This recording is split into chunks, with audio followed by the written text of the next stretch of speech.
Well, hello, everybody. I'm late. I'm late. I'm late for a very important date. Let me see here.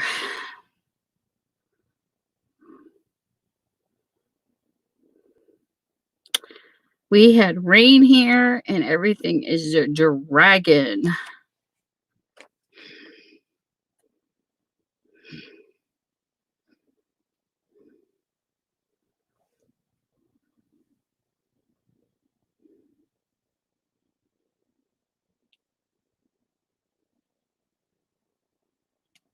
Hey, Paula. It's been one of those days. My net is dragging terribly. Every time it rains here, it's like blah. I've been sitting here for the past 5 minutes just trying to go live.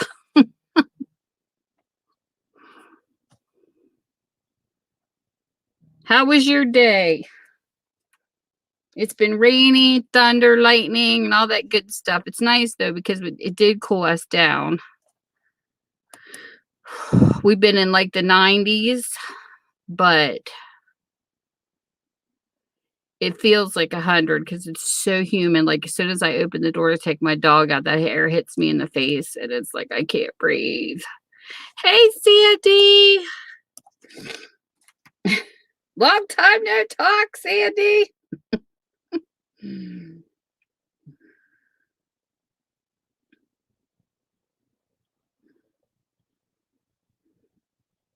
I get to pass out my hugs.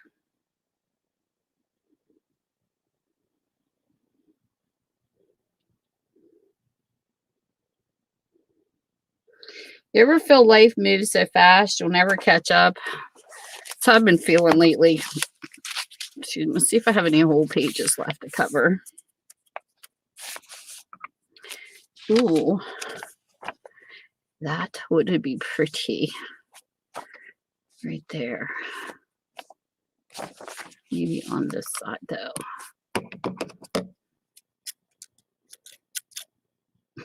Sandy. Ugh, Paul, I can't handle it. I know I have a cousin that lives in Texas. My cousin Brian, he was an Air Force brat. My mom's brother retired from the Air Force. And my cousin Brian tells me what the heat's like out there. And he said, you can't even touch your car. Now, I can't imagine that. Now, here in West Virginia, for people that have never lived here or been here, if sometimes your vehicle, if it's parked outside in the sun and you go to get in it, I wouldn't say you would burn your hand just by touching a car. It's not quite that hot here. But there's times I would go to get in my car and the steering wheel, I would have to use like something with cloth on it to drive it because it would be so hot because it's like that. It depends on what kind of a car you have, but sometimes it's got that, hey, little princess, my little princess diva. It's got that kind of like, I don't know if it's vinyl, but it gets really hot and I can't touch the steering wheel at times. So I have to like keep something like a rag of cloth or something in the car until, air conditioning kicks on or whatever. But I don't know what it has been, but the past few used cars I've bought, they have no air conditioning. And when I went to get the one fixed, thinking maybe it just need rejuiced or whatever, they said, no, the whole part needs replaced. It was like hundreds of dollars. And I mean, like a lot of money. So the past couple of vehicles I've had, the air conditioning's never worked. So I drive in heat anyways. But my car we just got, it's sad. The air conditioning works great, but it keeps stalling. So I looked up the name of the car. It's one good thing about Google is you can type in why does this particular model, particular year keep stalling? And there was a bunch of other people on the forum asking the same question. And the guy that previously owned it, he even told my husband, he says, I've tried everything. He says, I replaced everything. And it's just a flaw for some reason in that particular make and model. That's why they have so many recalls, I guess, on certain types of vehicles, because there's just certain things that fail. And for this one, it was something to do with something being too big. I read it, and it causes the car to stall, but it's not because there's a part wrong. It's because something to do with airflow. I don't think they said a gasket, but anyway, it's something in the car itself. And something was made too big, and when the air circulates into it, here, let me see if I can pull it back up again. So it was very interesting to learn this, because there's nothing you can do to fix it.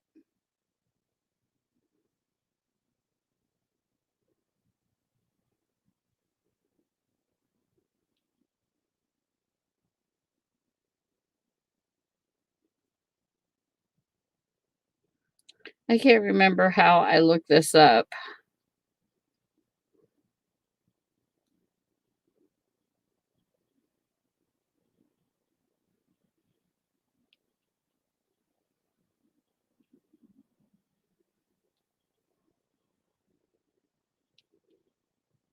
Now, I'm not one to stick with a particular brand of vehicle. My dad always drove Fords. My husband's side of the family always were Chevy people, which to me, it doesn't matter. If I get to point A and B, I don't really care what the name brand is. But my Ford Explorer is what keeps stalling, but the air conditioner is fantastic. My Chevy Blazer, Trailblazer, is my favorite. I love it, but it's getting old. And that's the one that's getting ready to go into the shop, because I like it better than the Explorer, and many different reasons why. The only thing I like about the Ford Explorer is the air conditioning. The rest of the car, I could care less. My Chevy, I don't know what it is about this Chevy Trailblazer. I just absolutely love it. I love the seating. I love the way that the material on the seats. There's just nothing I don't love it. I love that you have that little, because when you get arthritis, sometimes I have a leg that bothers me, and I like having that little handle above the door that I can pull myself up if I need to. My Ford doesn't have it. It's like they have it, a little handle in front of you on the door, but you can't reach it. It's like out of my range. It's like, I don't know if it was made for like 6-foot long people with arms or what, but I can never reach it to do anything with it. So to me, it's pointless where they put their handles. These are my reviews between the two vehicles, but the power steering pump went out on my Blazer. So that's what it's going in the shop for. We have the pump bought, but we need a garage to put it all in, because you got to take the front end off the car in order to get it in. It's a lot of work. I'm not very fond of any of the cars that's computerized, to be honest. I can't stand them, because you have to go through so much crap, and they're like a computer. Because when my husband, okay, just here recently, he has a Fusion, and a Ford Fusion, and he really likes. It's really easy on gas. I don't think there's any car that beats it right now for gas mileage for where he travels to work. But when he put everything new in it, like he had a bunch of work done to it and put brand new tires on his car.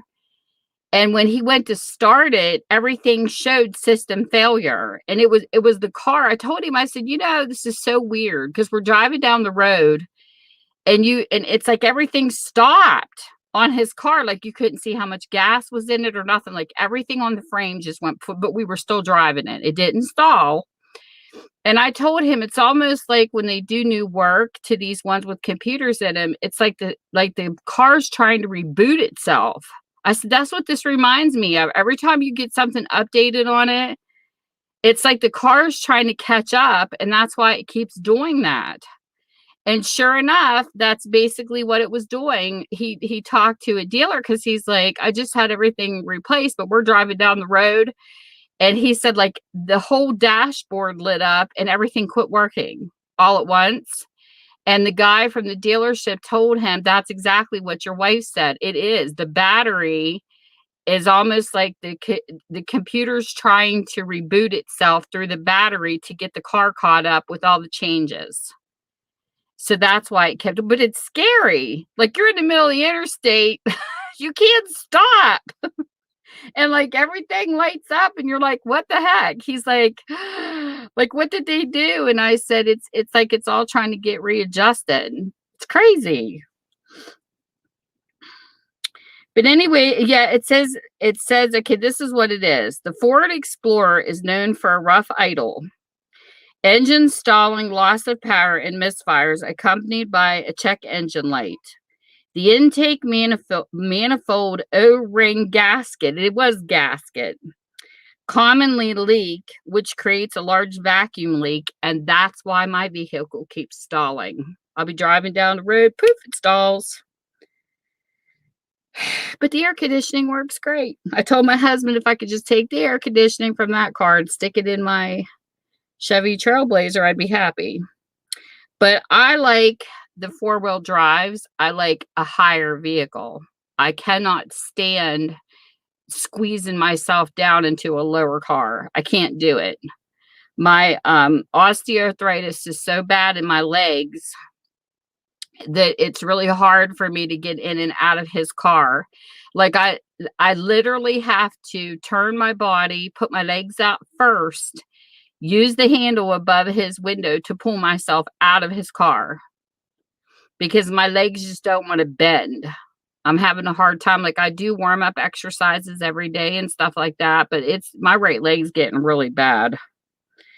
So it's hard for me to sit down in a car, called his little China car, because you got to squeeze yourself down in. My daughter, she's got 4 kids. She says, Mom, I get it. I get why you like that particular type of car, which is usually a Blazer or something up in the air. I just can't stand it. I hate sitting down inside of a car. So that's my new things, is ones up in the air. The only thing bad about them, though, is that they're definitely gas hogs. But I suggest when a person buys a car, go to Google and type in the year and the type it is and the flaws that comes with it. That way you know what you're buying. Yes, Fred Flintstone car. There you go. Because every time I turn around, we get a vehicle, and then all of a sudden in the mail, you see, a factory recalls. We have recalls on every single vehicle we've ever bought.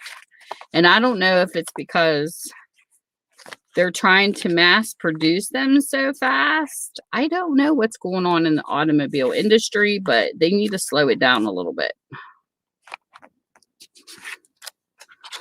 Because I feel like they're not being made as good as they used to be. But my favorite car I ever had, oh my goodness, I loved my SS Sport, my Monte Carlo with the sunroof. Oh, I just love that car. I loved it. It was not fiberglass, it was solid metal.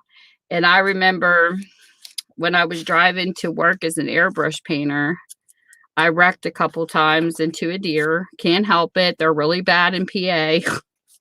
And they just jump out in front of you. And it was like, I hit a deer every year I worked at that place. And there was not a dent on my car because it was solid. I had one literally hit the hood and I wasn't going that fast, so it didn't hurt the deer, but it just slid right off and my dirt of my car went with it. I had a clean spot right on the front of my car. But I always check to make sure the deer are okay. It's a sick feeling when you hit something that's alive. Oh, I hate that feeling. But I never got hurt, thank God. And the deer never got killed, thank God. But they did get hurt a little bit. With a little bit of a thump. Because where I drive was a back road. It wasn't on an interstate. So we didn't have to travel that. I mean, the speed limit wasn't that fast, thank goodness. Don't want to kill a bunch of babies.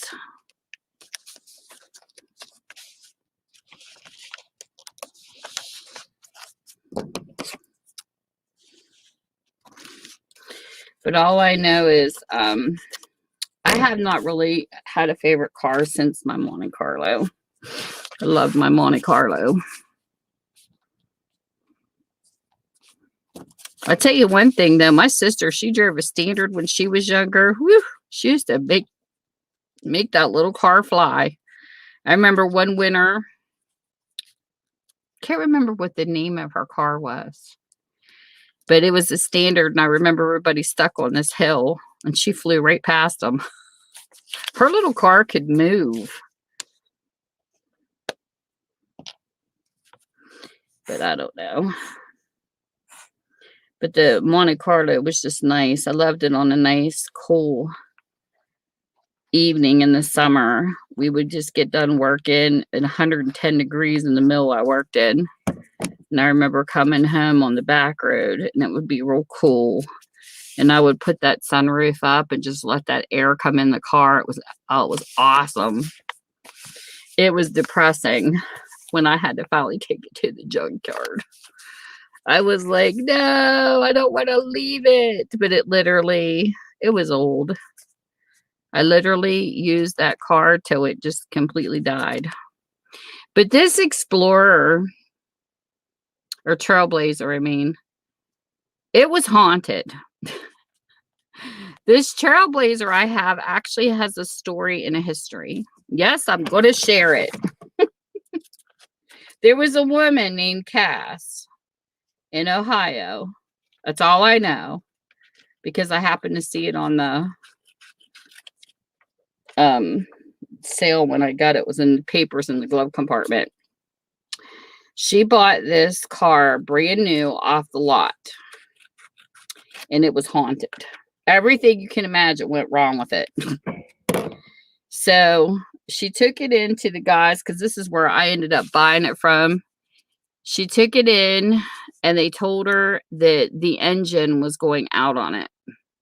So they rebuilt the entire engine.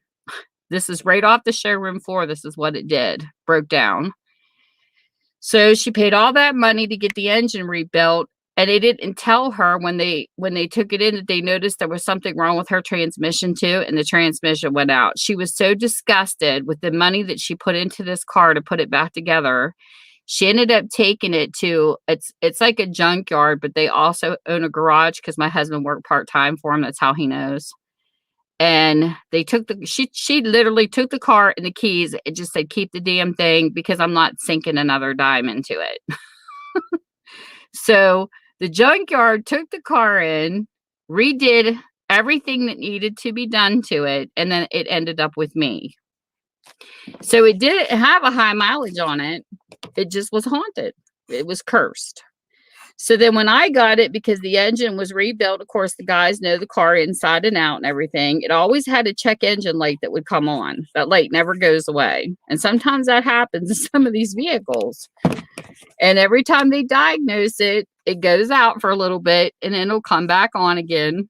And there's really nothing it needs fixed. It just keeps doing it. So I've lived with the check engine light on this vehicle the whole time I've had it. So then they took, and one day I went to turn the steering wheel and I couldn't turn it. And I'm like, what the heck? I told my husband, put all my might into this. So of course he put power steering fluid in it, and he kept doing it. It was leaking. It was a pile under my car. So he took it in, and he found out it needed a power steering. So my mom and dad actually lent me the money to fix it, because I couldn't go nowhere. And because my arms would just be hurting, because like you're throwing your whole weight just to turn the freaking steering wheel into this car. It was awful. So instead of them buying the part, because the money that we paid, they could have bought a brand new part. They did it. They took it off of another junk car and never told us. And I told my husband, I was furious. I was like, my parents paid for that, and there's no excuse why, with the amount we paid them in labor and stuff, they could have just bought a brand new part. If not, we could have bought the brand new part, gave it to them to put it on. Because if I would have known they were going to put another junk car part on it, I wouldn't have taken it there in the first place. I'd have taken it somewhere else. So that one didn't last, and it started doing it again. It was leaking because it needed a brand new pump. It didn't need a used one. Ugh, these people. Gotta watch these people in garages too. So now we did buy the brand new piece. So now my car is going to be hitting the garage again here soon because I haven't been able to drive it because I've been driving the Ford. But I miss my Blazer, so hubby's going to take it in. So in the meantime, he comes down here, and every time he mows the grass, he moves it up and down on the piece of grass that it's sitting on until we get it fixed. And now Bees decided that they're going to make a home in my doors. Because you know how those bees are. I got a little wasp nest built up in my car doors now, so I got to get rid of that. I don't know what it is about bees liking that particular car, but this is like the second time I've had to knock nests out of the doors. So in the meantime, I'm still driving the Ford, which is a newer car. It's, you know, it's a newer dated one, but then because my other one's like, I don't know what year this one out here is, but my husband's like, well, what if we put the money and it doesn't work? I said, well, you'll never know unless you try. You can't just keep leaving it sit there. So I said, because even if you do, even if, you know, unless you decide to junk it, if you decide to resell it for a cheaper price, you still got to fix it. You can't sell something that doesn't work. So sometimes those men. So that's what my goal is to get this car back on the road, because boy, do I miss it. And I miss being able to go when I feel like it instead of feeling trapped in the freaking house all the time. And people wonder why I get agitated. I like that freedom to go, go, go, go, go. Like, you know, I'll be sitting here making dinner and I won't have an onion or something to cook with. And I can't run to the freaking store because I have a car that works. Or I take the chance that the other one's going to stall, which is so much fun. Because trust me, the last time I was out down that hill and that car stalled, it was not fun. I got stuck on a really sharp curve. There was no shoulder to turn to, and I'm like waving traffic around me. This lady, she felt bad for me.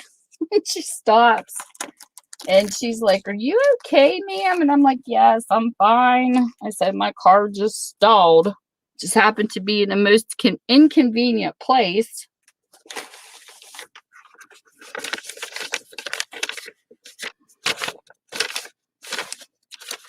But it's nice to know that people still, you know, stop and check on you.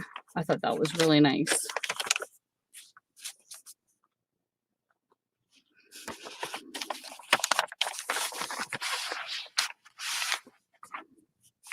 But it was not in a place that I would particularly have liked to have stalled, though.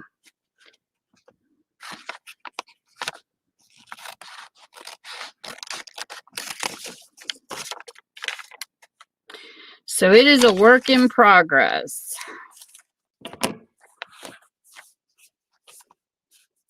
My Blazer, I never had a problem with it stalling.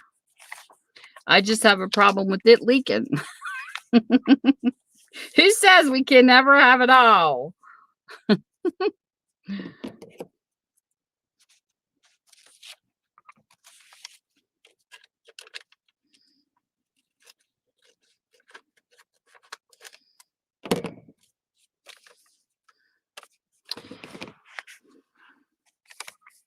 Yeah, I heard there was a sale coming up, and you guys had to pick a month when I'm not selling, or I can't buy.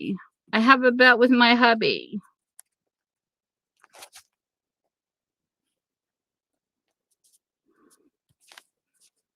Well, for one thing, I've been emptying everything into my craft room and trying to build it up, so I kind of wanted to take inventory. But he keeps calling me a shopaholic, and I tell him I'm not a shopaholic. I've never been a shopaholic as long as I can remember. I was always thrifty. But the sales on YouTube, I probably spent more on YouTube than I spent in our entire life of marriage. Seriously. I come to YouTube and you influencers just influence me to spend, spend, spend. And yes, I am blaming YouTube because there's so many goodies that everybody's putting out there. It's awful. But I didn't have that much in my craft room when I started. So that's why I had to spend, spend, spend to get my stuff built up. But now that my stuff is built up, I need to take inventory. And he kept saying I had a shopping problem. I said, do not have a damn shopping problem. I just never spent in our entire marriage. I said, heck, you wouldn't know how to handle a real woman. He goes, what's that supposed to mean? I said, because I'm a tomboy. I said, could you imagine if I was that type of wife that was a trophy wife that had to go out and have her nails done all the time on a schedule, go to a spa, have massages, have purses and dresses and all that kind of stuff where your shoes match to accessorize? You would not be able to afford a woman who does all that if all you're going to do is grape. I said, the whole time we've been married, I'm a tennis shoe, t-shirt, blue jean kind of girl. I have never dressed up. I don't like dresses. The only time I dress up is when it's an occasion that I have to. Like a wedding or something like that. But I am not one of those fancy people. I've always been a tomboy. Where the heck did this bug come from? Ugh, that's gross. I'm fighting spiders down here too. So, he bet me that I could not shop for a month. And I said, I will prove you wrong. So the whole month of July, I'm not buying a thing unless I told him I am working on a project. It goes with that project. And if I run out of something or like glue, you know, easy stuff. So we have that bet going on. And I have sat in sales to show support, but I'm just not buying. And I'm doing it. I'm making it. Some things will pop up and I'll be, ooh, ah, that's so cute. But then I think, nah, Tammy, you can't have everything. As much as things are cutesy, there's that millions of cutesy things in the world. But that doesn't mean you can own them all. So I think I've been doing pretty good. Proving my point.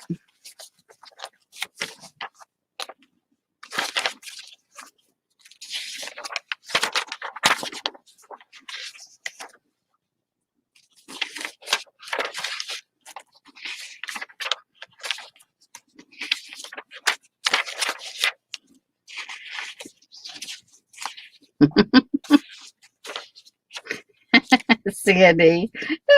That's funny.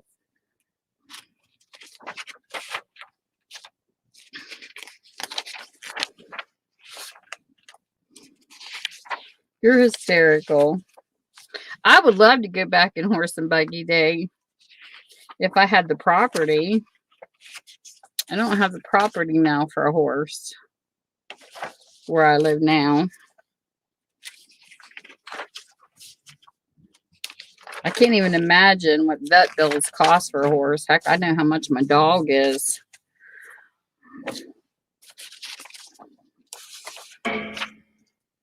I can't even imagine how much a horse would be right now.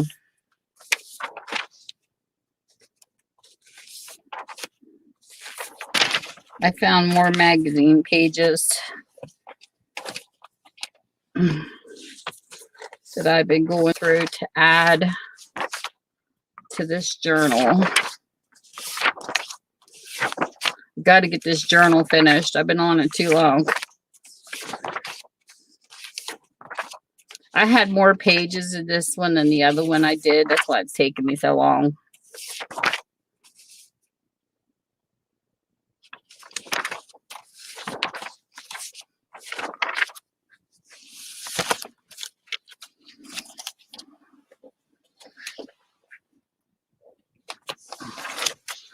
Yes, they are. My dog cost plenty. So I said I can't even imagine what a horse cost.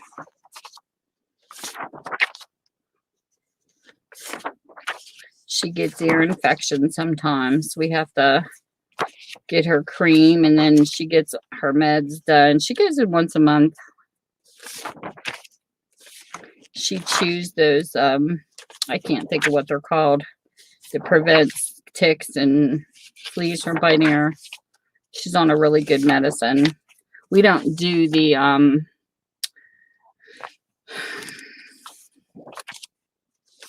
Frontline or anything like that. She's on a special, I can't think of what it's called. It takes care of everything at once, and it's a chewable. That's what we have her on. And it's amazing. It really is. It's really good stuff. I tell you what was hard was the cats.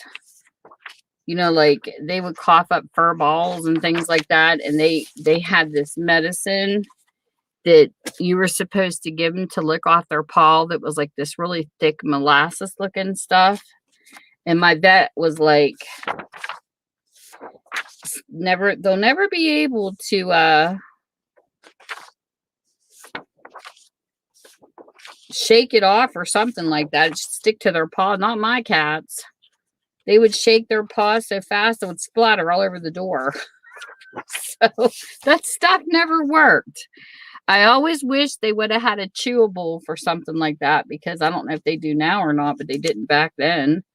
But even treats. My one cat,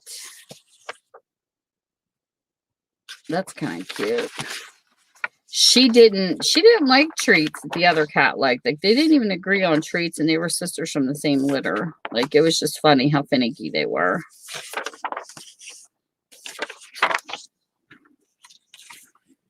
The only thing they both liked that was the same was catnip. Be nice if they found a catnip that would take care of fur balls. That would be awesome.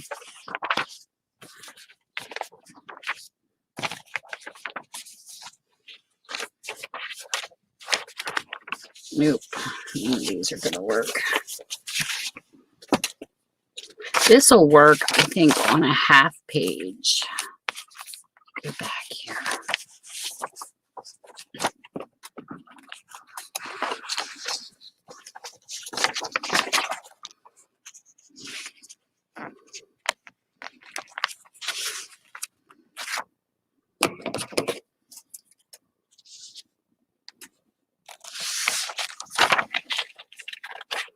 I was whining earlier, Sandy, for you to come up here and do my live for me.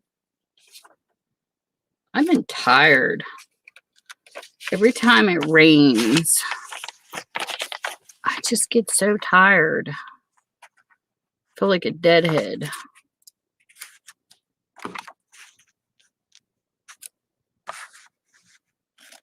It's so sleepy.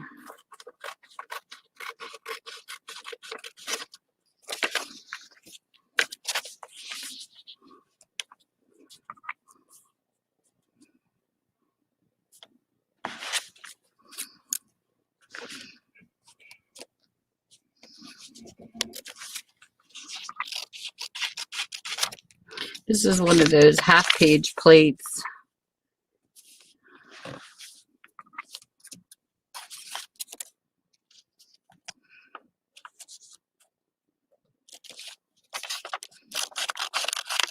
I like it because it's got butterflies and a rabbit and a bird.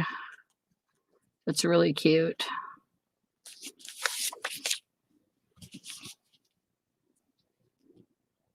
I don't know where she's at tonight. I just go live, and whoever shows, whoever does it, does it. Sometimes there's other sales or something going on when I go live, but I've always been true to keeping my Wednesdays going on.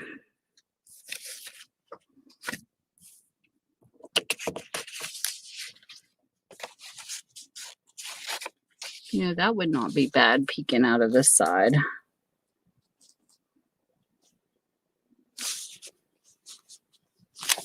Let's see what this looks like.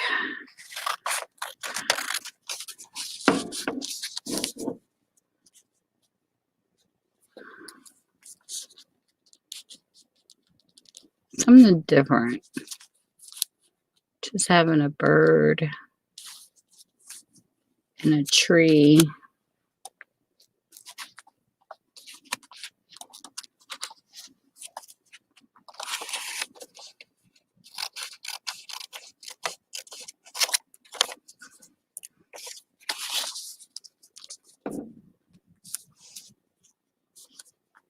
Yeah, I really like that.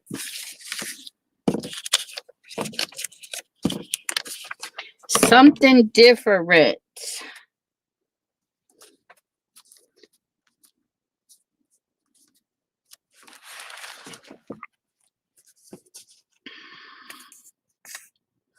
I meant to pick up glue and I forgot, so I'll probably have to use my glue jar again. I like this kind, but my glue jar's got the Aleena's white glue. There's a white glue they make and a clear.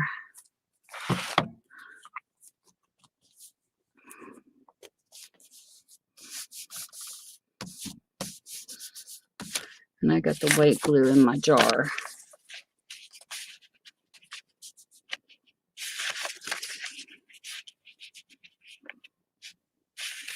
Mm-hmm.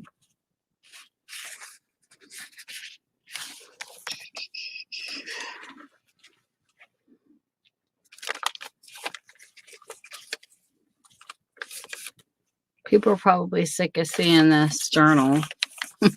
Safety. They're probably like, oh my gosh, she's working on it again. This one here took time now. But I don't edit, and I like when people see the real length it takes to make something.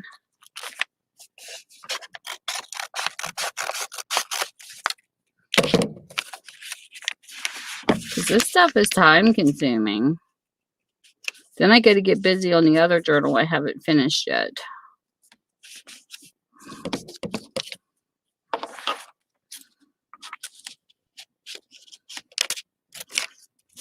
But I'm not going to do that one on my lives, though.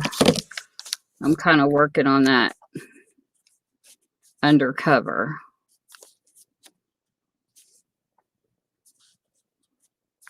Because that's my surprise journal.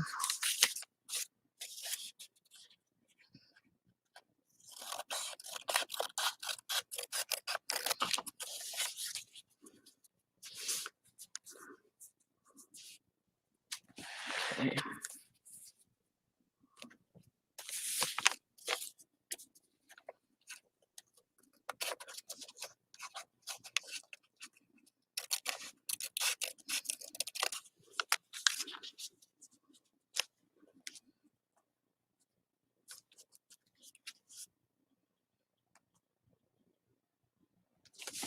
I don't know why.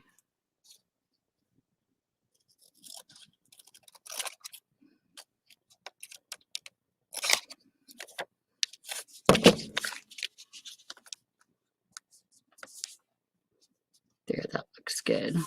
Do you do journals, Sandy?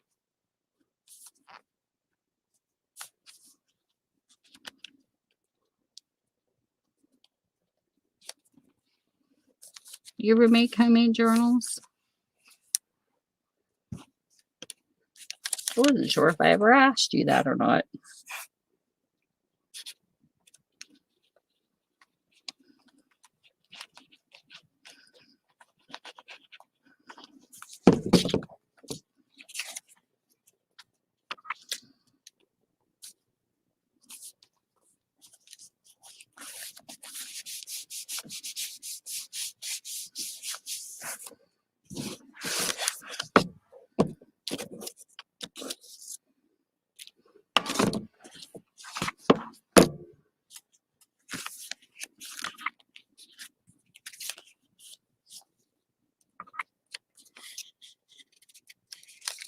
Oh, nice. So you're going to start with us crazy people, are ya?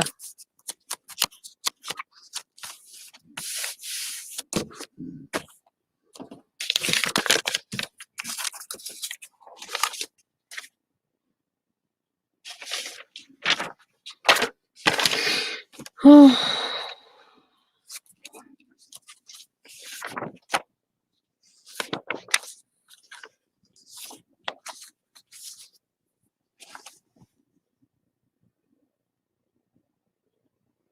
look at you.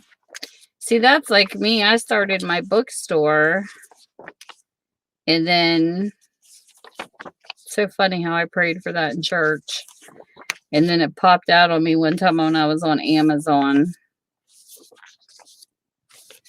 that, because I always wanted a new bookstore. That was my dream. And it ended up being, I don't know. I was on Amazon and I looked down and it was like, used bookstore. Never thought about a used one. And it just came to me. It was just so weird. Then I come on here, never knew what junk journals were either.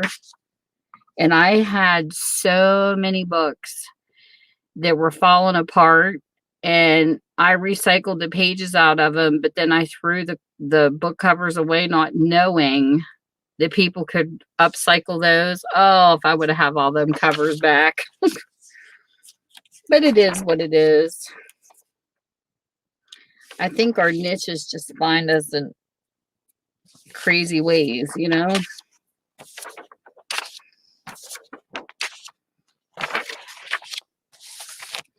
And then I decided, why not try to create junk journals?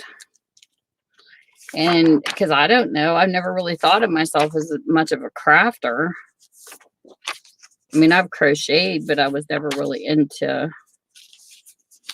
that kind of stuff.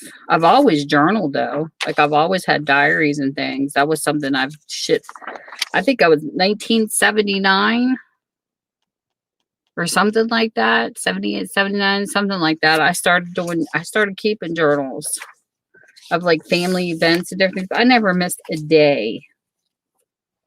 Like I would come home every evening and that was my thing. I had a canopy bed. And I remember sitting under my canopy bed journaling because me and my sister had to share a room until we got a little older, and then she wanted her privacy. So my mom and dad had like these little attic rooms, and she turned one of the attic rooms into her bedroom. But I was a spoiled little princess. My little canopy bed, my white furniture set. I actually have my hope chest still. Hope chests are things of the past too. We got a hope chest when we were like 16. And then my mom gave us stuff that belonged to our grandmothers or something, or hers to carry with us when we got our first places and stuff like that. People were sentimental, like a lot more sentimental back then than I see nowadays. You don't see too many sentimental people anymore. I don't even know if they sell hope chests anymore. But my dad got us each one. And I think my first dish set was a Corelle set. Like I would put little things in there. Like my mother gave me a hanky. It belonged to my grandma, and a gravy type dish and stuff like that. So I still have them up in my china closet.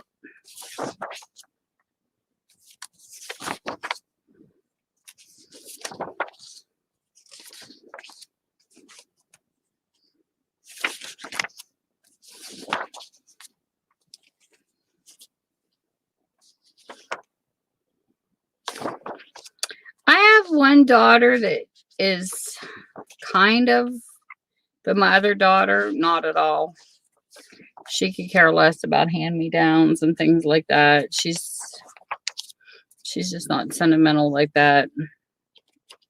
But my one daughter's like, she likes the idea that it belonged to somebody from the past, but then she's like, that's just something else for me to clean.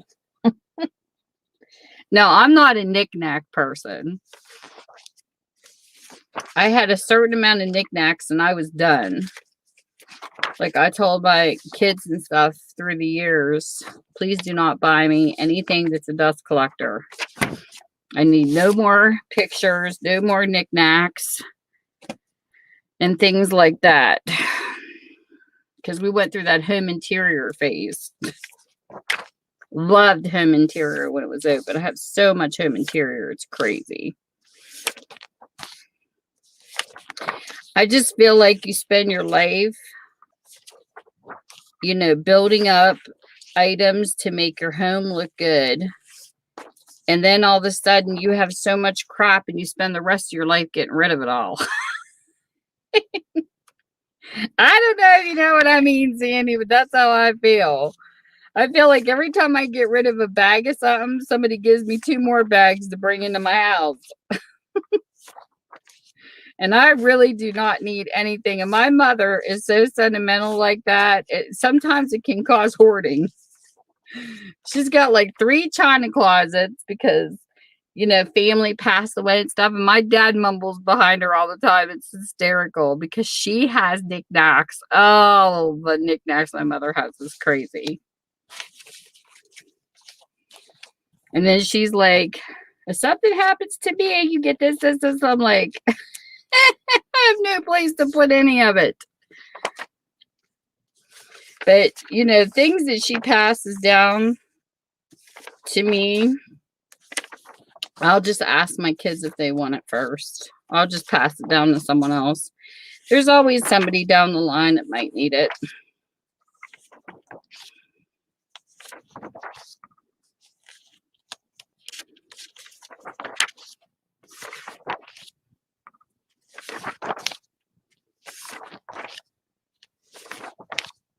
But I don't technically even have a dining room. Like my china closet, my china plates. Yes, and exactly. My china plates is our everyday plates. I don't have a china closet with plates in it. My china closet's got more like sentimental things in it. Like I had a friend that passed away and I have like something that was hers, like a dish. And I have my one grandmother collect owls and bells. So like I have some of her stuff in it, but I'm like a plucker. I like having like maybe 1 thing or 2 things from someone, but I don't want a bunch.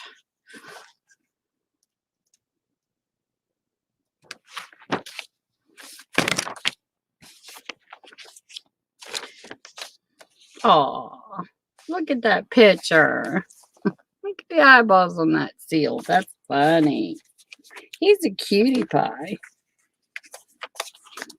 I wonder if there's a page in here I could stick him on. Let me see here. These are half pages. I'm getting done with this book slowly but surely. Yeah, he can fit right there.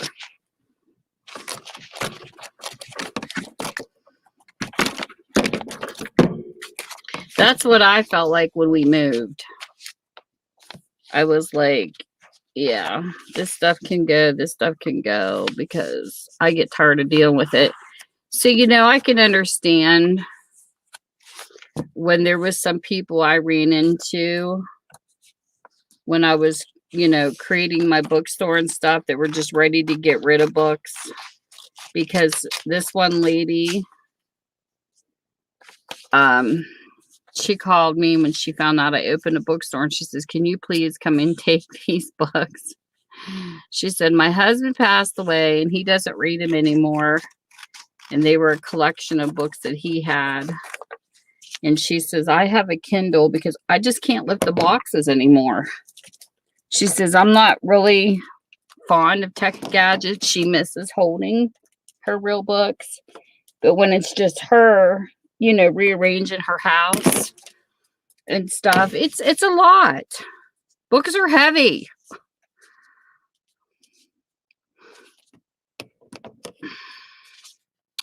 And let me tell you, as a bookstore owner and having a hiatal hernia, it is not fun sometimes when I'm down here lifting boxes. But it's funny because the best boxes that I do have that are easiest for me are beer boxes.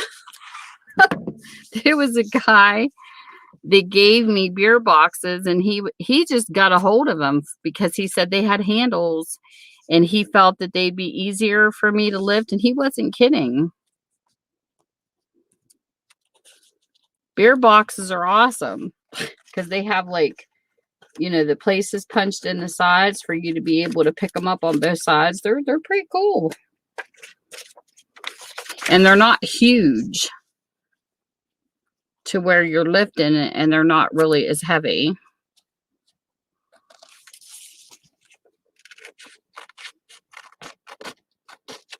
So it's funny that when you come into my store, you think I'd be a drunk because of all the beer boxes I have full of books in my store. It's hysterical. You're like, man, that chick's having a party. But that's not what it is. There's Mel. See, she spoke of the devil. She was asking about you. You did. Hey, college.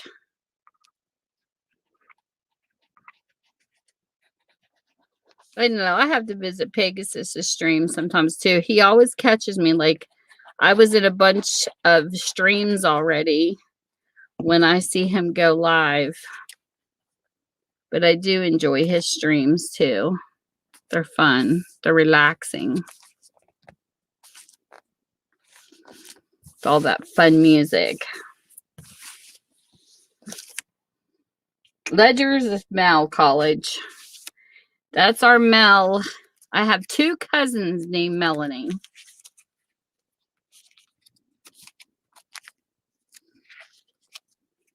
And it's funny because we all love horses. Mel, do you love horses too?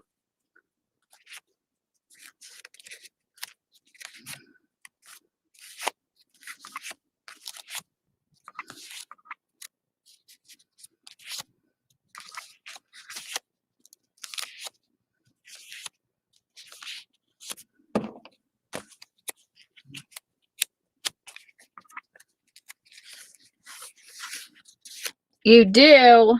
See, all them Mels have something in common.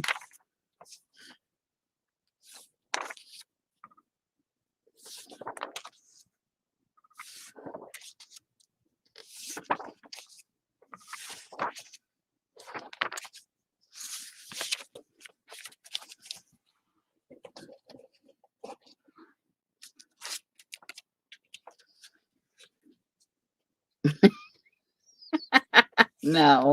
Are you being naughty? Tell Steve I'm going to have to mail him some spurs. Oh my goodness, that woman's a riot. I think she has a naughty side she needs to unleash too. Oh, this is a cool one. I think I found another peekaboo critter.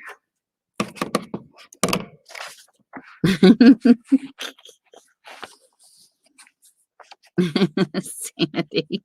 Ah, you ladies are so bad.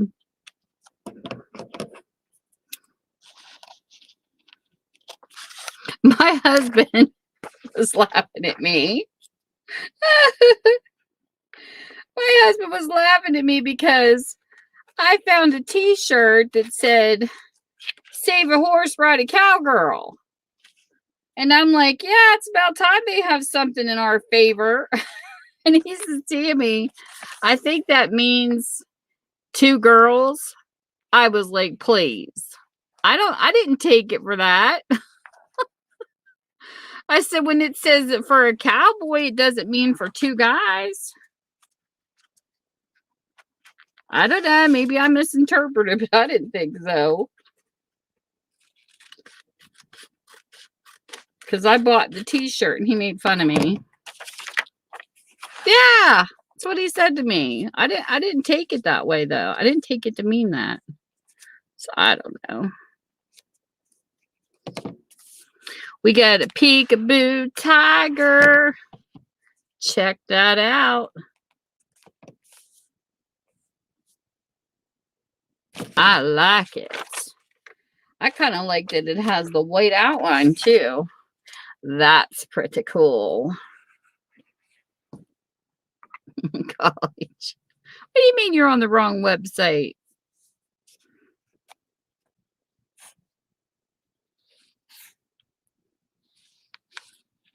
If you like antiques, College, do you ever sell them? Mel used to own an antique shop. She likes that vintage stuff too. I was watching College Channel. I seen a video he did, and he had antique stuff on it. And I thought, ooh.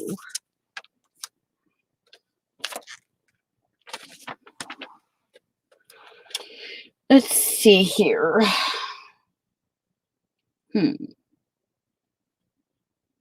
I did some major cleaning down here, and let me tell you. Collies are bad. I can't find nothing. I lost my stuff again. I had all this cool stuff sitting beside me where I could pluck, pluck, pluck, pluck, pluck. And I moved it all.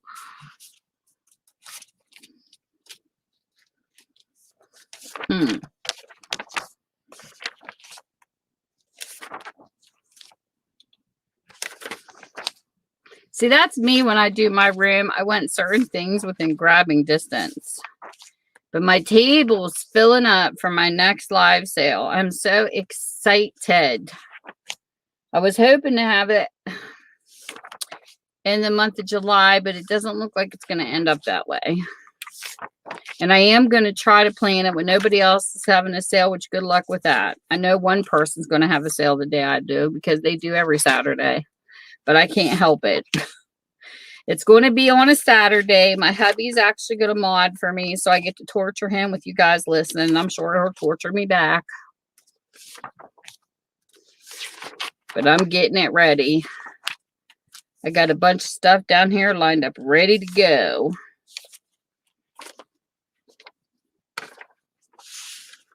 Hey, Debbie. How are you?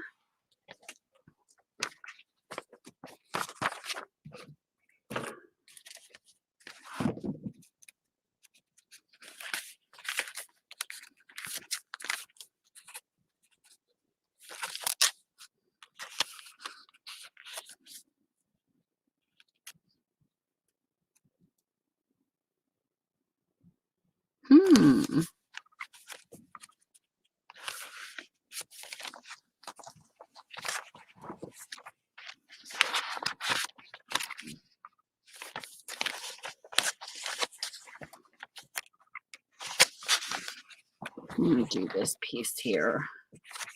That sounds interesting, Sandy. Sandy is our Sandra D.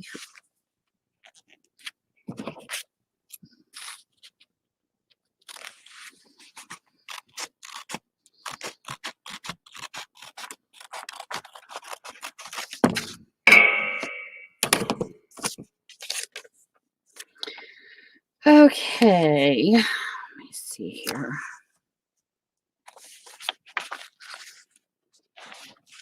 Do this piece here. This piece up here. I'm hoping, guys, I will have these pictures done tonight in this book. Yay! Because I want to work on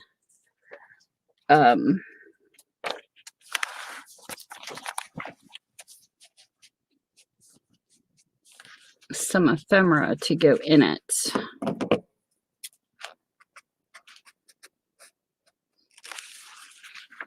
Just a little bit.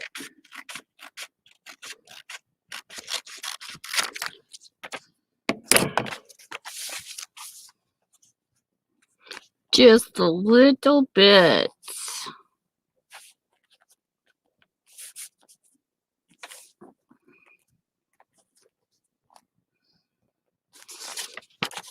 Can't wait to get this gifted to the person it's going to.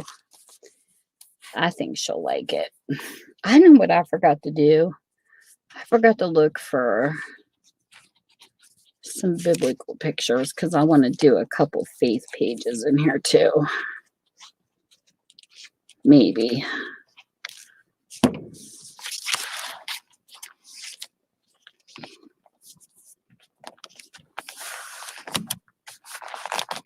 Hope it don't start thundering.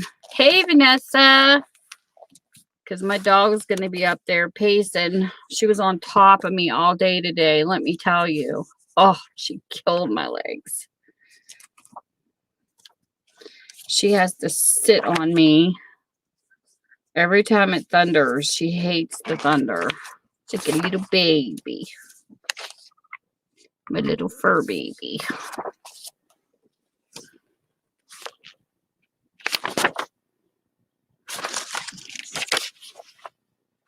Oh, which side I like better on that one? Let me see here. How many full pages I have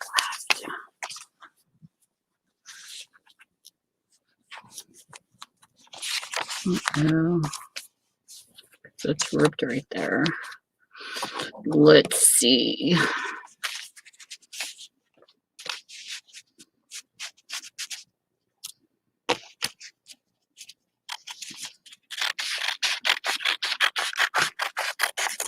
With this being ripped, will I get a page out of this or not? I don't know, but we'll find out.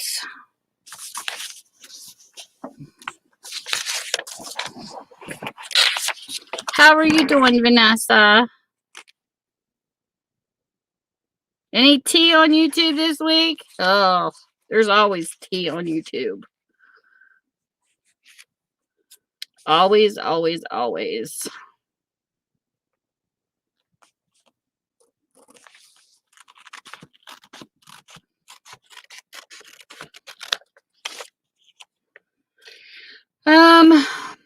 Let's see. The only tea that I have to report, should I? I like T-Spill. If you ever watch T-Spill. Oh my goodness, T-Spill is such a cute channel. You're exposed. You're exposed.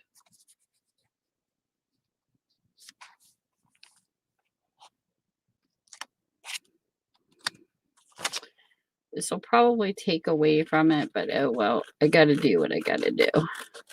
If it's too small for this, I can always use it on one of the bent down pages because it looked like it might be.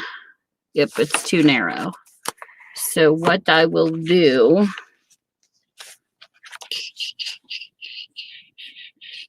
no, that ain't gonna work either.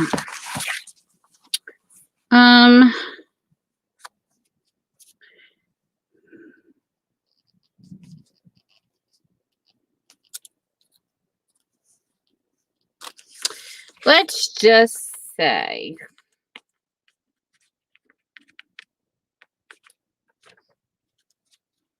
I'm doing pretty good. That's true. That's true, Sandy. Let's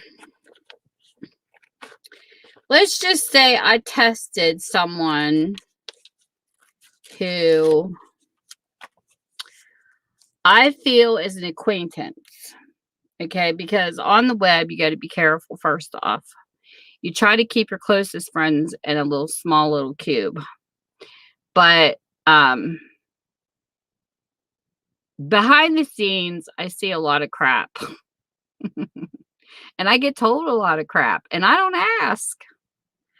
My husband used to tease me, and he said, I swear you have tell me everything stamped on your forehead, which I might. I don't know. But I tested someone. I'm not going to say names, but I said a statement to one person. Never told nobody else.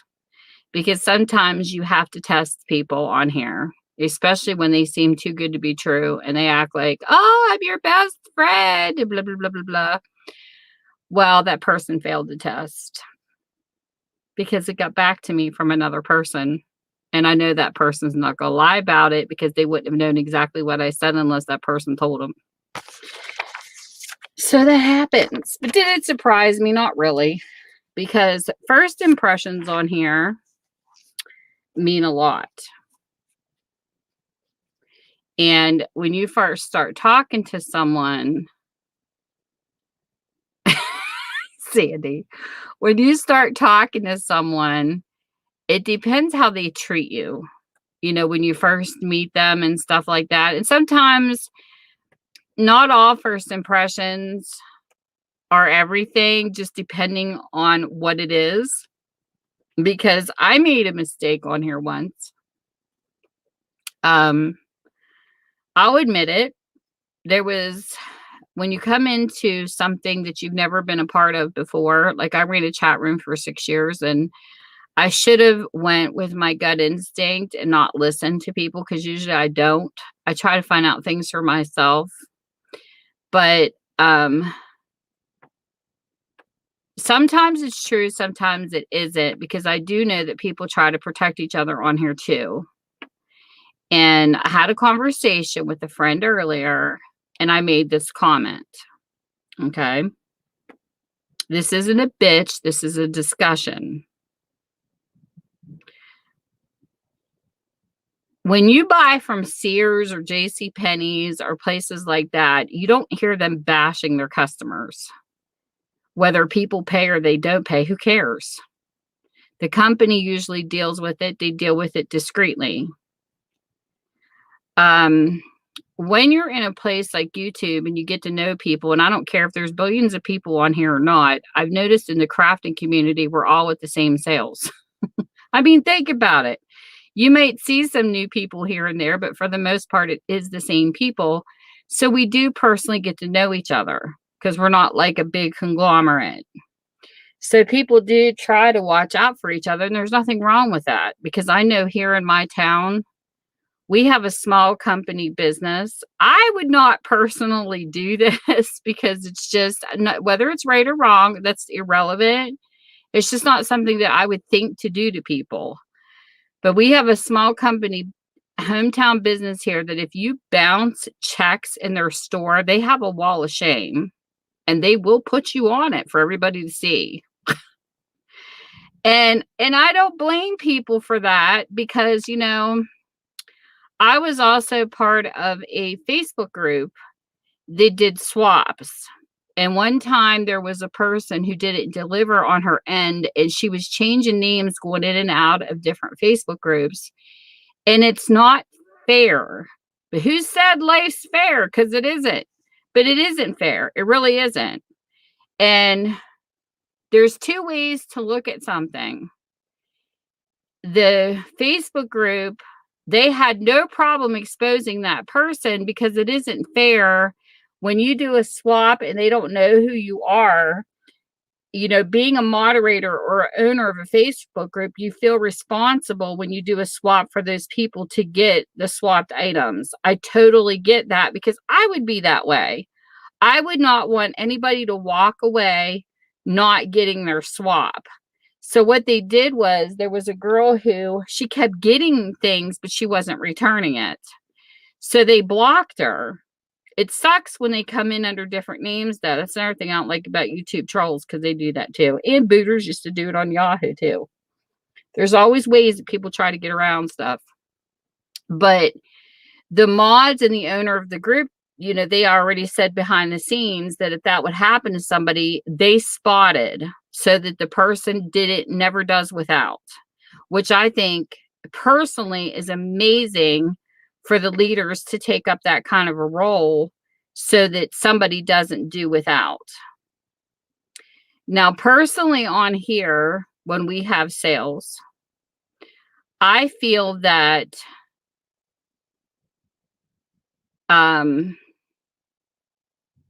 if a person comes in and they don't pay for their orders, I block them.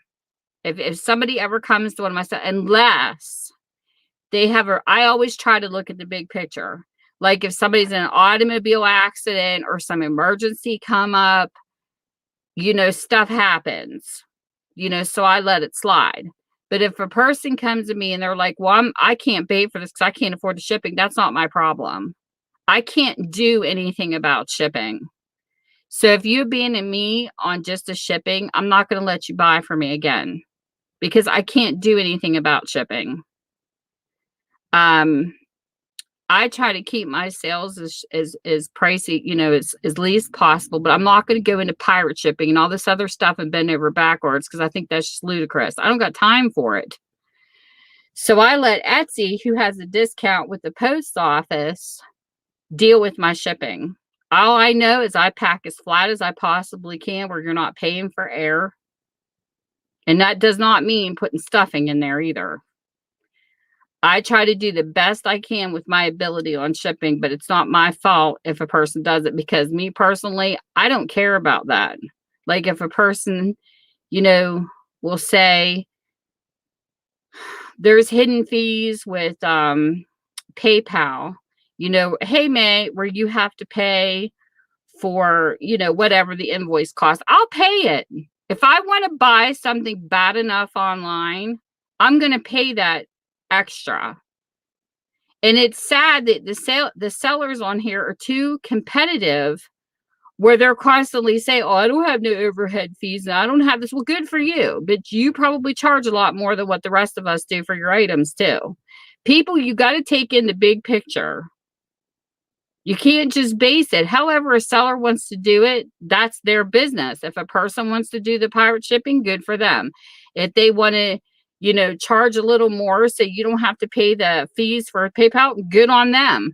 But I will pay that fee. I don't have a problem paying that extra dollar something, because I'm not going to bitch about it if it's something I want bad enough. That's my philosophy.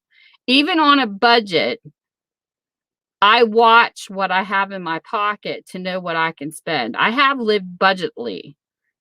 It's not that I have all this money I'm rolling in and I just spend whatever, because that's not true. I do write things down on a book beside me at every sale that I'm at, and I take in consideration the possibility of what shipping can be. But I see too much competitiveness and not enough support. And I will always see that in our selling community, because I feel like some people are too competitive on competing against each other to who can give the best prices to get all the buyers. I don't look at it that way, because I don't give a shit about the competition, because I'm not a competitive person. I feel blessed that anybody even shows up at my sales. Period. I mean, that's just my personal opinion. But you're going to have people that like you. You're going to have people that don't like you. I just don't like the people that pretend to be your friends and they're going behind your back, stabbing you, calling you crazy and saying all this shit why are they even talking to me then? Why would they talk to a person if they think you're crazy? I know I'm crazy, but hopefully crazy on a good level. But all I know is that I just feel like the economy is going up, inflation's going up. There's nothing we can do to control that. There really isn't. But I also see enablers on here too, because there are people on here who have done me wrong in sales. I've never said anything but directly to those particular people, but I still see everybody else supporting them in the crafting community. They still stick up for them. There's a person that stuck me because, her shipping was higher than her order. Well, I can't do anything about that, because I don't have a sale every week to say I'm going to hold on to your box until your amount goes up. I'm not going to do that. I mean, it's cool that some people do that with the shipping, but I can't, because my sales are just, they're whenever. They're not planned. So say I don't sell for 6 months. Well, that person's not even going to remember what that order was that they had with me the first, because I don't sell every week or twice a week, or, I was selling once a month and people couldn't even remember their orders. So to me, I'm not going to hold on to your box until it's higher. I can't do it, because I never know what my sales are going to be. My sales are not scheduled regularly. So when that person, they just come out and say, well, I just can't pay for my order then. Well, then you will not buy from me anymore, blocked from buying sales. Because there was no excuse for that. I can't do anything about shipping.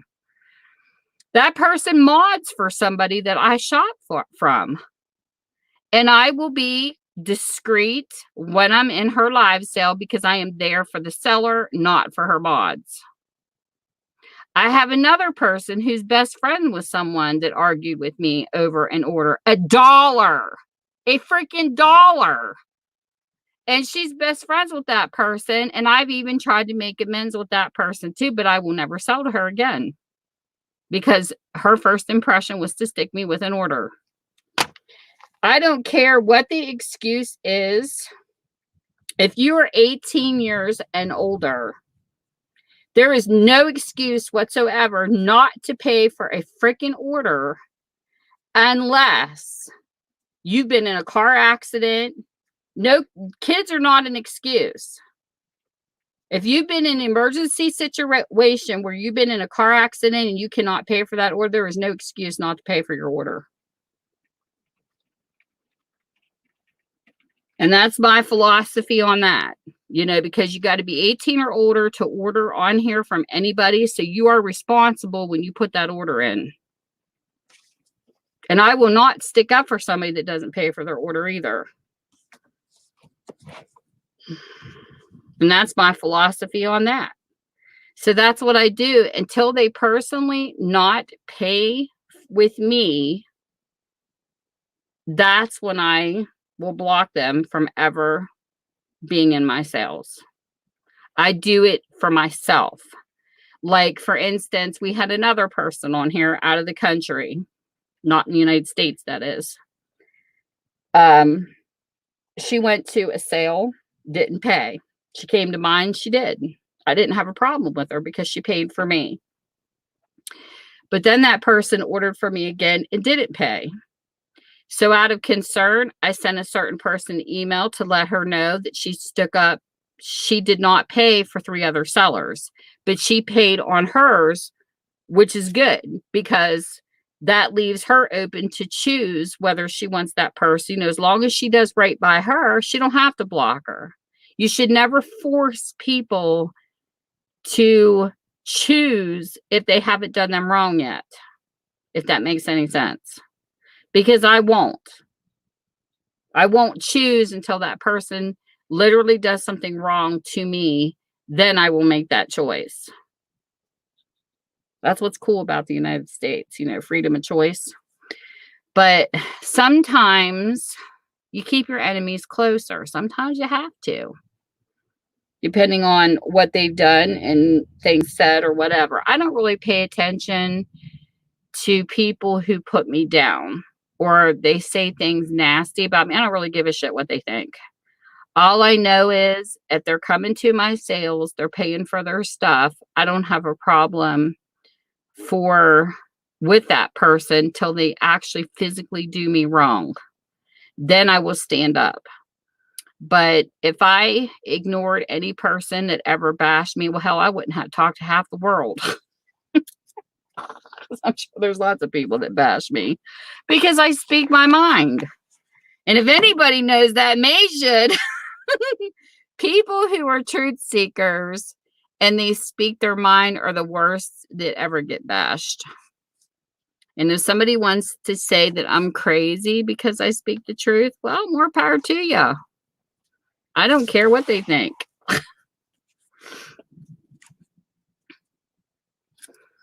Because my philosophy is my parents taught me to be truthful. They taught me to stand up for what I believed in.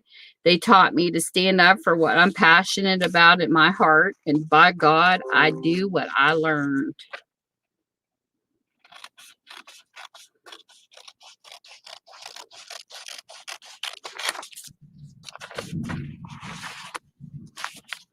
What I was taught. You know, when we broke a window, we had to fix it. When we did anything wrong as a kid, no matter how embarrassed we were about that wrong, we were taught to stand up and take responsibility for the things that we do. Me too, babe. That's one of the reasons why I liked you too when I first met you. Is I was like, yes. But there is nothing I wouldn't say to a person's face that I don't say behind their back. If I think you're a snob, I'll tell you you're a snob. And I have my reasons for doing so. If I think a person's, I will tell you. Because I don't hide. I'm one of those tasted people. My husband will tell you he's been with me for 30-some years. I don't let things fester. I can't hold things in. You can call me a big mouth for that. You can call me anything you want. But I have learned through my years never to suppress how I feel about anything. Sometimes I open my mouth maybe when I shouldn't, but I don't care. Because I would rather speak it and feel healthy than hold it in and let it fester and get pissed off and just let it fester and fester. I just can't do it. I can't live my life like that. So if something's bothering me about someone, I'll approach. Sometimes people get heated, but I have to deal with it. My daughter will tell you too. Me and her have had rounds about certain things, but she also knows when we both cool off, we talk about stuff. I try to think things through before I open my mouth because I don't want to get myself in trouble. But sometimes when I'm heated, I don't. And I tend to speak and open my mouth before I think things through, and that's not healthy. But it's to me, life is a progress. We do everything in steps. We're never going to be perfect. We're going to do the best we can. And that's all you can expect. When I'm wrong, I admit it. Like when I came into the crafting community, 2 people told me this person's so fake. Don't like this person. That was a big boo-boo on my side because I listened to what they said.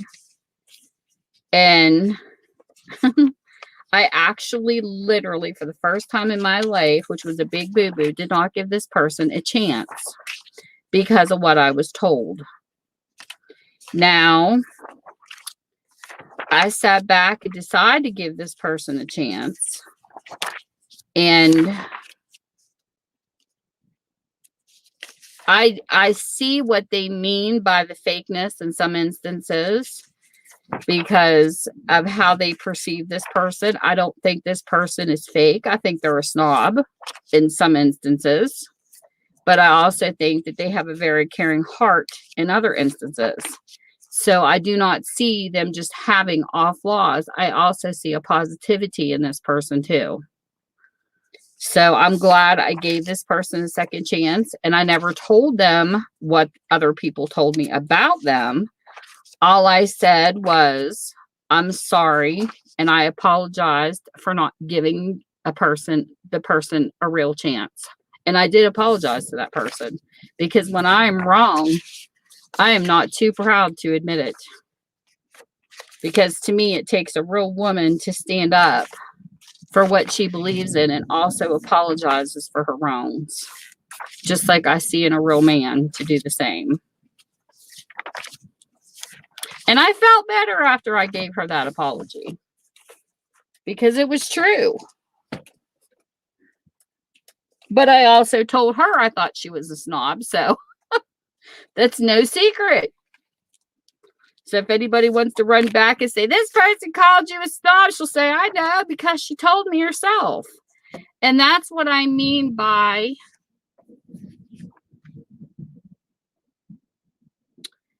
not telling a person to their face what I would say behind their back. Because it's the truth. I wouldn't. So if anybody wants to forward emails or bash me with emails, go for it. Because I'm sure the person that you're going to bash, it's either made up or I've told them already.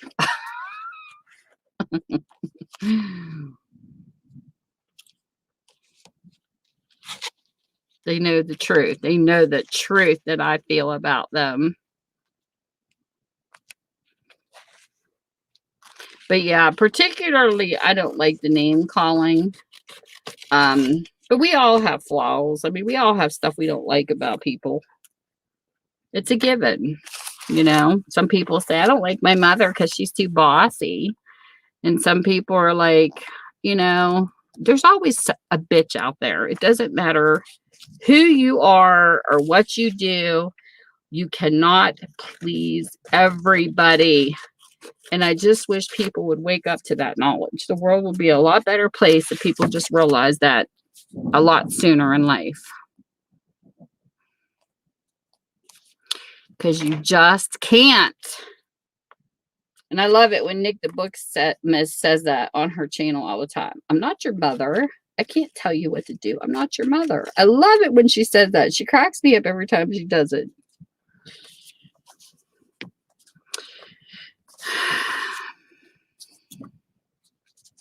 We can't fix people.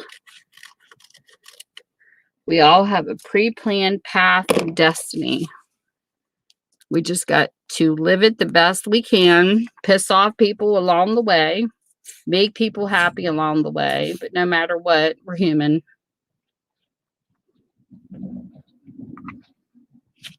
I know I'll probably keep making mistakes till the day I die. The only thing that I will not tolerate is being censored. That was an argument me and my daughter just had recently.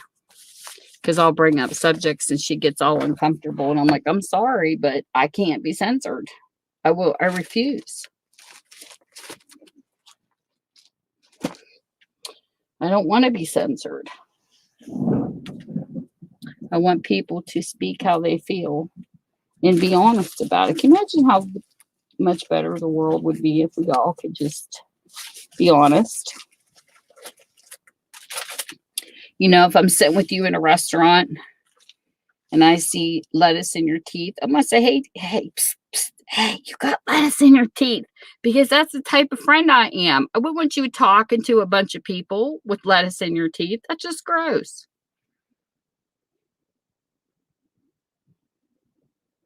That's when you know you have a true friend. Where in the heck are all my dyed papers? I didn't hide them from myself. There's napkins. Okay, thunder. Can you guys hear the thunder in my background?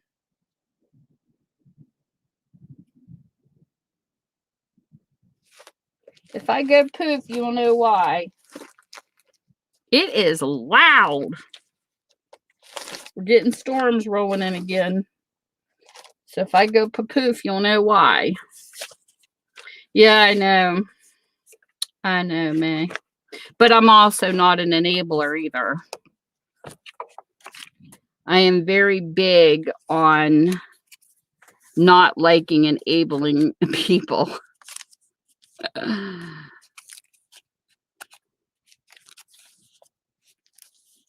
I just it's not that I don't like them. I just don't have room for them.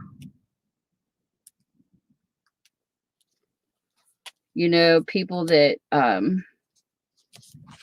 stick up for people constantly that is doing wrong. That just gets on my nerves. And I think a lot of that is, from my point of view, is, I can defend myself because I have seen a lot of people with issues like drinking and drugs, and they just enable. And they don't realize when they're enabling, they're not helping that person, they're hurting them. And that just gets on my nerves. Can't stand it. And I have a very short fuse around people like that. And I know it's a weakness. That's just like, when I was taking the field of psychology in college, I remember one time, and yes, I'm going to share this. Yes, I'm going to speak my mind. If YouTube takes my channel down, well, they can just kiss my ass because I don't care. I'll just start over. This is a very sensitive topic because I used to be a counselor for the mentally ill. And my teacher was very specific. She was actually a licensed social worker. And we had this talk in class because I was like, what if you come across a specific client that you cannot ever deal with? And she said, she was honest with me, and she says, before you get into this type of thing, you got to know these things before you get into the field. And one of the type of people that I would never sit across, and honestly, I just can't do it, is a child molester. I can't. Because you're supposed to keep your personal feelings out of stuff. But I told her honestly, I mean, I sat and told my teacher, I would be sitting over there and a person would be confessing to me about molesting kids, and I would be thinking of torture in my mind the whole time they're talking to me, of ways I could get even. And she laughed because she said, it's not funny. She said, because sometimes in the line of work, you do come across the type of people that you can't stand. And she said, but it is good to know these things before you get into it. You would never take on a client like that, because I wouldn't. I'd be thinking of, I'm going to hook up batteries to their private parts and torture. That would be me,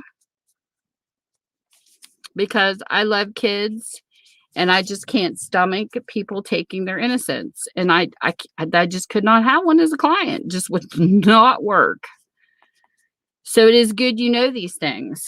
Like, can you imagine what some of these lawyers go through when they have to represent murderers and things like that too? And rapists. That would not be a fun job for me. Not at all. So, you know, I have to give kudos to the people out there that can deal with that kind of stuff, because I can't. Just like me and my husband were watching NCIS, and I told him, oh my gosh, I could not work in a morgue. I love Ducky and his character on the show. But, you know, I have to give a lot of kudos to the people that do those kind of jobs, because I just can't do it. I don't have a problem, you know, going in private home care. I'll clean your shit. I'll wipe your ass. I'll even clean up your puke, and that doesn't bother me. But cutting a person's body wide open, I don't think so. Can't do it. So you surgeons out there, amen. And that's the thing about life, is what you can tolerate and what you can't tolerate. It is a life. It is a factual, these types of jobs that these people do. Amen.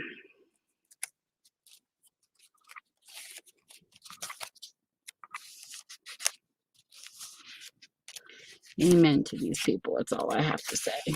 It's in everything, not just in a bad area. It's in everything people do. These people that do these type of jobs every single day, day in and day out. Ugh. And thank God these people exist, because, you know, we wouldn't have autopsies performed and things like that to find out, you know, cases and all that kind of stuff. I could sit and I could probably work in a FBI place, you know, like typing up files and stuff and things like that. But I don't know. I can handle a crime scene, but I can't handle doing autopsies. I can't do it. I don't want to touch it. I can look at it, but I don't want to touch it. So that's what I mean. All these people that are here, we're all like snowflakes. We all can do something different that somebody else can't do, or just doesn't have the stomach for. And I thank God we're all different. But I just wish that when it comes to the crafting community on YouTube, that people were more supportive than what they are, because there's too much bashing going on, too much conniving, too much deceit, and not enough support as far as I'm concerned. But I just take one day at a time. I come on here, do my thing. I try to mind my own business. You know, but when you do get mad, you should speak up. You should get your rants out. You shouldn't let that stuff get underneath your skin to where it bothers you to death. You should speak about it. I do. I might not always mention names, but I still get it out. And even when I was in psychology, the client confidentiality is you don't mention names. You could talk about cases until your face turns blue, but you just don't talk about who the people were. I can handle that.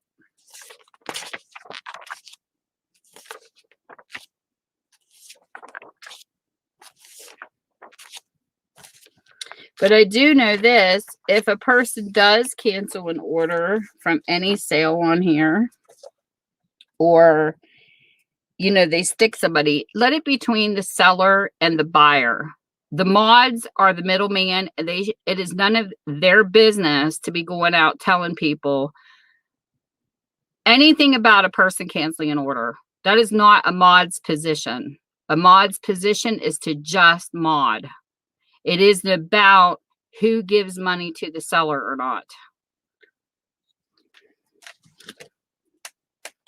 I would never have my mods interfere with the cancellation of an order or know if somebody paid me or didn't pay me, because it's none of their business.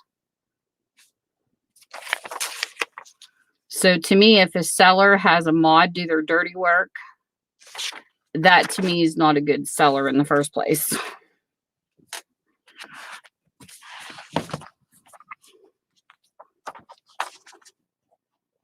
They shouldn't be involved in the monetary transactions.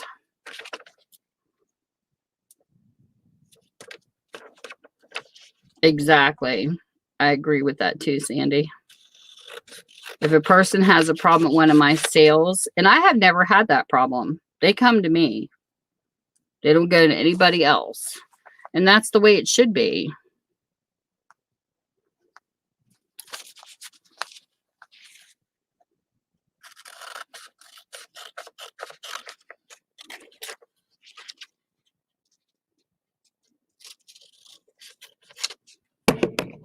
You got a problem with me, you take it up with me.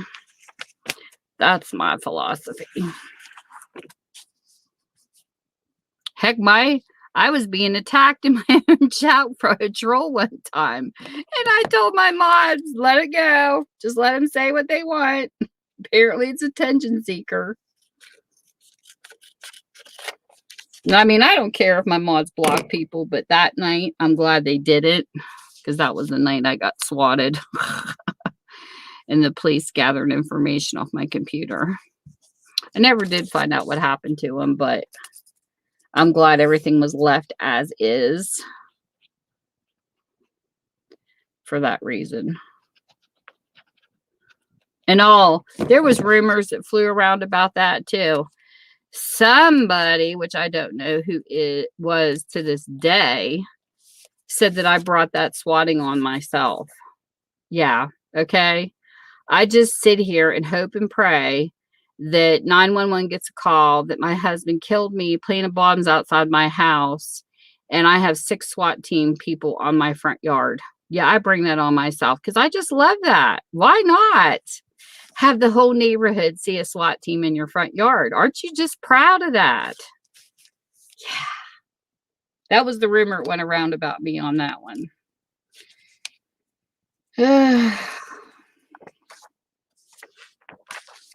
And it can happen online and offline. You know, people are just assholes, no matter where you're at. When my husband was in his, I have no clue who did that maybe, but that's what someone said about me on the internet. And no, I did not bring that on myself. But anyways, when my husband was in his gasoline fire, there was even an instigator, and I still don't know who did this either. I was with my parents out looking at a desk for my daughter. We used to have a local newspaper here called the Green Tap, and it was circulated free. And it would show you like people having yard sales, people selling stuff. It was kind of like Facebook Marketplace, but in a paper. And so I called my mom and dad one day because they were wanting to help me buy her a desk. So this place a couple towns away from us had an old desk that was from a classroom, and I thought how cool that would be. So my parents and I went to look at this desk. Well, that particular day, my husband was home and he was babysitting our 2 kids. And we had a brush pile in the backyard, and he didn't even have a chance to light it. And there was an explosion. The whole neighborhood heard it. Well, I wasn't home.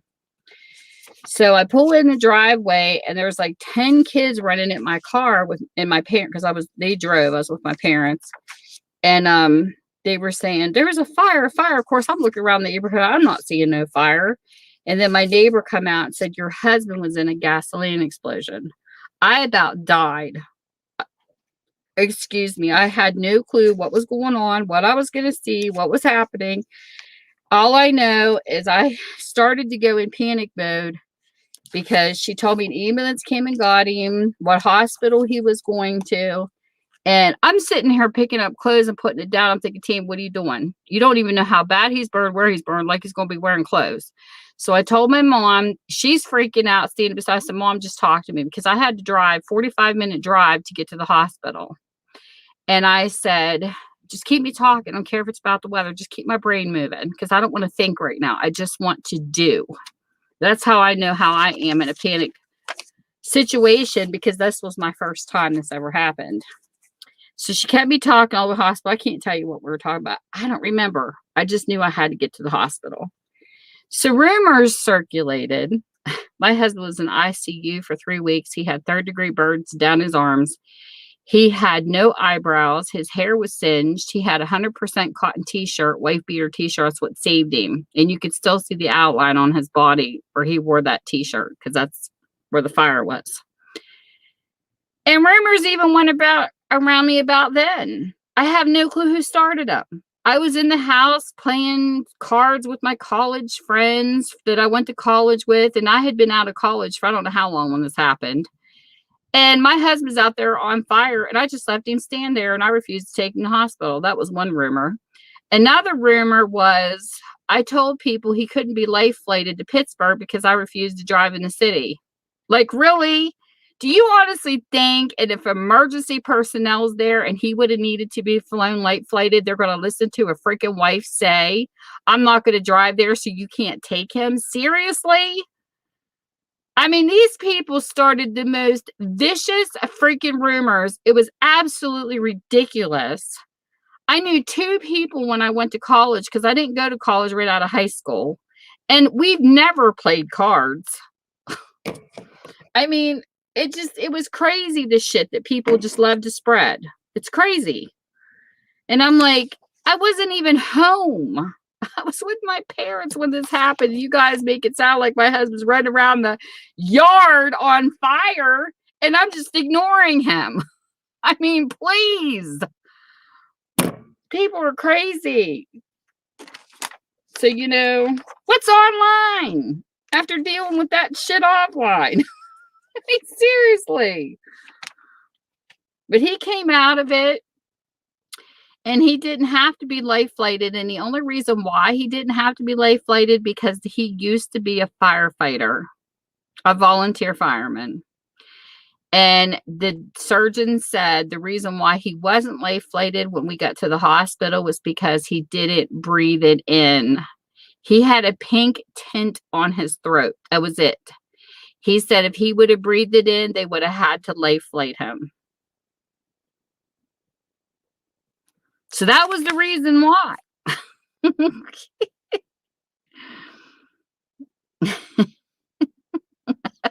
Sandy. Yep, exactly. So I'm used to dealing with bullshit and rumors and just people who are just not happy campers. They can't be happy to begin with to spread vicious rumors about someone like that. People are horrible. So that's what I mean. It's, that's why most of the time it goes in one ear and out the other, things that happen to me on the internet, because I really don't give a shit. At the end of the day, you see that little X up there, clear up there on a computer in the right hand corner. I could just, and everybody goes away. And I can take a break. And to me, when people start getting vicious like that on the web, take a break from the internet. Just leave. Just go take a break, because apparently you need a chill pill.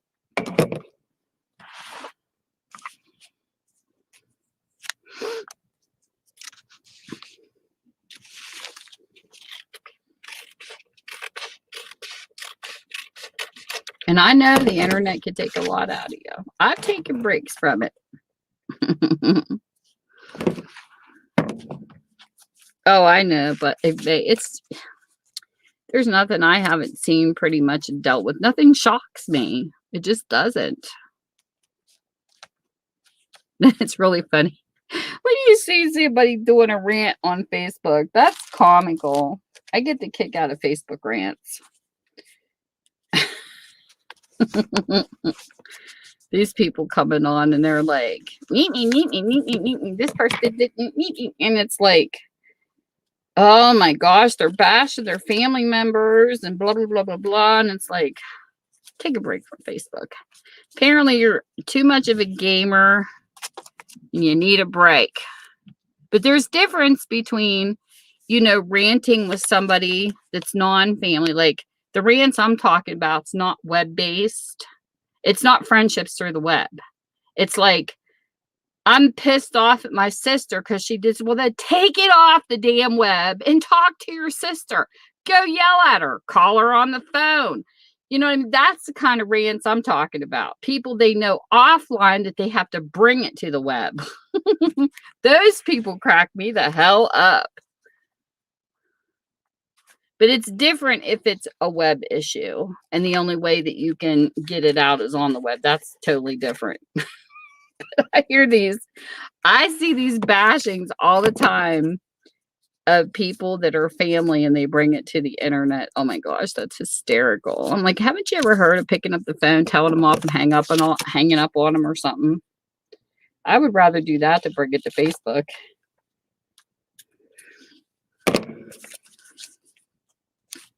I don't know. People are just funny to me.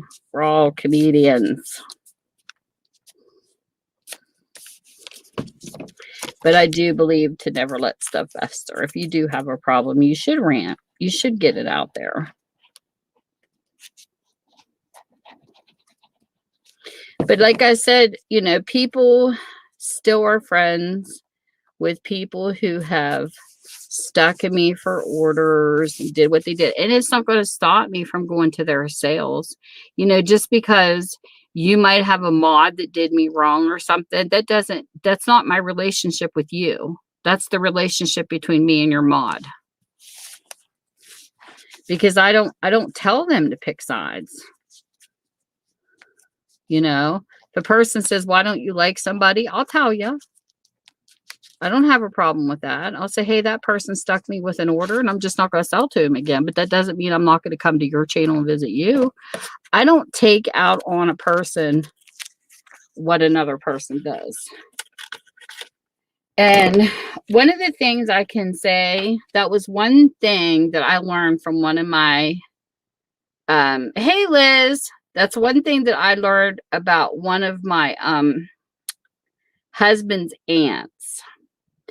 Is we go to church together and somebody said something about, oh, Mike and Tammy did this. She says, if I want to know Mike and Tammy's business, I'll ask Mike and Tammy. And I love her for that. Because I'm the same. Like when me and her would sit in church together, we would talk about our families. Like I would tell her how my kids were doing and she would tell me how her kids were doing. But there was none of this bashing of other people. Like we kept it with us. And if she heard something about someone, she goes to the source. And that's how I am too. I go to the source.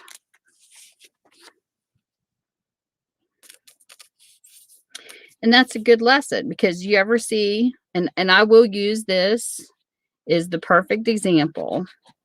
Have you ever seen a bunch of kids? I can't remember what show this was on. I don't know if it was Sesame Street. I don't know. But a bunch of kids were sitting on a bench. One kid told the next kid a secret. And they passed it down the line between like 12 kids on this bench. By the time it got to the end, they told the last kid to say what the secret was. And when that kid told the secret, it was nothing what the secret started out to be. It was totally twisted by the time it got to the last kid. So, yeah, that's how I look at it. Yep.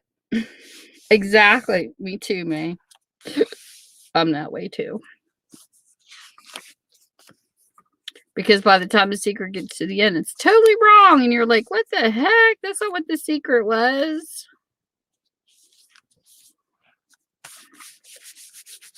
Can learn a lot from children, even on little TV shows.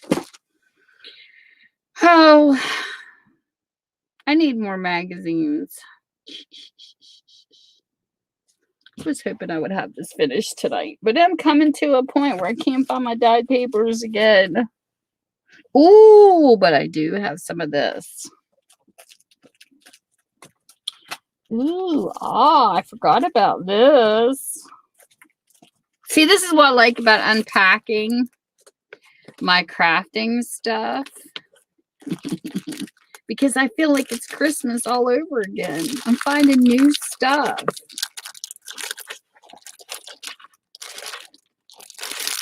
Guess what I have?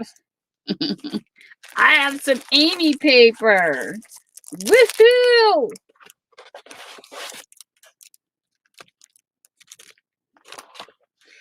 I love my Amy paper.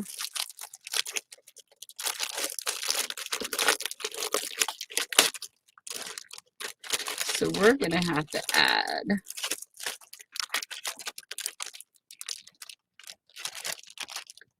a couple pieces of Amy paper to this journal. That'll give it some festivity. Okay, that's a bag. That won't work.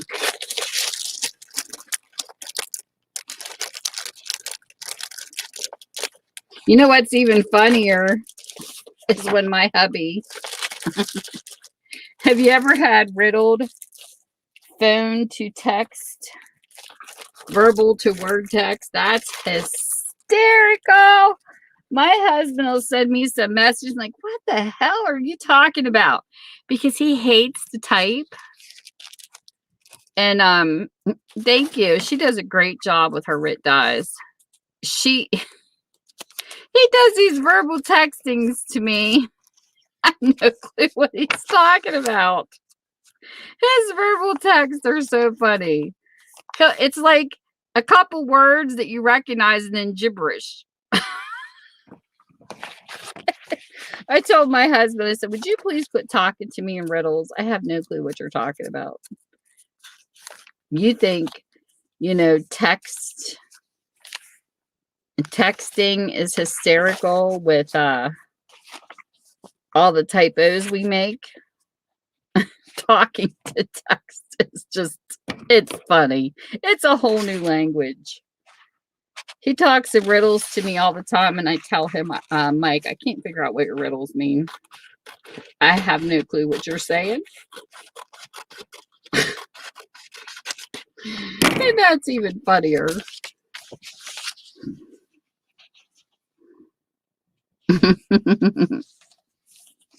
Plotting behind keyboards is fun, though. Sometimes it's good to be devious. Get those little pitchforks out.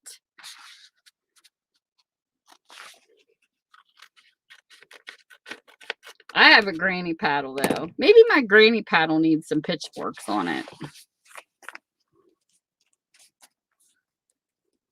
Somebody said to me, oh, baby, beat me when I said I had a granny paddle. And you know what I told him? but my granny paddle has nails sticking out. You just don't know if it's a kinky paddle or a real torture paddle.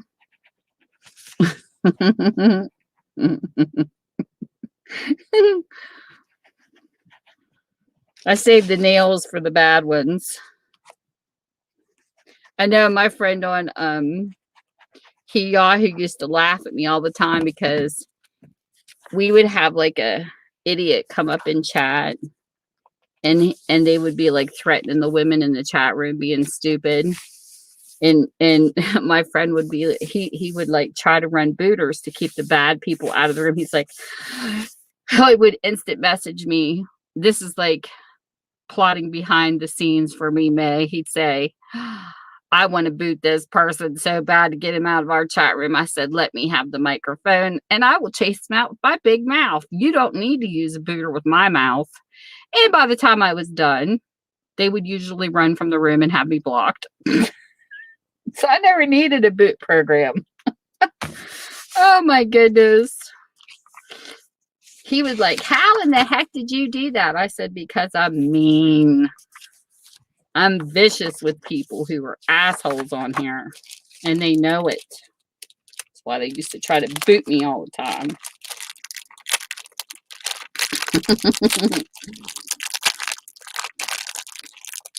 But I'm okay with that. As long as they were booting me, I didn't care.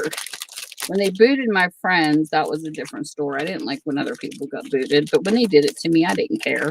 All it was an exploitation of your Yahoo executable. They were just knocking you out of Yahoo. It's not like they were hacking you or anything. All computers have glitches. And that was one of the glitches of the executable of Yahoo, is a person could just hit you with booters.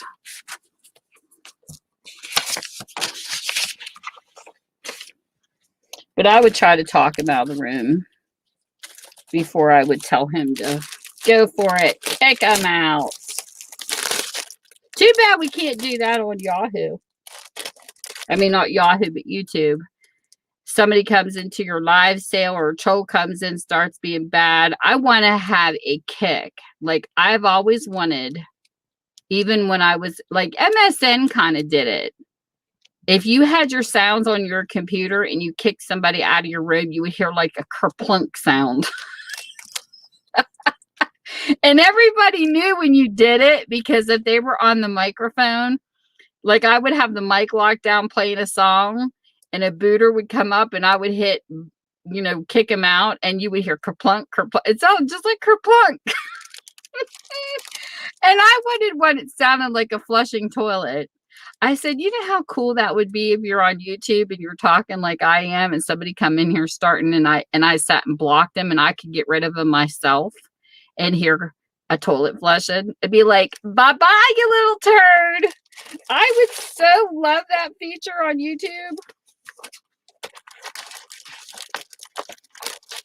The only thing bad about that, though, people would probably enjoy it so much they would look for people to kick out just to hear the noise.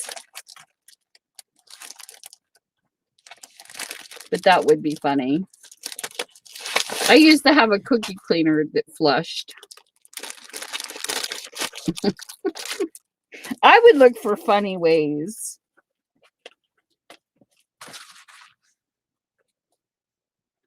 Since we did orange, I don't have any regular, well, maybe I do. Oh, I need like a regular paper size in this color.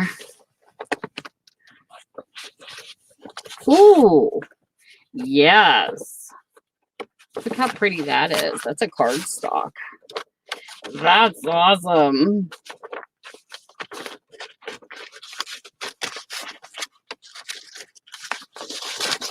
Like that green. Here, so we'll put this in next. Yes, you have the power. Don't let it go to your head, Sandy.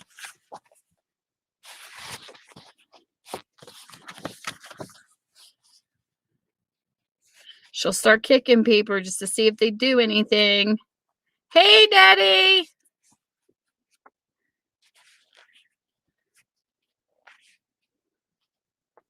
You being a good girl for a change.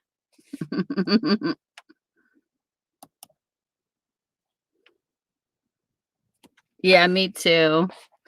I mod for a few channels, not a whole lot, but a few, and I do try to be there as much as I can. I feel bad though because I feel like I'm neglecting Ty's channel. I need to get in her channel. I really like Ty. Just she's always live on Sundays, and it's just so hard for me on the weekends. It really is. I've made so many exceptions for sales and stuff on the weekends. It's not even funny because when I first started YouTube in 2017, weekends was an off time for me. I wanted to do my 5 days a week and just shut it down and stay away from YouTube Saturday and Sundays. And then Defy started, you know, they have their auctions, and I like going to their auctions because I love what the nonprofit program stands for. So I made the exception to come on for Defy. And then a couple other people started having sales on Saturdays. I'm like, you people are killing me. Like, I really don't want to stay here on YouTube 7 days a week.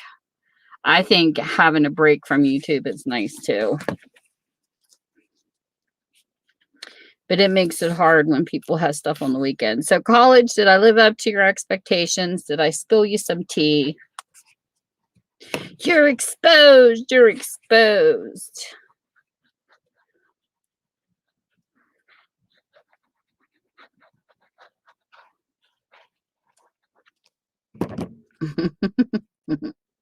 That's my tea for the week. Hate on me all you want. Because when you hate on me, you're leaving other YouTubers alone. So you can pick on me. You can delete my lives. You can bash me behind my back. I don't care. I don't. Because then that means somebody else is saying, yes, I got freedom this week. Nobody's bashing me this week. I'll admit I'm crazy.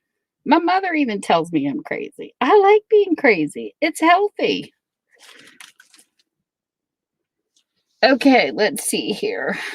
Napkins. Like, I don't have tons of napkins. It's just a bad thing. The only napkins around me are the ones I have ready to sell. I don't have my napkins.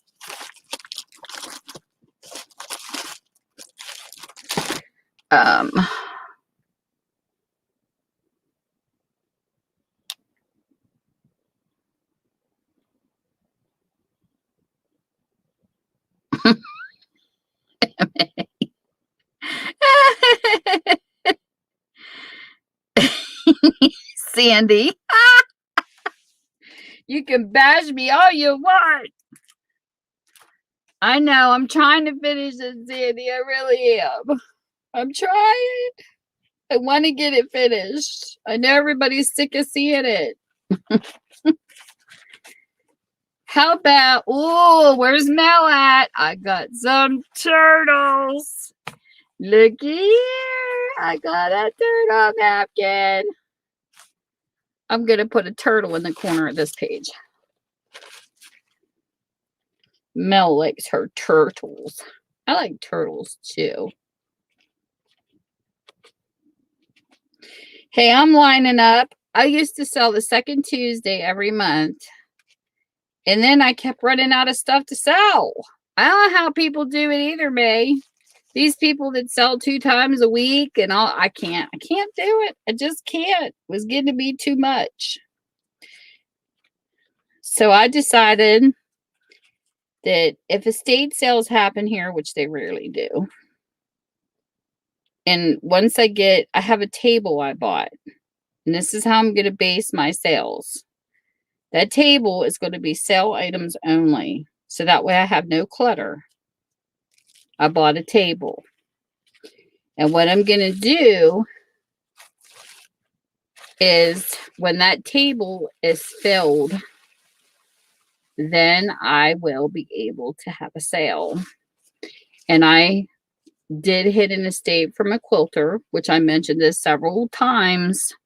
But I had everything upstairs sorting. Now I'm an old lady, so it takes me a while to get my stuff sorted, excuse me, and then carried down here. So I watch TV with my hubby a lot when he's off and things like that.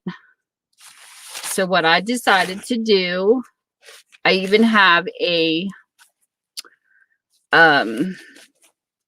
Big Shot, one upstairs and one downstairs now, because I told my husband, he's like, oh, now you can take it downstairs. And I'm like, no, because when I'm watching TV, I don't like to just sit and watch TV. I have to be busy. I'm either ripping books up that are falling apart or nobody buys, or I'm on my Big Shot, or I'm doing something. So I have one upstairs and one downstairs now, and I absolutely love it. Them being in both areas is awesome. What did I hit? So, I'm not going to use these scissors on this because these scissors suck. I'm going to grab my favorite scissors because these cut so much easier, like butter. I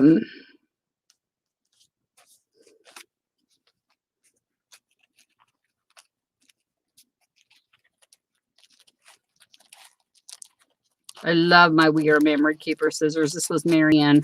Marianne did it. She got me addicted to these scissors. It's Marianne Paper People fault. The rumors starting here, people. Go to Marianne's channel and say, Tammy said you did it. You got her addicted to We Are Memory Keeper scissors. Let's start some positive rumors.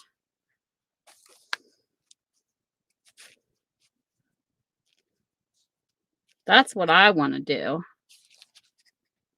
Oh, did you see Leathers and Lace? She was with that sexy cowboy.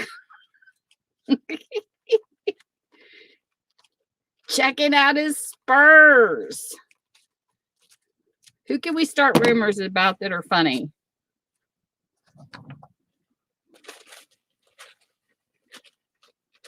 Oh, another thing that this is Marianne's fault. She got me addicted to Undo. Look what she did. This remover sticker shit. It works. And then Kateri, she got me addicted to this stuff. It's called water-based stamp cleaner. And it smells like bubble gum, like Bazooka bubble gum. This stuff's amazing. I'll start some rumors. Liz, she carries a damn pitchfork. You have to watch her because she'll stab you in the ass cheeks. There you go. Liz, there's your rumor. Had to start one with you. She's the little cartoon devil that sits on your shoulder with these little pitchforks. And if you piss her off, she's going to jab your buttocks. She carries the pitchfork and I carry the granny paddle.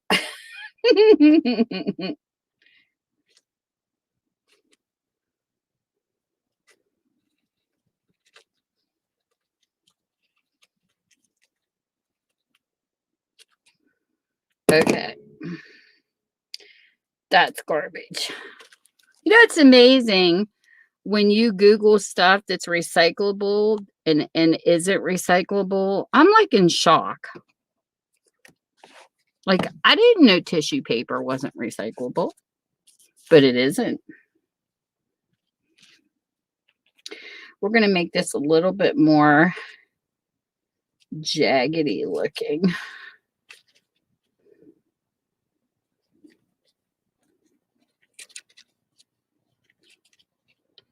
I don't want this to be straight. I want a jaggedy cool look.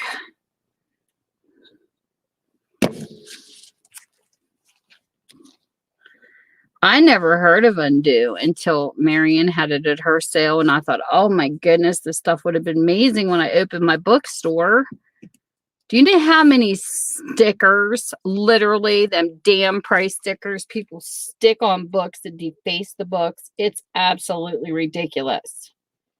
My husband would laugh at me because I'd be down here cursing, trying to get stickers, and I can't tell you how many freaking nails I broke taking these stickers off these books. And I'm talking like those huge Kmart ones, you know, that take up like the page. Absolutely ridiculous. Kmart had some major, huge stickers. That's all I have to say. They were horrid.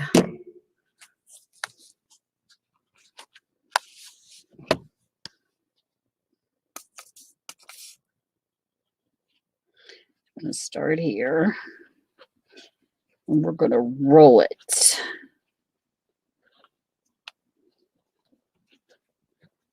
Let's just do a little section first. I don't trust napkins. They tear too easy. So we'll start that right there. I got a couch sitting at Big Lots, but I don't got a truck to go get it. So if anybody wants to come to West Virginia and bring my couch to my house for free, because I can't afford to pay you, you're more than welcome. Now, me and my hubby, I think we're going to rent a U-Haul box vehicle to bring it home. For one thing, we got family members that own trucks, but they all work. And his schedule is so wonky. So that looks good. I like it.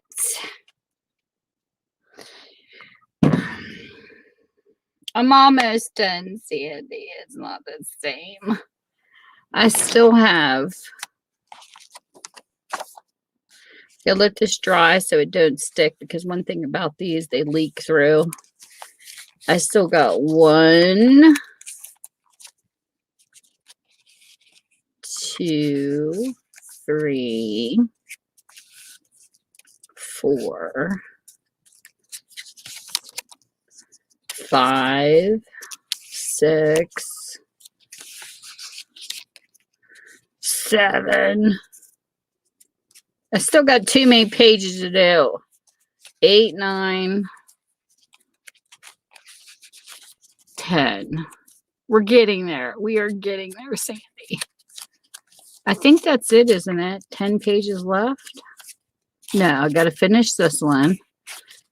So there's 10 and a half. And I believe these are all done. Yep, there's 10 and a half pages left. Feed you. It depends on what you want to eat. I could have a hubby cook on the grill. He made some really good barbecue chicken. You come up and do that for free. We'll have steak on the grill. How's that sound? Does that sound good? I got to stretch my legs out. Hold on. Oh my God. I hate arthritis. Oh. Oh. Thank goodness I have a box sitting in front of me. What else do we have?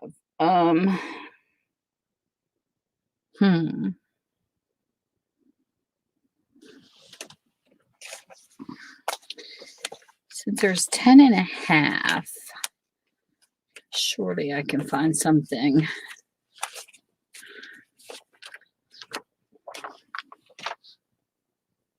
She's going to have a variety, that's for sure.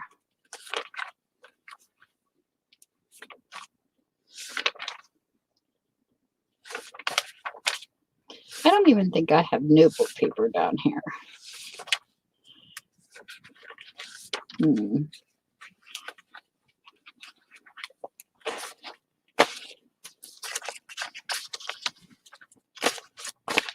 So this book is going to contain a lot.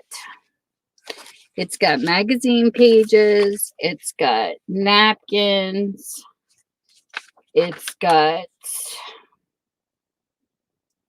that looks kind of neat. wallpaper. Got wallpaper in it, which is cool.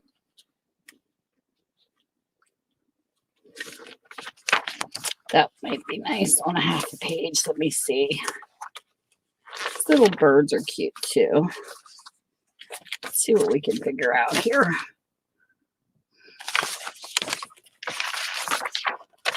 Okay.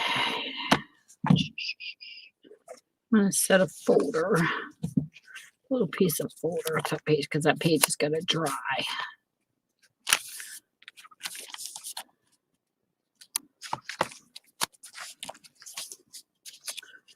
Gotta find the page I was working on and I didn't finish it.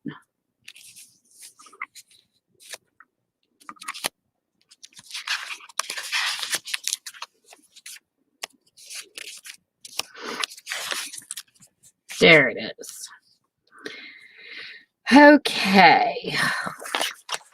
That needs a peek big picture.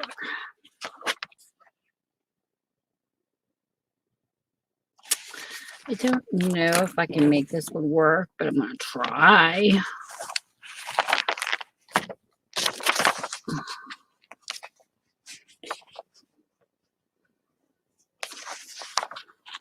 I'll cut down here.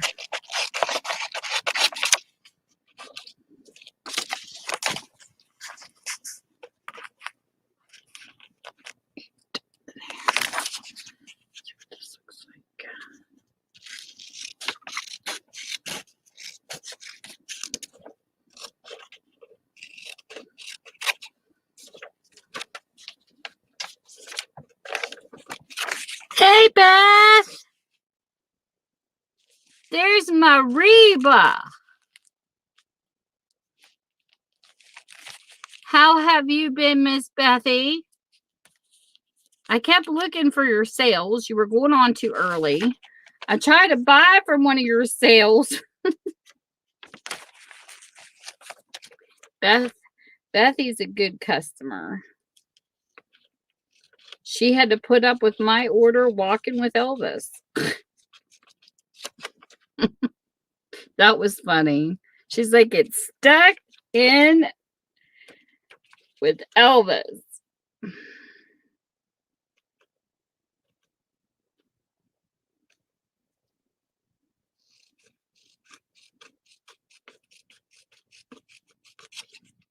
So how have you been, Beth? Is your work schedule lightening up on you yet? She's a workaholic. Let me see here.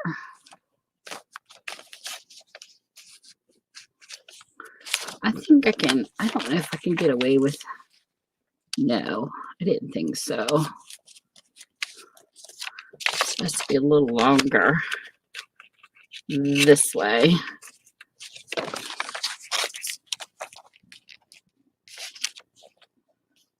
And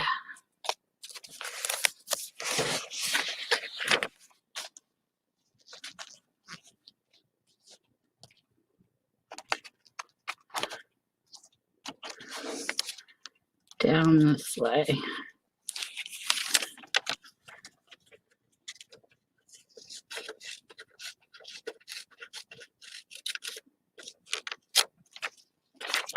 Let's see how this looks.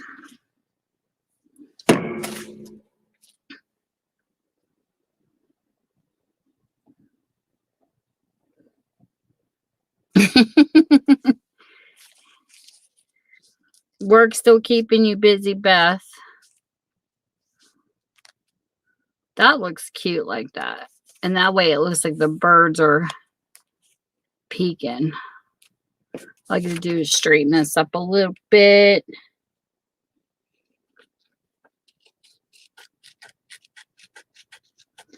I'm doing one of my journals. It takes me forever.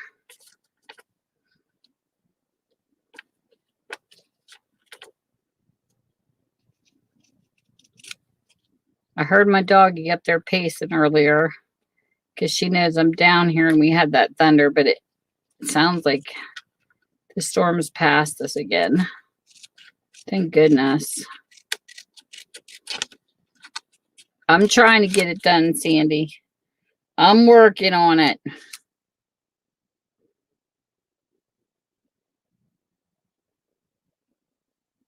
Oh my goodness, Beth, that's horrible. Don't you love it when jobs do that? Yeah, the place I was working for, I'm not going to say it didn't surprise me that it closed. I was working for a skilled living facility, and I disagreed with some of the things that they were doing.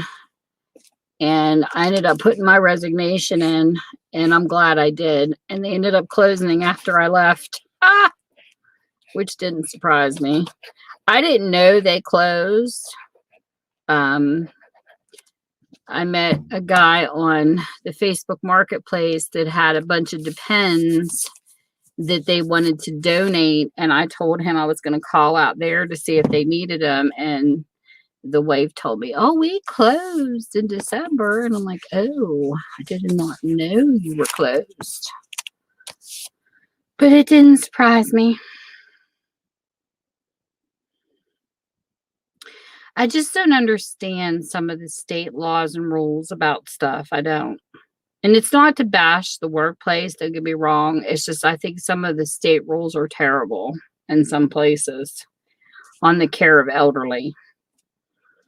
And let's just say when COVID hit, we don't know how long, like how far these people were traveling to visit their family members and stuff.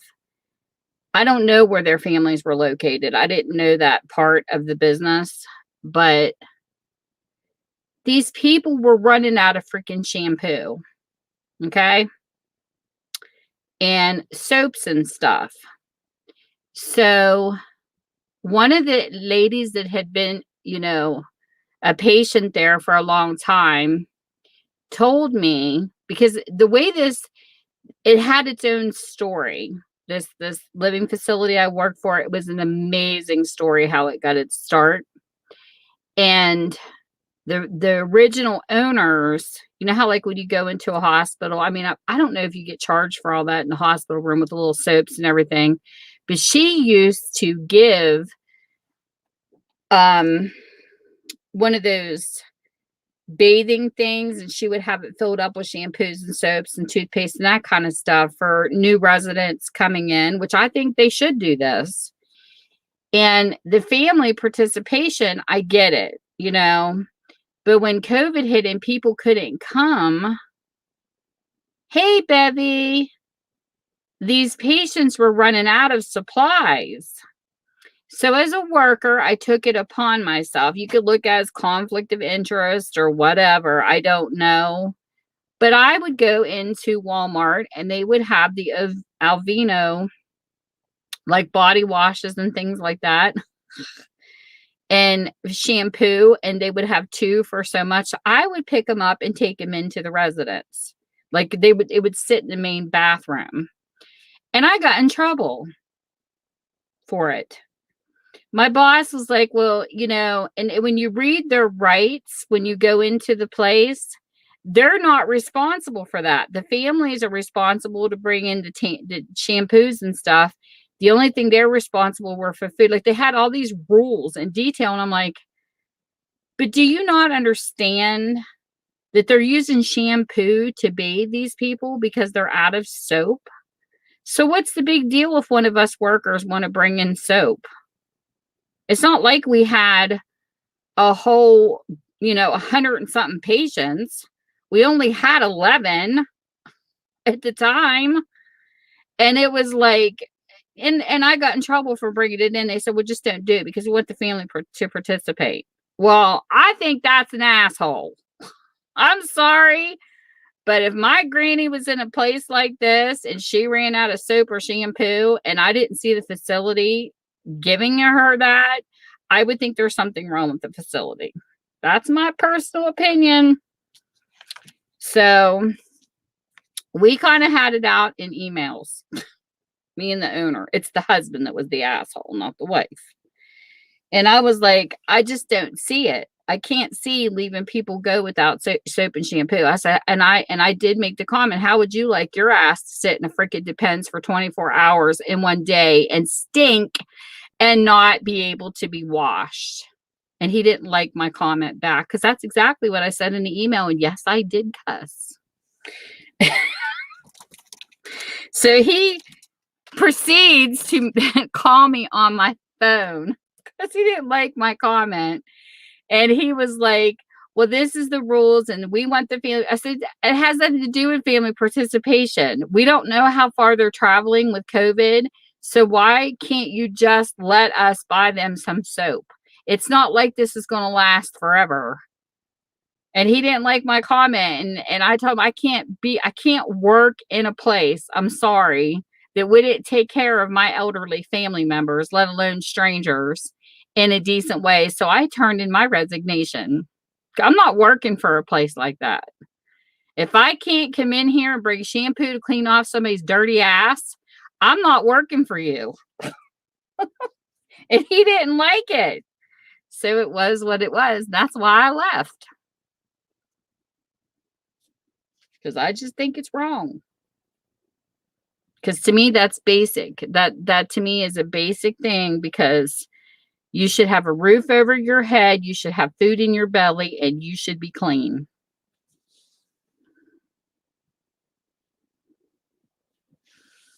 So, and you know, of course, your medical services and all that too, but you know what I mean. And when I see a company that doesn't supply that, I have a problem with you. So that's why I left. Or I probably would still be working there. So what do you all think about that?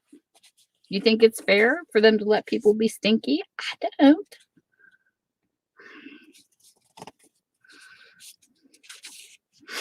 Exactly. And they didn't like it because I spoke my mind. I get in trouble no matter what I do, but I don't care. I would never want my elderly to be in a place like that, and I won't give a good review either. Oof. Oh. No, because the state rules, college was on the wall, and it never said anything in their rules that they had to supply bodily cleaning products. So I probably wouldn't have won. It wouldn't have mattered.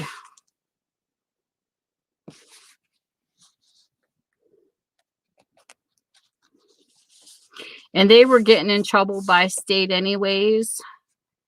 I think they ended up having to shut down because they didn't meet fire codes, and they were in all kinds of trouble. They had to pay big fines.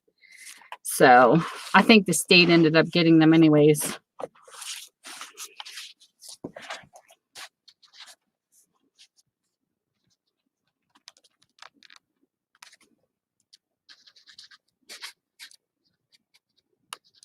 But we read the rules that was on the wall, and it didn't say anything about shampoo and soap.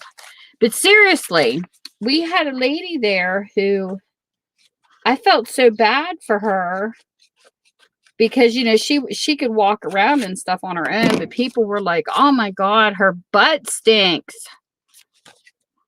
I mean, you could smell her.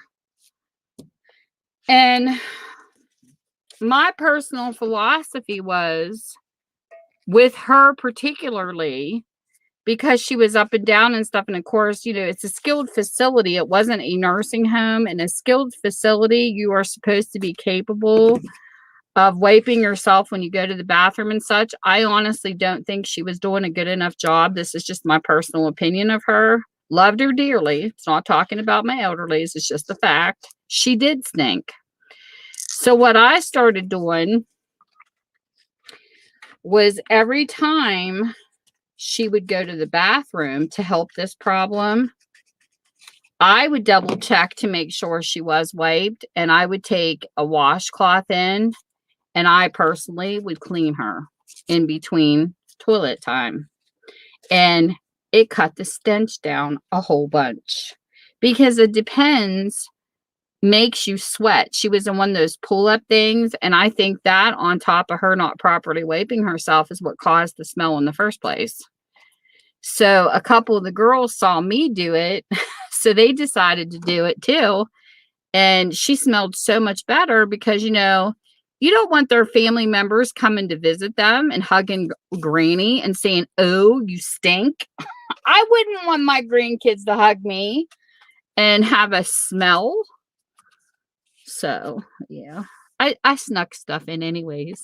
I didn't care what they said. I told people, shh. I tried to sneak the soaps in when nobody was looking. And then right before I left, I said, "You don't know who did this." Because one of the girls walked in and caught me putting Alvino's stuff, because we had one elderly lady had super, super dry skin. And I was always lotioning her legs. So I decided to sneak her in some Alvino because it's amazing body wash. And it's only 2 for like $5.25. And they were huge bottles. Like, what's the big deal? You know? So I snuck them in, and when the girls caught me, I go, "You did not see this." And I mean, you did not see this. I didn't see nothing. And she walked out of the room. But I'd sneak stuff in anyways. I didn't care. Because when I work in a place like that, I understand people can't always, like, they're understaffed in the bigger places. They got like one nurse taking care of a whole ward of some people in nursing homes. And they can only spread themselves so thin. I understand that. But being that we only had 11 people, there was no excuse for that. I think there was 13 when I started there. And they dwindled down because we had a couple ladies pass away. But I'm the type, when I go into a place, I want them to have the care I would expect or I would want for my elderly grandparent. Because to me, they're not strangers. I love listening to their stories and sharing their lives and stuff, you know, when you get to know them. And I tell you, there was this one. I loved her. I did. She told me how she met her husband. We used to talk about her family. She was so sweet. And she looked at me one day. She says, "I'm 93. She just turned 93. And she's like, "I'm so tired. I want to go be with my husband." And she passed away not shortly after that either. But it is amazing. She told me how they met. Those are the type of things I love to listen to. You can see the memories flashing in their eyes when they're, you know, going back in time. Her son always was there. He always visited her every day. He was an amazing person. And he really loved his mama.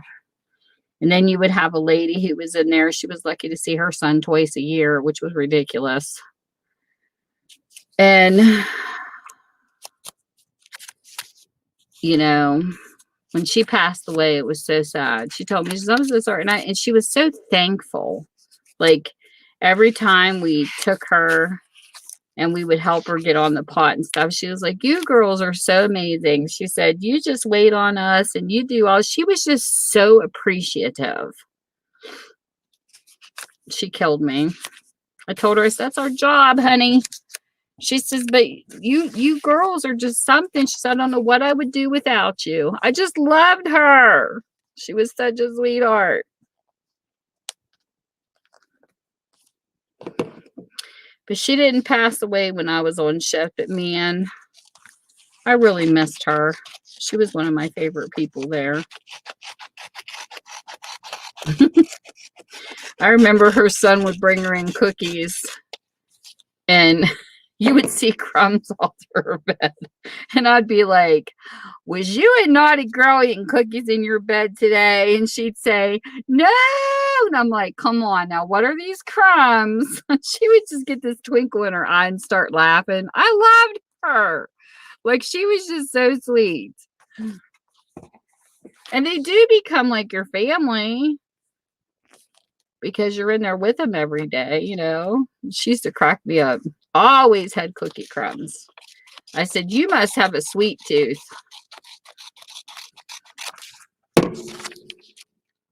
She was a cutie patootie.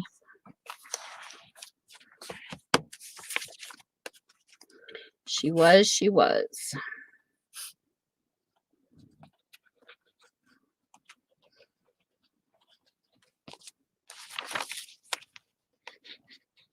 I don't know where the rest of the patients went, though. What are you up to tonight, Bevy?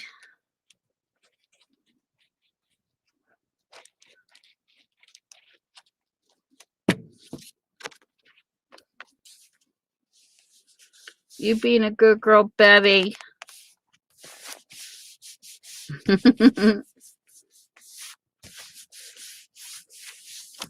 Bevy preaches it on her channel, too.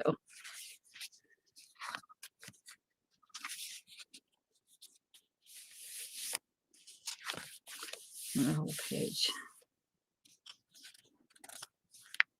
She's watching me finish. I'm trying. Look at that Sandy down there. She's just, get it done, woman. Move it. She's my drill sergeant, in case you guys don't know it. Sandy's in the military. She's always on me. Get it done. Quit your damn whining. Get it done.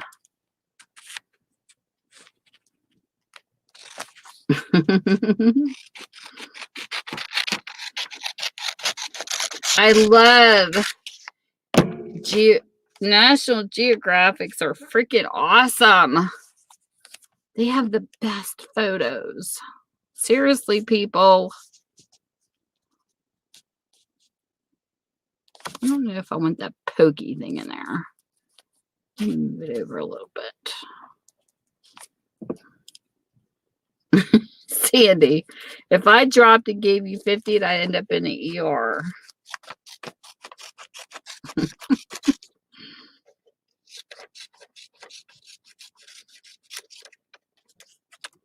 There's Naughty Amanda. Yay, we got some naughty people in here. We like our naughty people.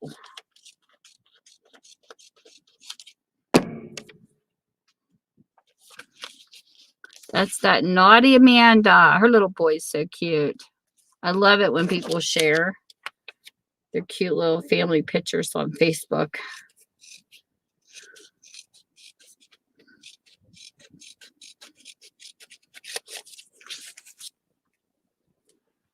And no, my two twin granddaughters, oh my goodness, they're so funny.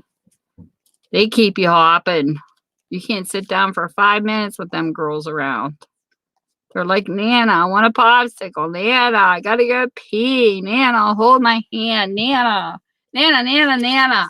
And it's hysterical when I'm in the store with Kylie because she sees me and Jade will be pushing her around in her stroller and she nanas me through the whole store.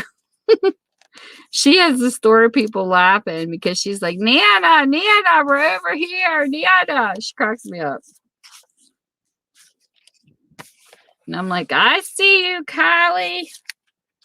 She's a stinker. She's the youngest. She's so darn cute. She got a raspy little voice. Boy, she ornery. She's an ornery little girl. I teased my daughter. I said, well, you got reddish-haired kid. You got a brunette.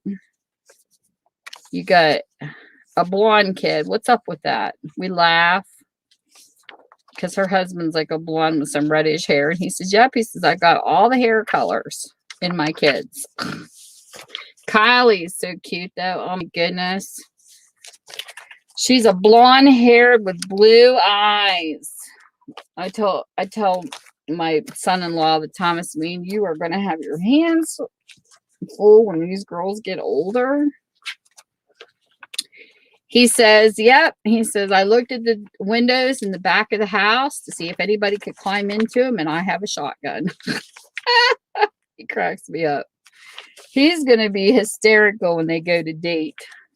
My husband, you know what he did? And it was funny because it's the guy that my daughter's married to now, the one I was just talking about, Chris. He come to the house, and my husband, when he took Jade out on a date, my husband was sharpening his hunting knife. And he says, he was taking his knife and sharpening it, and he says, "You better bring her back on time." Chris said, "You don't scare me." That's what he said. So I said, "You wait till it happens to you and your girls start dating." I said, "That boy's going to say, you don't scare me either. And then what are you going to do?" My gosh, it's hysterical. I got to share a funny story about my hubby. Want to hear a funny story? Or are you done with my stories? Oh my goodness, is that one stinking cute? I got to stick that one in there too. Want to hear a story about my hubby? Somebody give me a yes or no. If you don't, I won't tell you. If you do, I'll tell you because it is funny.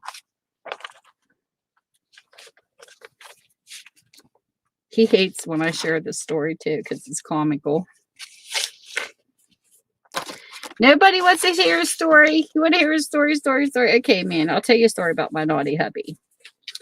So, this was a date. My dad and my mother were not home. And my cousin Melanie was dating this boy, JD. And we were on a double date. So we were playing the very first Atari game out. And if people know what the first Atari game was, it was like a diamond shape and it had like a driving and a breakout and whatever. Well, the console messed up. And every time the console would mess up, you'd have to smack it on the side because you would get like a little jiggy jag looking thing on your TV screen. So you'd have to tap it and it would knock it back to normal. So my hubby was sitting there being ridiculous.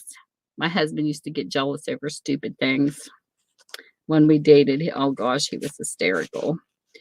So JD was playing the game and I came out and told JD, all you do is hit the game console, and I was showing him how to fix it because it messed up.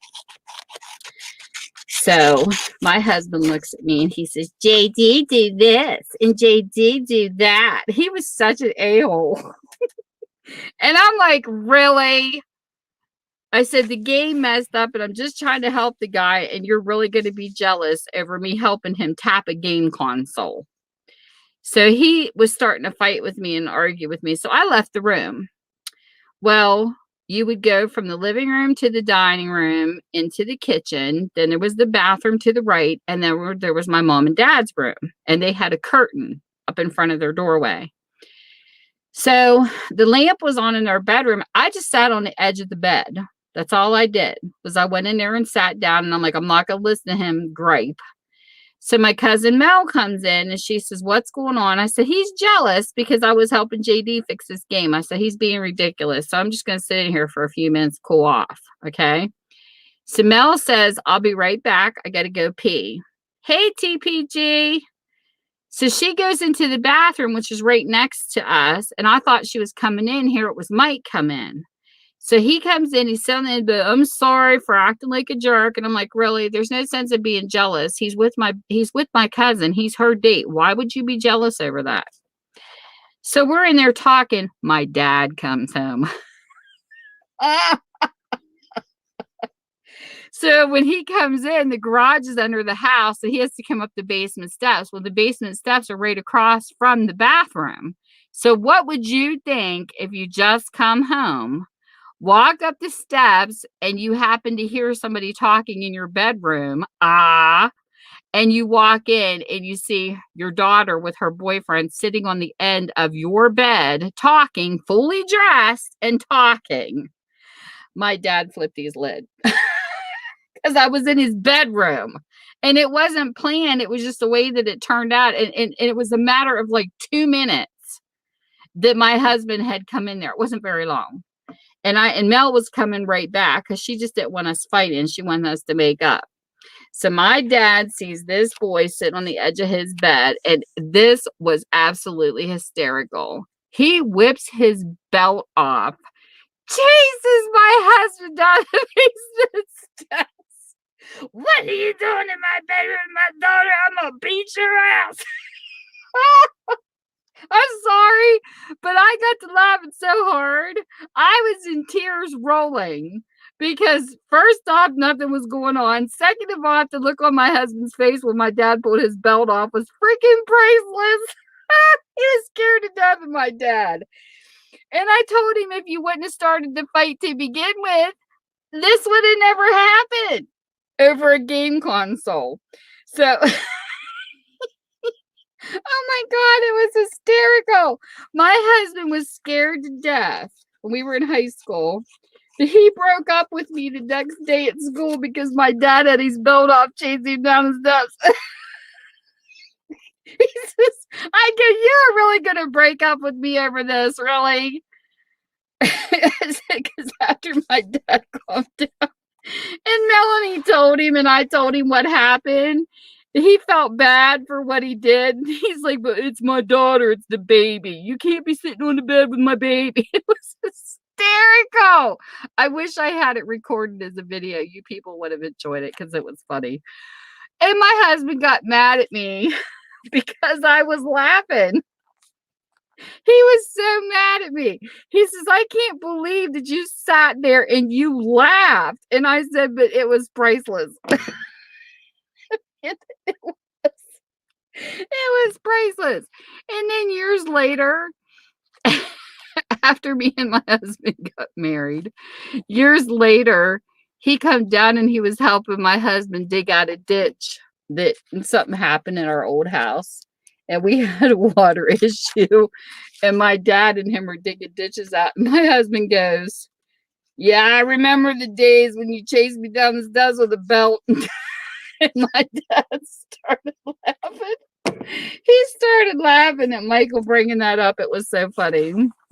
But that's when you know that you got a funny family. I couldn't help it, but we ended up getting back together, but he broke up with me because my dad scared the shit out of him. That was funny. It was funny. I still think it's funny. So I had to share. So there's a funny story about my husband. He's going to come downstairs. He's home. He's probably up there, that witch. She's down there telling my stories. How are you doing, TVG? Oh my goodness. So I feel for my daughter. Her girls go to date. Oh my goodness. I can't help it, but those stories are comical. The things you can tell your grandkids, your pap, your great grandpap chased your daddy with the belt down the steps. Did she? What'd she do, May? I love it when people share stories. I think it's hysterical. Love it, love it, love it.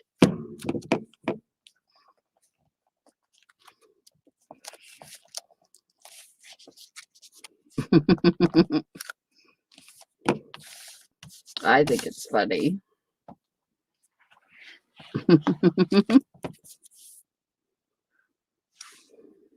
Have you been staying out of trouble, TPG?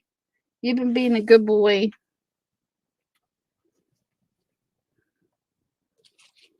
I bet you hear a lot of stories in school. Oh my goodness. Things the kids tell their teachers has to be funny too. I can only imagine.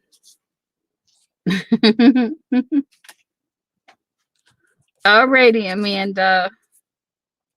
You have a good one. Thanks for coming in. Hearing my naughty stories.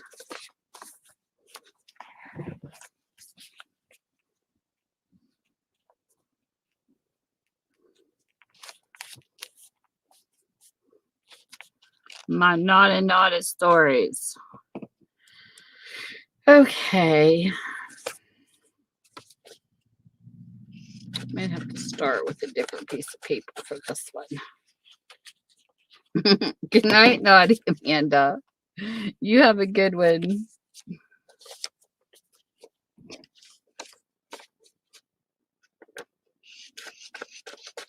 Sweet dreams. I'm rushing it because she's going to be like, oh my God, she didn't finish it yet.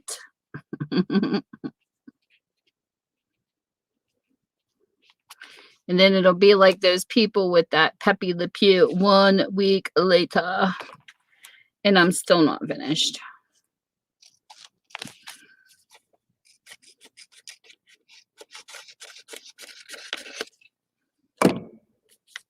I love it when people do that in their videos. I think that's comical. 1 week later.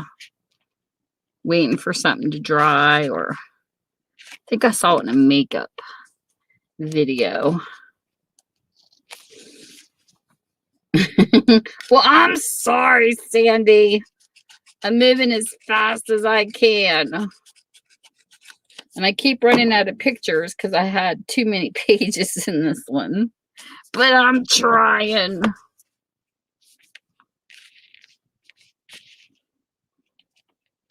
My other one I've been working on since November. Could you imagine if I'd have brought that to my YouTube channel? That would have been horrid. I work on it, and then I put it down, and I work on it, and then I put it down. It's just, it's something, to say the least. That one you're not going to see me create. When I'm done with it, I'll do a flip through. But it is definitely a work in progress for sure.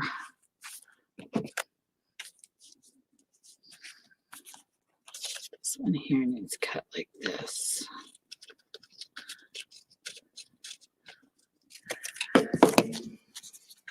You would have been, really, woman, if I would have brought that to my channel, because it's, when I'm working on something and I'm putting everything into it too, it takes forever.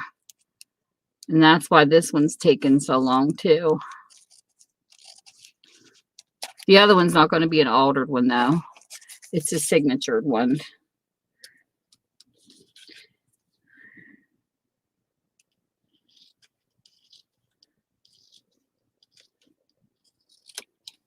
And I have not sewed the signatures in yet. I'm impressed with the cover. I'm scared to put the signatures in because I'm afraid that when I put the signatures in that one, I'm going to mess it up. That's my biggest fear, because, you know, when something turns out really, really good, then the other part seems like it makes a mess for you.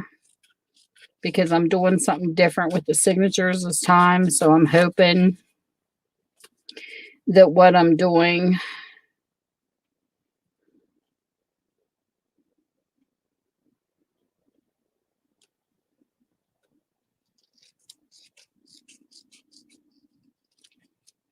will not mess me up.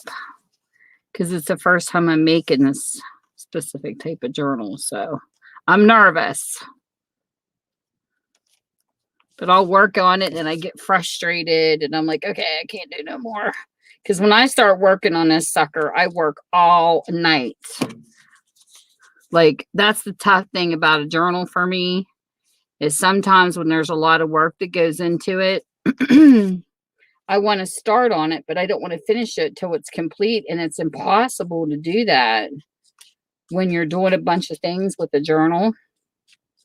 So I'll get into a part of it and I want to finish to a point.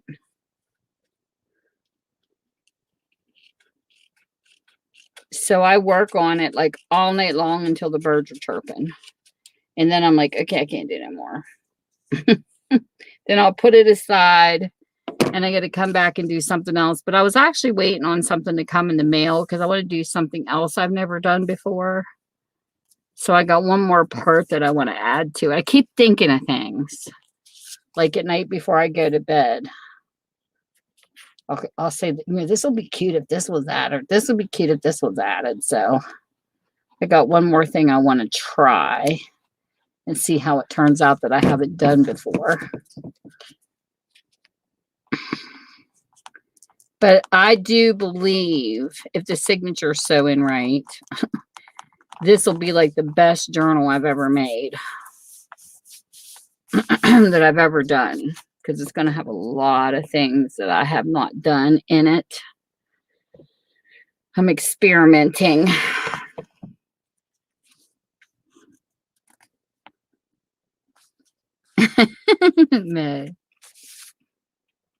I've been working on this one for weeks now. I like taking my time.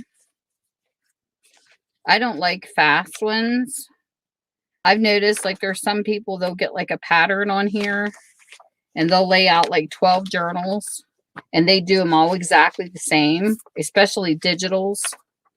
They'll do them the same and all they do is just add different paper, like a different cover or whatnot, but they're all the same. And they like sell all 12 of them at once. My journals aren't the same.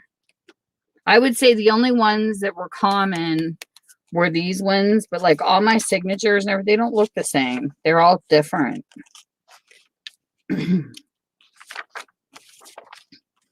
Like I've only done one fabric Holly Hobby. I've done only one Ugly Duckling Golden Book. I've done like, I've probably done more of these types than any. And I've only done like, I don't know, I do one of everything. I don't know if I'll do another Golden Book or not. I enjoyed that one because that was my favorite story. And somebody asked me once why I picked the Ugly Duckling, because I've showed it on my channel before. I have it upstairs. It's not finished yet, but it started. And I said, well, the Ugly Duckling represented to me not just about a baby who got lost from his mother, but, you know, here's this little duckling stuck in changes, like trying to look like everybody else. He was this fuzzy looking little thing. And I look at the Ugly Duckling as puberty. You know, we go through all these different phases and we're just trying to be accepted. It wasn't just about the mom to me. And I think that's why I like the Ugly Duckling so much, because we always go through these pimple stages or weight stages, or, oh my God, my eyebrows need pluck stages, because you might have some real thick ones compared to other people, or stuff like that. And I don't know, it's just how I saw the Ugly Duckling, and I just love that book. And plus I love swans too, so that's my second favorite animal next to a horse. I like my swans.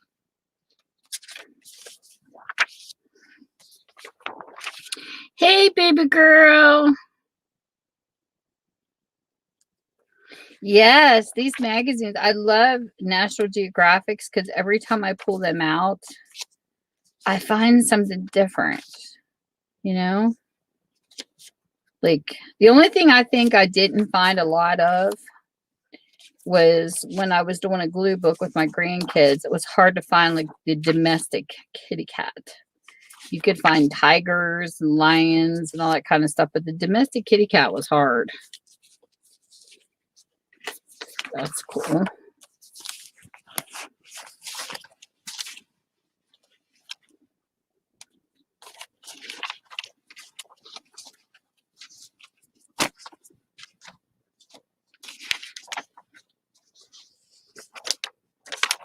So we can pull out of this.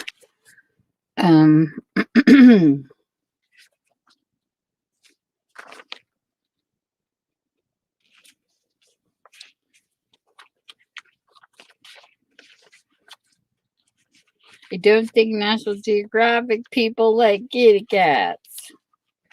But everything else, like flowers and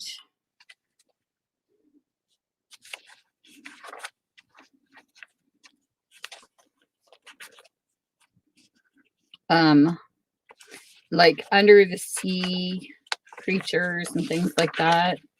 I found plenty of them.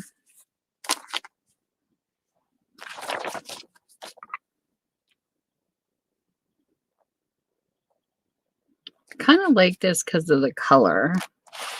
I'm not a pink person, but I really like the colors of these two pages together.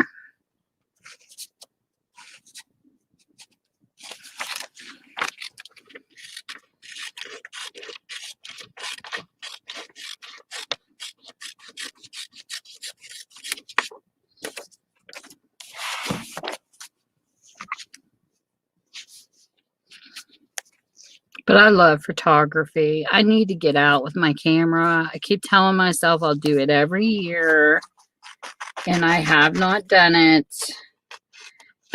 because I could take some pictures and post them up on Facebook or something and share some images with people that's copyright free. Because I wouldn't charge. That's pretty together.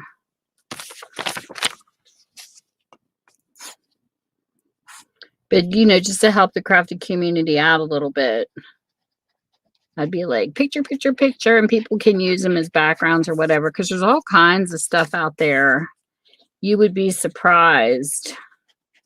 You know, people who aren't into photography, there is different things. If you're looking for backgrounds, you could take pictures of, like, you know, cobblestone, cement, things like that, just for background purposes.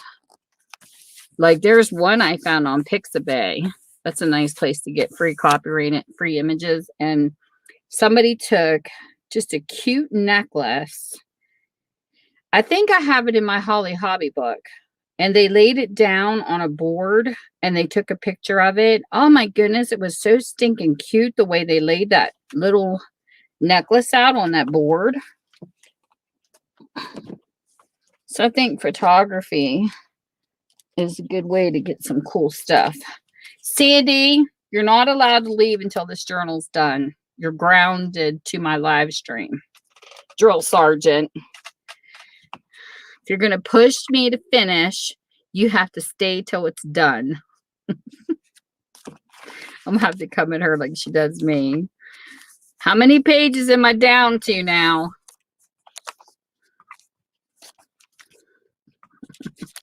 She's over there. I'll show her.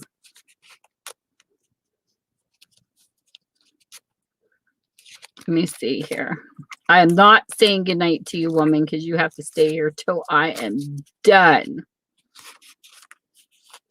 She's like, you're on ignore. I'm going to bed. I have one. Look at this page. Look how cute that monkey is. It's like some kind of fleece or wool around it. That is like so stinking cute. It's a baby monkey peeking out of the hole. Sandy, bite me. There's 1, 2. There's 4, 5, 6, 7. Oh no. No. See, this is why I didn't want to do this, because my napkin would stick. Oh, I knew this was going to happen. My turtle napkin was bad. Oh, you're awful. Ripping dyed paper. Because it wasn't dry. There's 6 pages left, Sandy. 6. I got 6 pages that I'm down to.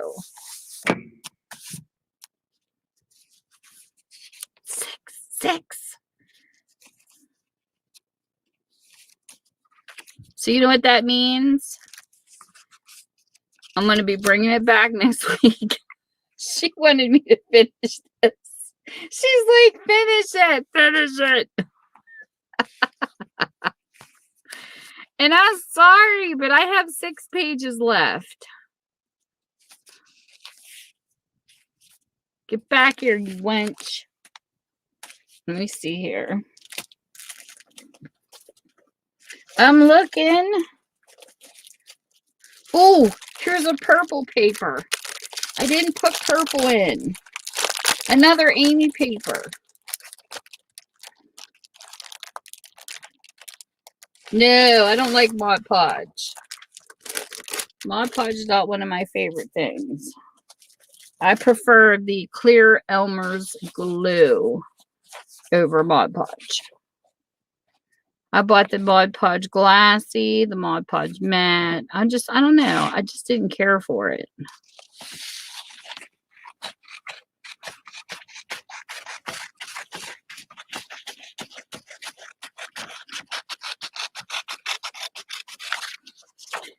Yes, we're going to do a purple page. So you know what this means? I put this in, Sandy. It's going to take me down to 5. I'm going to do a countdown.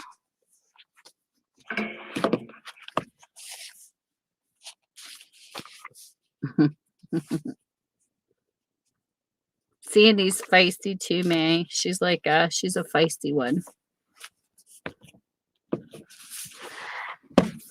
Okay.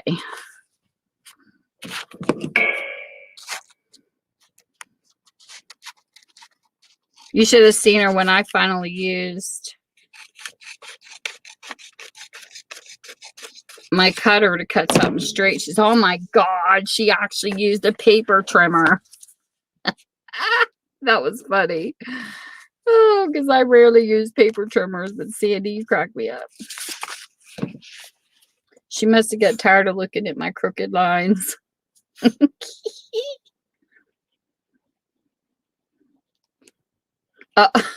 Listen to her. Bribery. Why, you like purple? Is that your color? Yes, I'm putting an Amy purple page in here. I love Amy's papers, if you haven't noticed. I attended a couple of BMOS flea markets, and let me tell you, when Amy did a giveaway on one of her papers and I won it, I about fell out of my chair.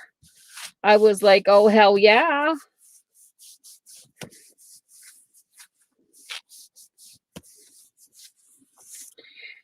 Okay. I know, she does have pretty paper. My husband was going to writ dye just to see if he could do it, but he didn't.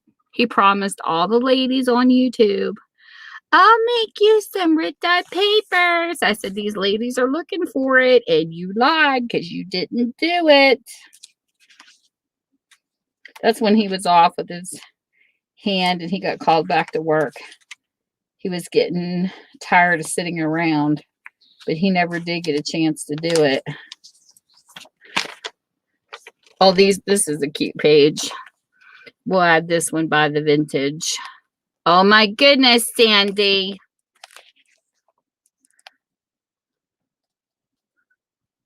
After I get this one done, we're doing a countdown.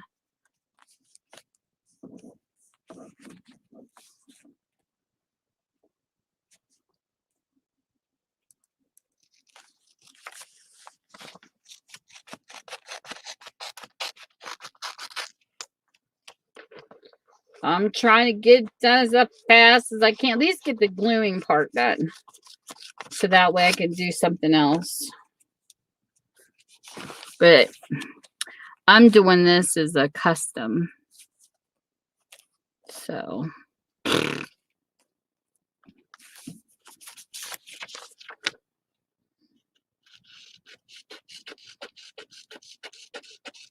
I figured since I would do it, if anybody was crafting along or wanted to make one of these books, you will have all of these videos to sit down with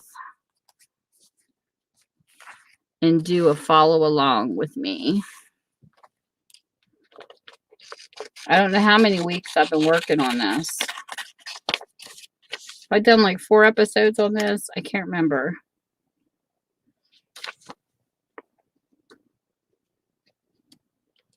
I know one of them took me 4 weeks to do. before this one. But this is without editing. This is where you all see me finding the whole entire process with no editing. This is how long one of these can take. And I never charge for the time I put into it. Whenever I sell my stuff, it's never about the hours it takes. It's always about just the content that's in them, the supplies.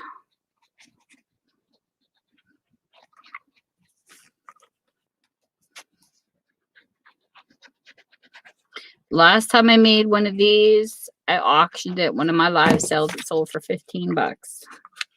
I was so ecstatic. Anytime my work sells, I am just ecstatic because I never expect any of my stuff to sell. I'm appreciative. Okay. So now we have another half page to do. I will do purple for Sandy because she's staying up with me. Let me see here.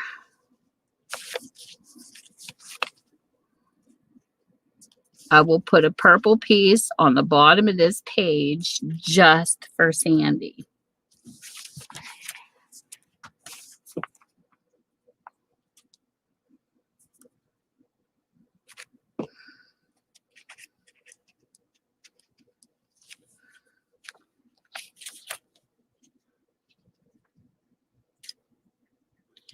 Oh, not me. People always buy a lot of the stuff I make.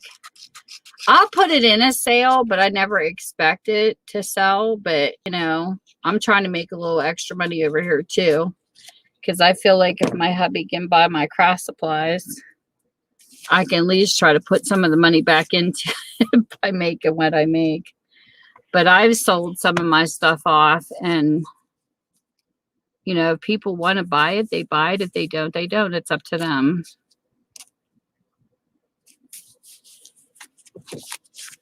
I don't know too many people that get this kind of stuff for free. I don't get stuff for free. Nobody gives me an altar journal for free. Now, on giveaways on channels, you know, I had a friend that started out in this in Australia. Hey, Angela. She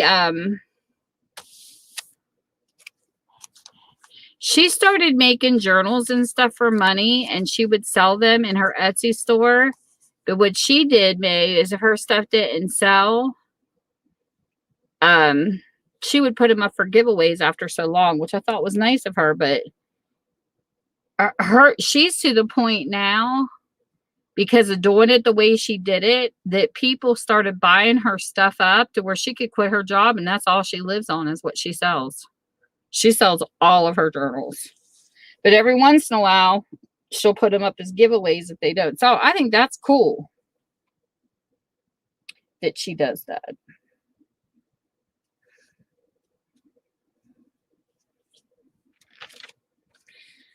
But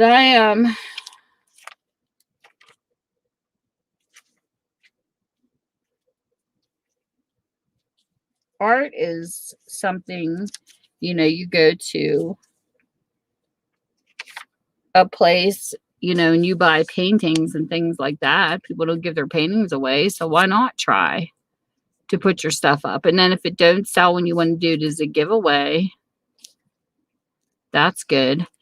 I don't know if I'm going to have a hidden giveaway or if I'm just going to announce it. But I don't know how to do this.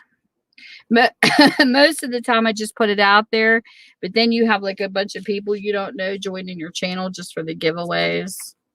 I don't know. I might just keep it the way I've always done it. But it's going to have to be within the United States. I'm not doing it out of the country. I have done it out of the country in the past. But the way shipping rates and stuff are right now,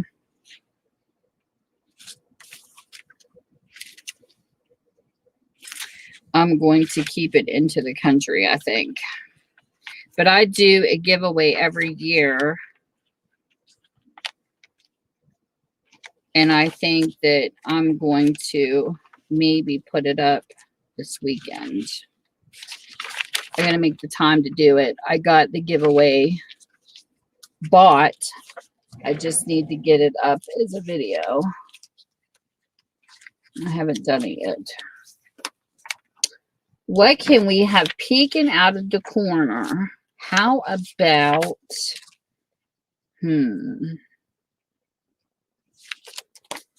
this is kind of cute. Cutesy. Let me see how this is going to look. We're almost done with another page. We're like down to 2 or 3, Sandy. It's getting there.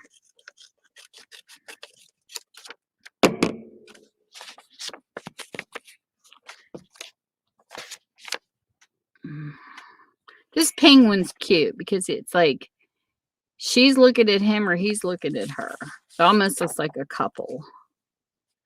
I think it's stinking cute. Let's see. Turn it upside down for a second. So we'll do this.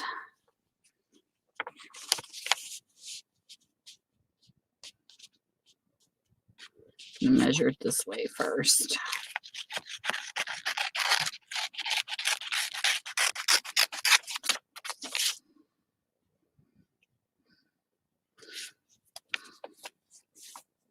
That's cool. See, that's what I'm talking about. It all depends on what the person wants to pay. And I let somebody pick a price on one I did in fabric once. And I sold it for $35, which to me, that's a lot. I mean, I guess when I look at journals, I base the prices on, you know, you can go into the dollar store and Dollar General and that, and you can find just regular journals with no crafts in them for pretty cheap prices, like, I don't know, $6, $7, whatever. I'm not talking the Dollar Tree, but, you know, just Dollar General, whatever. So to me, $35 is a lot for a journal. And I've seen some in Etsy, you know, where people put hundreds in. But then again, it depends on what's in them, too, and where the person shopped for the products. And my Holly Hobby one that sold for $35, you know, I don't even remember what I paid for the fabric. I found that vintage fabric on eBay. And, you know, I can't remember what I paid for the fabric. But I thought it was a fair enough price. That looks cute. He's looking at her. He's like, here's looking at you, babe. Okay. So in between,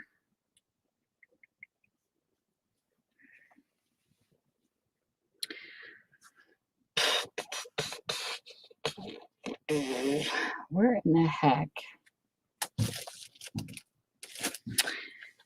is a piece of my coffee dyed paper?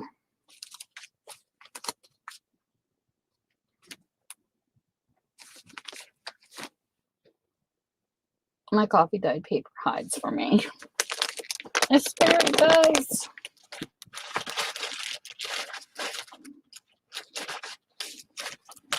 What's this?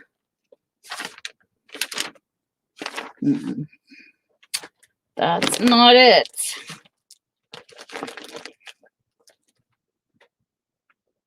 I'm getting there, Sandy. I'm getting there.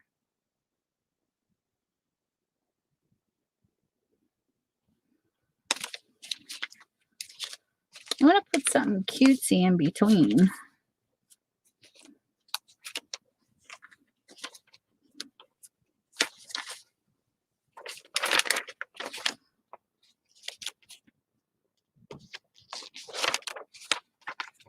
Nope.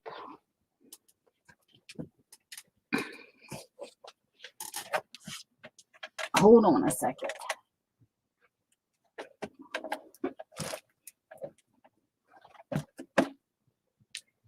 see some of my scraps. I read it up in here, and yeah. That's what happens when I clean. Stuff disappears. Okay, freaking spider. You know, I'm getting really sick of sharing my store with you. Go away. I swear this whole store has got spiders all through it. I don't mind a couple here and there, but it's getting ridiculous. There. I knew I had some down here. I just didn't know where they were. All right.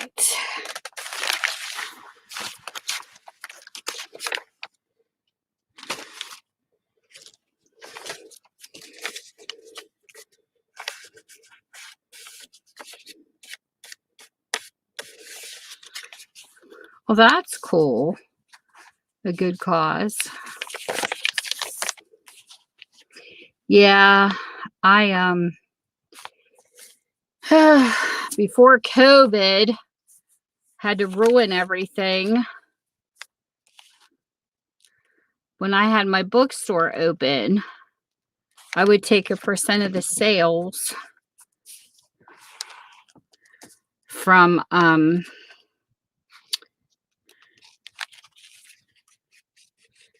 what I sold in books, and then a % off of my online sales, what I sold on here. And I would donate money every year for a cause since I've opened my store. And one year it was for disabled veterans. One year was a local soup kitchen. And then I found out about this backpack program in my local community where kids were going to churches and asking and staying after school and going. How it started, kids were staying after school asking the kitchen people if they had any more food left. So they were realizing that some of these kids weren't getting enough to eat. So they started a backpack program, but there's like no link or anything to donate. You paid for it through a church, and the church shops for the kids. So every year, people could either come to my sales. Some have sent me money secretly to my Cash App or PayPal or whatnot. And I would stick it into it. And then what I would do, because, you know, we have scammers, I have to make sure that people knew where the money was going. So what I would do is I tried to take my phone to the church, but they didn't want to be on YouTube because I asked them. So what I decided to do was have them mail me how many kids were in the program that year and a little thank you note so that people could see where it went, and I could show the address of the church and the card. And they would say how many kids that did help feed. And what you do is I would write a check, you know, after everybody did it, and I would put in the memo, you know, for the backpack program so the church would know. And we raised a good bit of money to donate at the end of the year. Like it was pretty nice. Might not have seemed like a lot to a lot of people, but like they get different fundings through different people who donate. But hey, taking a check in for $351 one year, they were happy. And our local soup kitchen was cute because I found these little bowls of soup. So when people would come in the store, I would tell them $1 or whatever they wanted to donate, or if they would say keep the change, all the keep the changes would go into whatever I was doing for a fundraiser. I think it's important to give back to the community. Now here, when my daughter was in cheering,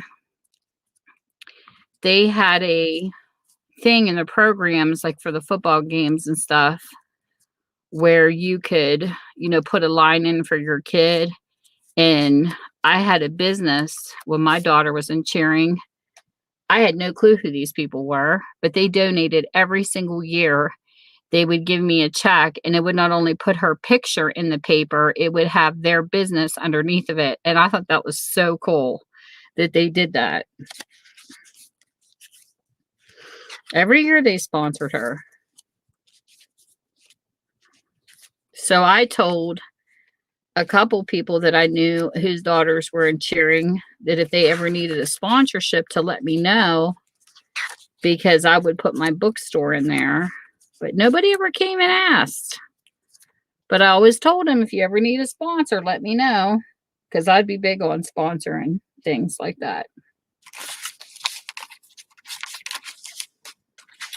Okay, Sandy, what are we at? Hold on. There's one.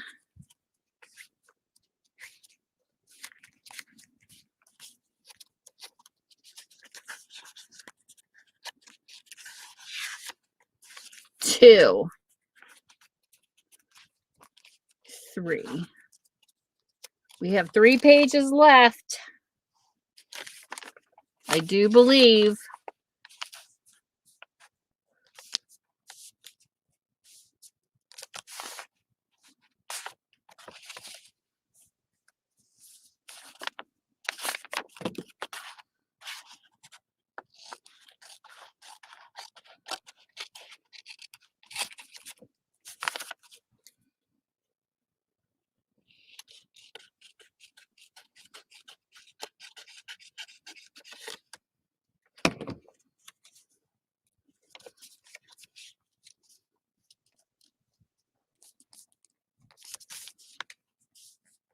But we had some businesses here. They would never donate to.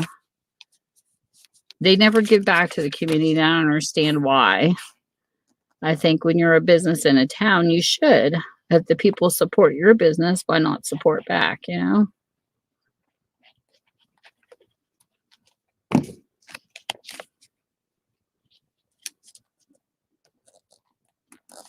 But then when COVID happened, I wasn't able to contribute to the backpack program because I quit having customers come in. And I just never reopened my store because most of my stuff goes from online anyways. People just don't want to converse with people anymore. So we're going to take these last 3 pages. And not to just throw anything together, but I am going to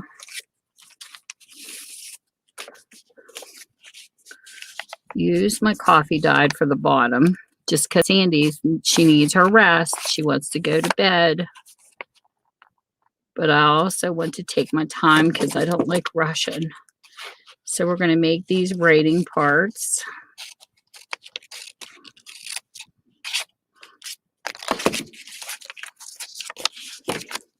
And I do love the smell of this coffee paper. It smells so scrumptious. It makes me want to go up and make a pot of coffee. Oh, this coffee smells delicious.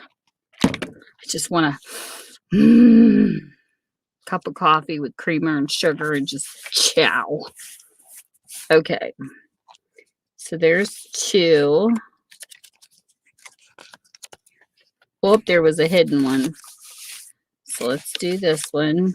Whole pages are easier though. These ones I think are a little harder.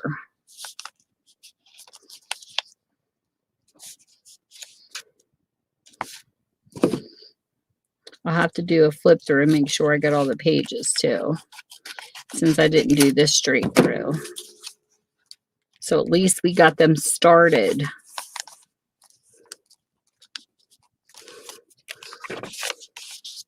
Hey, Bonnie. There's my Australian sister from another mother. Have you been a good girl? How you been feeling?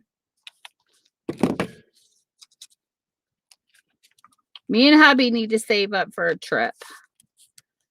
We go to another country. I said I'll have to go to Australia and I will have to pick on Bonnie.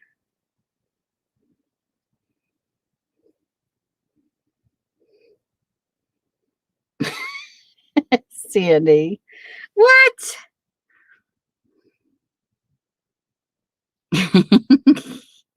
Sandy, she's so bad. The post office.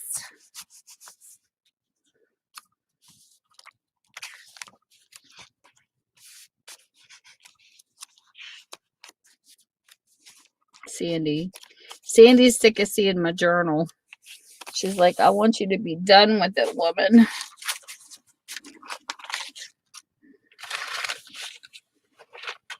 So there are scrap pieces. Okay. I'm working on it. Wouldn't that be fun? That would be so fun, Bonnie. My husband's cousins, I'm so jealous of them because they got to go to Australia. I don't know what part that they came to, but I guess they went and they rock climbed and stuff. And I thought, oh, must be nice.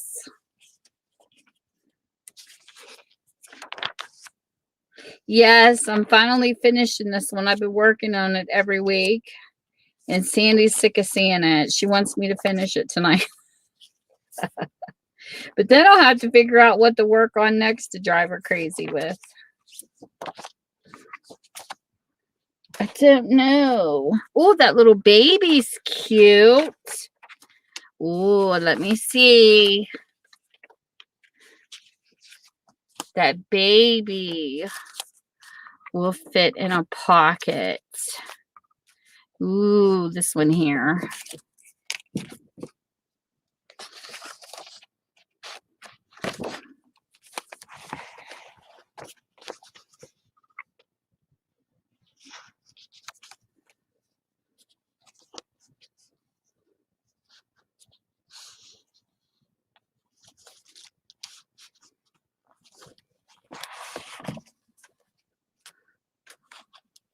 Yes, these altar books, I enjoy them.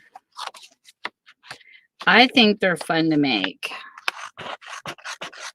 What we'll do is we'll cut up through here.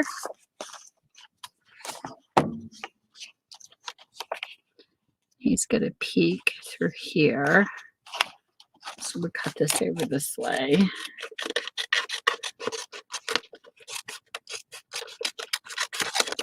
Are you sending me mail, Missy? Are you going to finally send me mail, Bonnie? I sent her some American junk mail. That was funny.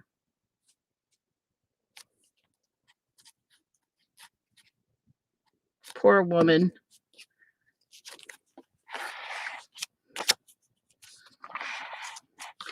Yeah, I got to go here pretty soon. Hubby's upstairs. I'm surprised he hasn't been down here pestering me yet.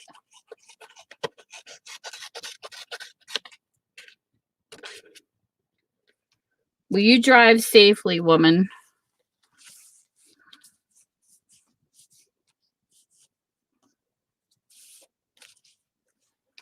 Okay, so we're going to put this here. Make this a little straighter. I kind of went crooked.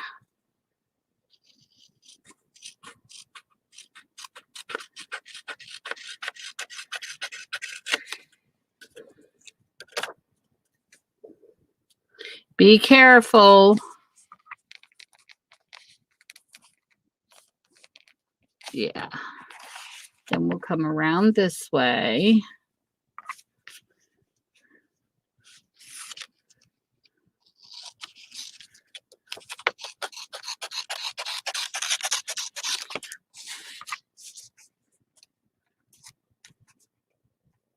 Isn't he cute?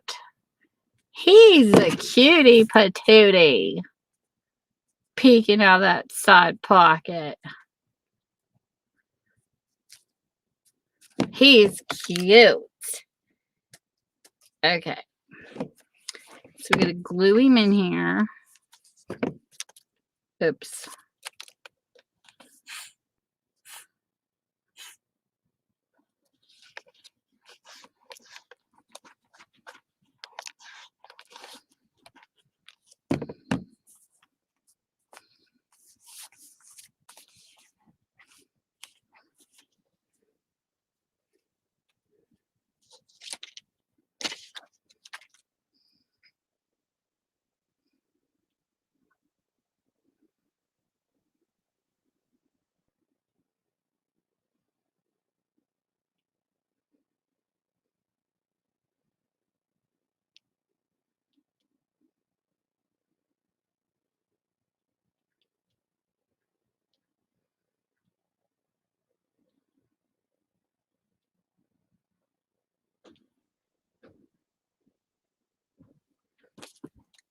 So we'll put this down. Hope that will dry. Sandy, we're almost there.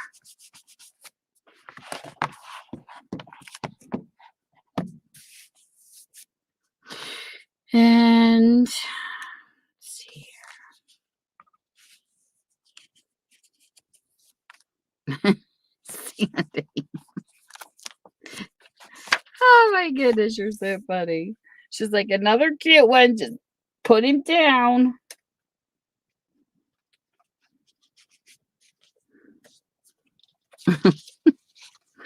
Oh my goodness, woman.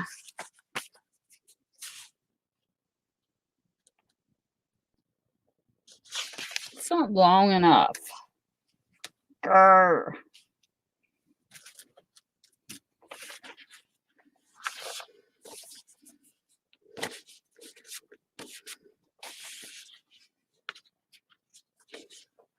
Do you want another piece of purple in between? Or do you want orange? Pick the color. Which one? Purple or orange? Which one looks better? What do you think?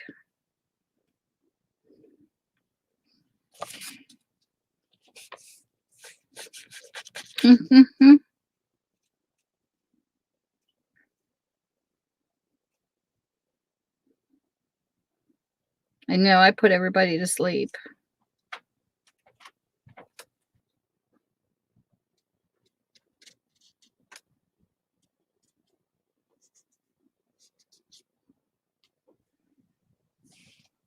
The orange? Okay, we'll do the orange.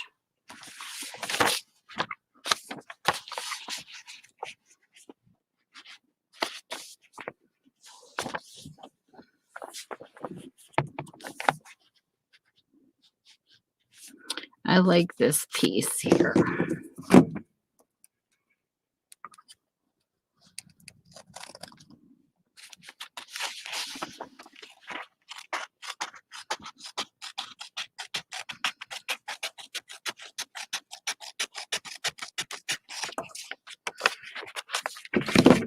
Let's put this here.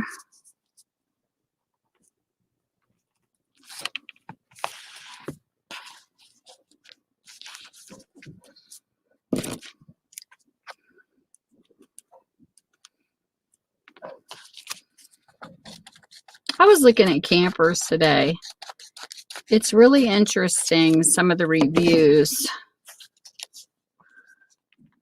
that they do online.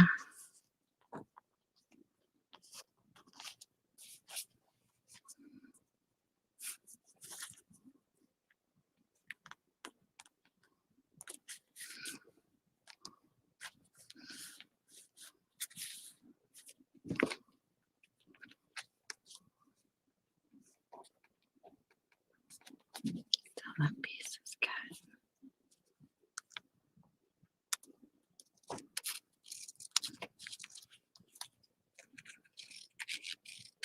One I was looking at is called the Cougar by Keystone.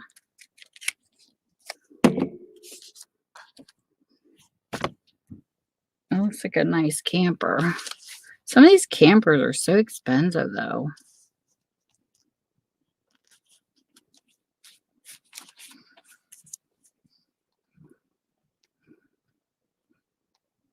Nice. Do they have the kind that you drive or is a pool? And the other thing that I like to ask people about their campers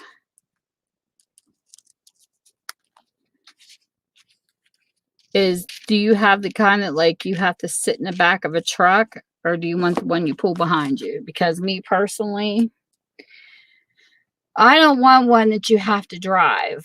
That's all one unit. I want one that you can pull behind you, but I don't want one that's got to sit in the back of a truck. I want one that's got the hitch post that connects to the back. Me and my husband were talking about that because he kind of wanted the kind that you drive, but I don't, because what if you love your camper and then the vehicle quits working. And then you'd have to give up your camper, and I would just be sad. So at least with the one you pull, you know, you can always buy a new vehicle to pull it, but the ones that break down would be awful if you like the camper. You know what I mean?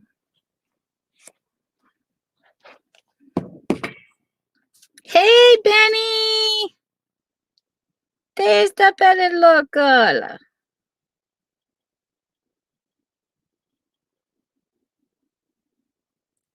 See, that's what my fear is, though, Sandy. Is like I've been talking to some people that own the kind you drive, but you know, your vehicles depreciate and you have to replace them. But what if you don't want to lose your camper if you like it?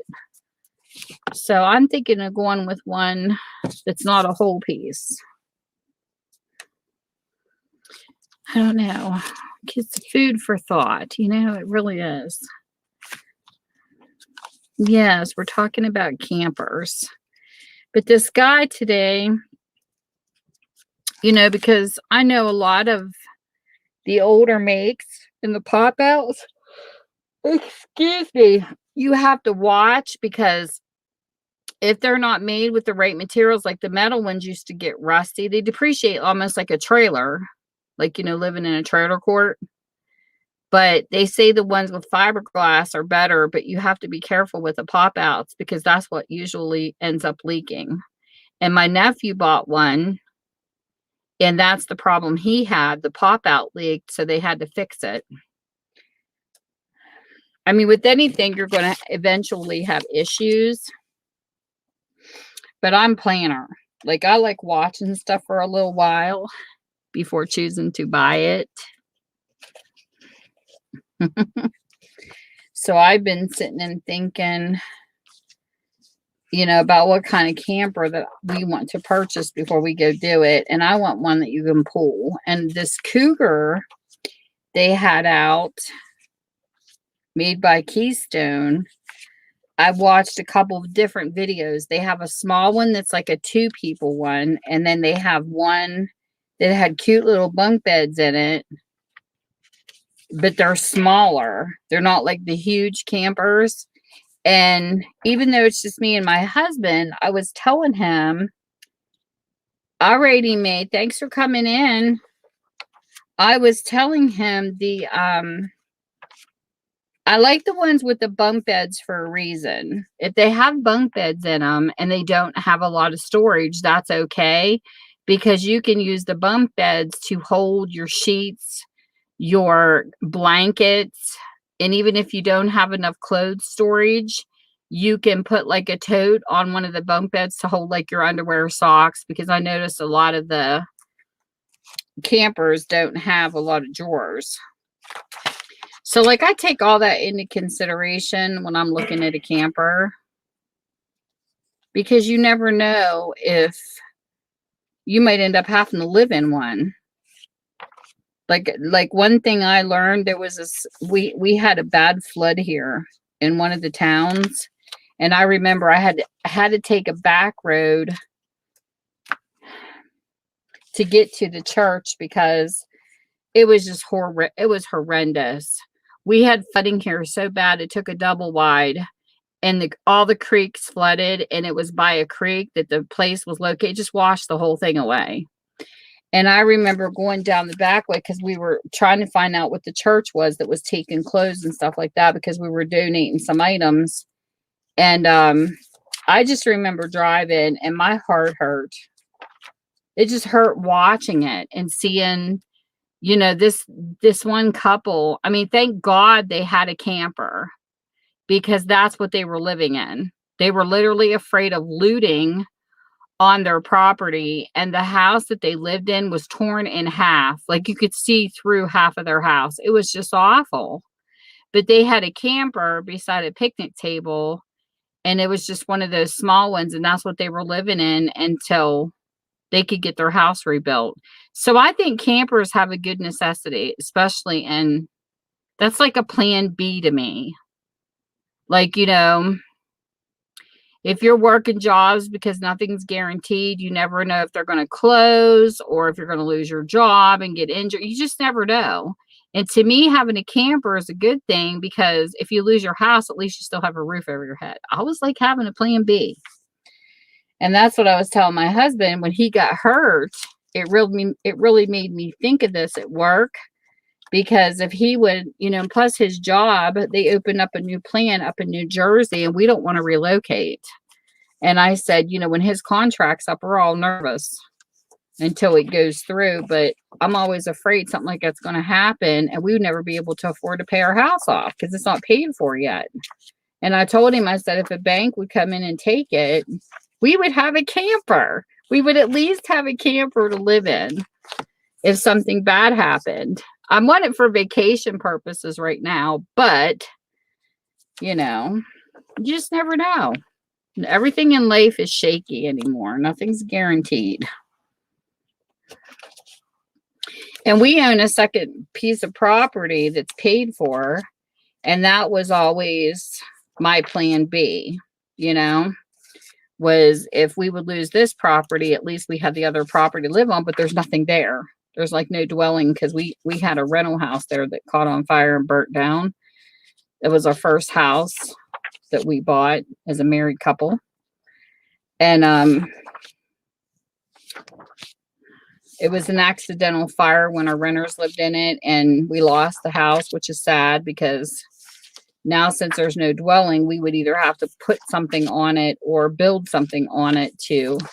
But we decided here this week to sell our plan B. And I'm kind of nervous because it's a piece of property just sitting there, and we have an interested party that wants it. But I'm nervous about doing it unless I have a camper or a plan B. Aw, Sandy. I'm sorry. I tried. Well, just think. Next week when I come back to finish, there's not going to be that many pages to finish. So what I'll do is I'll try to take my time away till next week and find whatever I'm going to put on those pages and just have them ready to be glued. So I don't have to spend all the time searching. Because that's like the biggest part of a journal, is finding the pieces that you want to put in it. And then it takes, I think that's the longest part of it. Once you find the pieces, it goes pretty good. But I'm not really having many luck finishing these last few pages. So I don't want you to fall asleep and fall in your chair. So I will finish it next Wednesday. So you're going to have one more week of putting up with me in this journal. But at least next week, the pages will finally be done, and we can finish some embellishings, which will be fun. But just to be sure how many pages we have left, I will check. I don't want to do an entire flip through until it's done, but I think there's like 3 pages still, because for some reason some of these pages are sticking together. But there's still a few. But you go to sleep, Sandy. We're good. I'll finish them next week. My hubby's up there. I hear him up there walking around trying to get food together. So if you need to go to sleep, you go to sleep.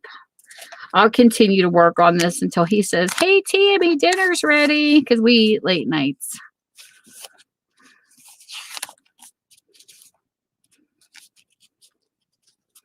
But I'm almost done.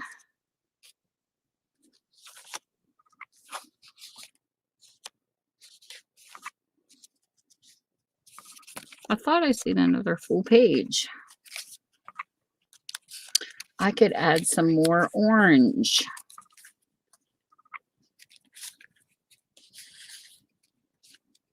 But yeah, I need to find some peekaboo animals. You have sweet dreams. Get some sleep. Pick on me tomorrow. I'm counting on it. There it is. Yes. Ooh, that's a cool design. We'll put this side up on this one.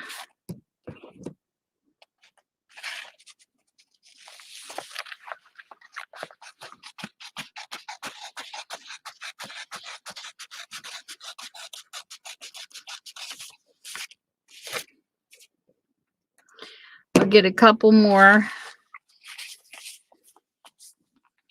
But you hung in there like a champ, drill sergeant.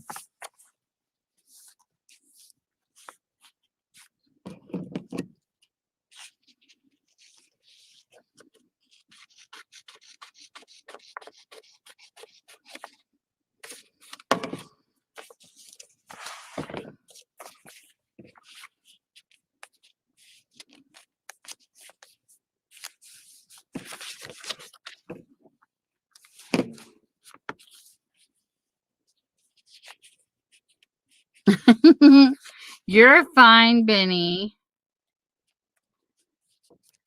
It's funny when our Benny logo jumps out of the bushes.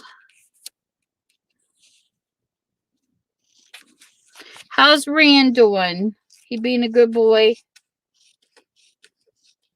It was fun going on a bicycle trip with him through town. He took us on a bicycle trip. Last time I was on his channel. I was caught up in building up my crafting supplies. Now I got to get in and visit some channels more. I was hitting some auctions and some sales that was taking up my web time. Oh, you're welcome anytime. I love journals too. Journals are fun.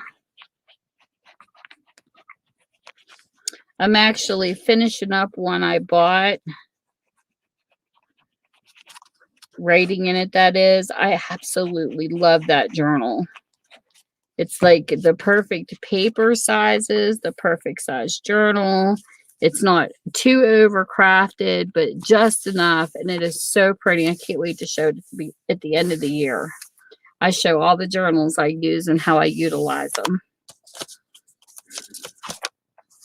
So that will be fun.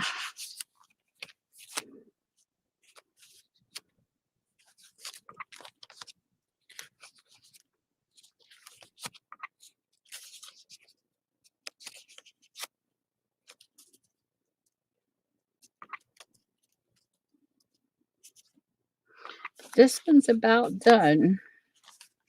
Usually I work on them from beginning to end, but this one I kind of skipped around in because I used so many different colored pages and I wanted the pages to match.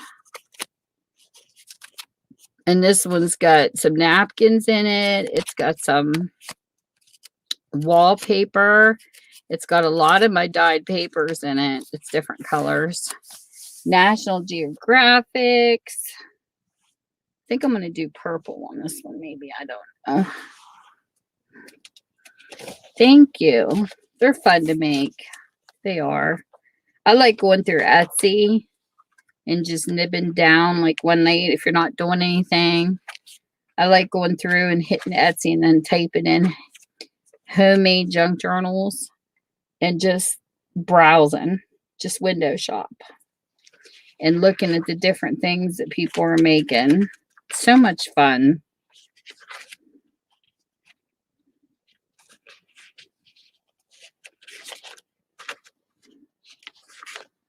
I enjoy it. I think I picked my magazines pretty clean. I've been using these for a while, these National Geographics.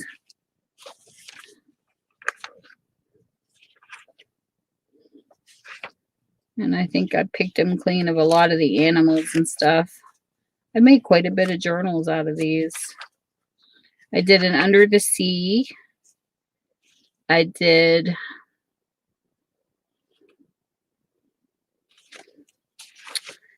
land animals. And I did one that was a variety with nature. And then this one here is kind of random. I'm making this for a friend of my mom. It's a custom one. I made one for my mom. And she saw it at my mom's and was like, that is so cute. So I'm actually going to surprise her with this one.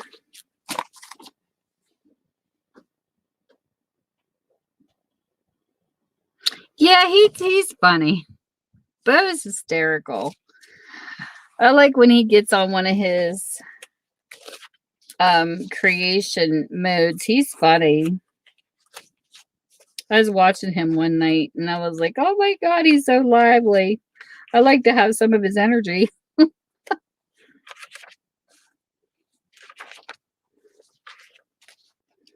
He seems like he enjoys making them too, which is really cool. I can't get my husband to even read a book, let alone a journal. My husband's more of, I'll look at the pictures and put it together kind of guy. He hates to read.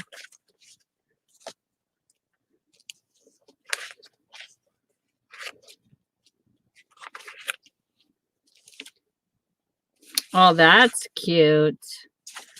Oh, let's see if I can make that work. I like that little bunny. Sometimes I go through these and I miss pictures and I go back to them and I'm thinking, oh, this little bunny's so stinking cute. Let's see what I can do with him. So we'll start here. Cut across here first. I do my books weirdly. I never measure. I just guess. So there's a piece.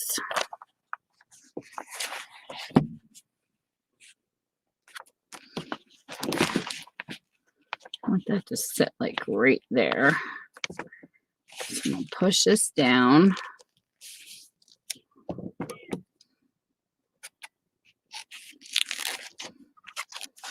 And cut right here.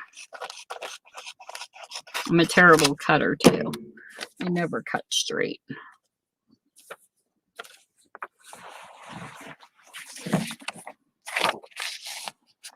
I love it, the bunny. So we're going to have a bunny peeking out of this pocket. That's so cute. Okay. So since it's like right there, cut some more words off.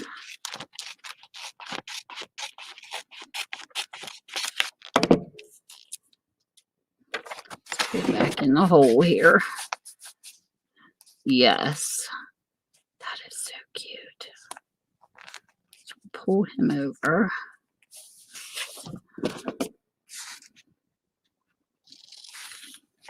Cut across the top.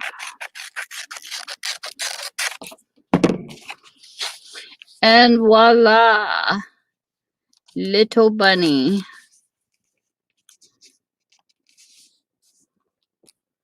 Peeking out the side of the pocket. That's so cute. Aw, that's so sweet. Aw. My neighbor, when we used to live in our old neighborhood, she found a wild kitten buried in the bushes. Like the mother just left it. And you know, a lot of the times people will say, oh, there must have been something wrong with it for the mom to leave it. Well, let me tell you, there was nothing wrong with her. We brought her home. She was covered in lice, fleas. So we put a pet taxi out on the porch, and you know, it was like a porch that she couldn't get out of. She was too little. She wasn't even weaned yet, poor thing. So we put up a gate down her steps and we put hay and stuff out, you know, until we could get her treated, because I had to call the vet because I had never dealt with animals with lice before. So I called him and I'm like, is there a special shampoo you got to use for pet lice? Because we could see it crawling on her. And he said, and I said, and can people catch it? And he says there, believe it or not, he said there's like 365 different species of lice and they're attracted to certain dander. He said, so no, cat dander is different from human dander, so her lice is okay. And he told us to go and find, her being so little, he said, just go and find like a mild flea shampoo, and it should also take care of the lice because she was so little, we didn't know what we could put on her. It was so funny, Betty. We had her in a bucket, and because she was to the point where she was weaned. I think she was just weaned, but she was at that little tiny kitten stage, like her eyes and stuff were open, and she was a spunky little thing, but she hadn't had solid food yet, we don't think, because she didn't know what to do with it. So my husband had her in the bucket, and he's trying to wash her, and it was like a big bubble. She was so soapy, and she was trying to run from him, and she took off across the yard. We had to chase her. All you saw was this great big suds ball right across the yard. My husband's like, I couldn't hang on to her. Because she was a wildcat, but we did get her, and we brought her back. It was funny. He had me rolling. But so, a couple times we gave her a bath, like 3 times or 2 or 3 times, something, and then she was fine. It was gone. So here the whole time we didn't know. We forgot about the screen in our basement window, and here our cat was going down to the window, and I was so shocked because I forgot all about that screen we had in our basement window, and it had a little window seal. And here when we would be outside with her, I didn't even think about it. Here she was getting down when we would lift the gate up for her to get some exercise, and she was loving on my other cat that was in the house that never went outside through the screen. And I told my husband, thank God she didn't spread the lice, because we had 3 cats in the house at the time. But here they all like already knew each other. So we called the Animal Welfare League, and we were just going to be foster parents to her to give her home. And he goes, we got to give her a name. We can't just keep calling her Kitty Kitty. So we called her Callie because she was a calico. So here she's loving on our cats and stuff. Well, nobody ever adopted her. So I told my husband, we might as well just bring her in, because she's done used to my one cat, Sam. They know each other through the screen and everything. And so we'll see how the other cats take to her. So we brought her in, and oh my gosh, her and Sam played for hours. All they did was chase each other through the house. It was so comical because Sam and Heather and Hope are all from the same litter. They were truly brother and sister. So here she came in, and we had her for years. Like, she stayed with us, she slept with me, and then she took it to my oldest daughter. And then when my oldest daughter moved out, she became my cat. And every time I was on Yahoo on cam, people kept saying, is that a cat tail on the back of your head? She was always on the back of my chair whenever I was on cam, so people would always see her. I know, isn't that cool? But I was so glad when we took her in and we kept her, because she had a long life, and she ended up dying. She ended up with thyroid problems, and we had her on special food and medication, and she dropped from like 14. She was like 13 or 14 pounds. She dropped to 3 pounds, Benny. I mean, she was so skinny. She didn't act like she was in pain. We had her on science diet. We did everything the vet said to do with her, but she just, it sucked the life out of her. And then finally, when she got down to like 4 pounds, I told my husband, I can't take this anymore, because she was of sound mind. She could get up and walk. She could go to the litter pan. She didn't act like she was in pain, but it just made me sick because she was disappearing. She just kept losing weight, and we just couldn't keep it on her no matter what we did. So we ended up having to put her down, and it was horrible. Like, it was so sad. But she was a good cat. We had her for a long time, so she lived a good life. So I don't believe her mother abandoned her because there was something wrong with her. I don't know what happened, seriously. And like I told my neighbor when she brought her there, how do we know the mother wasn't dead? You know what I mean? Because they can have heat stroke when it's so hot, And her being a wildcat, and I mean, who knows? Maybe a dog killed the mother. I don't know. And she just didn't come back to get her. But I don't think a mother would just leave her baby kitten on purpose. But she heard her crying in the bushes. So not sad. So I think it's cool when I hear people taking in animals. Yep, mine lived to be 21 and 22 years old. Heather and Hope did. They lived a very, very, very long life.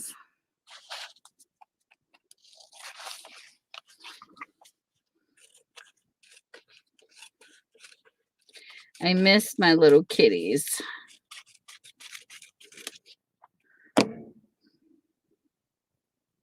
That's what I don't know what happened. I really don't. Could be a possibility though. But yes, we were blessed with 2 cats that lived to be 21 and 22.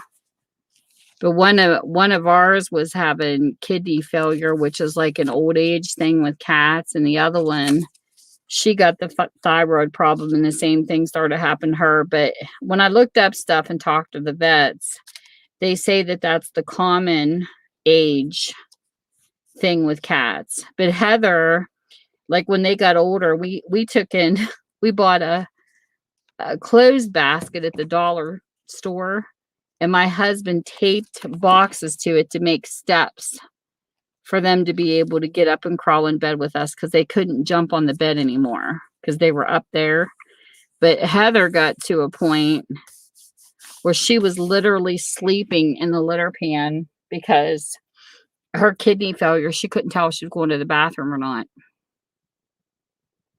I've had cats, for years. This is the first time I've been without a cat, and now I have a dog.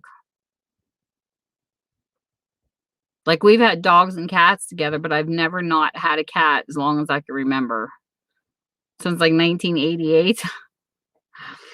We had a cat when I was growing up. Of course, my parents didn't allow animals to be in the house.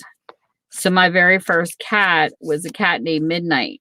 He was pure black, and he stayed outside. And of course, he didn't have a long life because he couldn't come in the house. I don't know if he got hit by a car. We don't know what happened to him. He disappeared one day and never came back. So that was depressing because I would bring all my animals in the house, but my mom wasn't that type back then. They just didn't have animals in the house. My grandmothers didn't. My parents didn't. Something that they grew up with. I broke the rule because ever since I had an animal in the house, then my brother did, my kids did. So I kind of broke that rule. But all right. But Heather, we had to put her down because she just couldn't. She couldn't function right anymore. And she was getting to the point where she was so weak, she couldn't even stand up to go to the litter pan. And then Hope, she was on medicine like Callie was for a long time. And Hope actually outlived Heather. She was the one that lived to be 22. She, was losing weight like my other cat did. And we did everything the vet did. We had to increase medicine. We had to change the food. She was on like Fancy Feast for senior cats. They still have their teeth and everything. And I'll tell you what, that cat loved Fritos. You couldn't have a Frito. She would pull it to her face and eat it.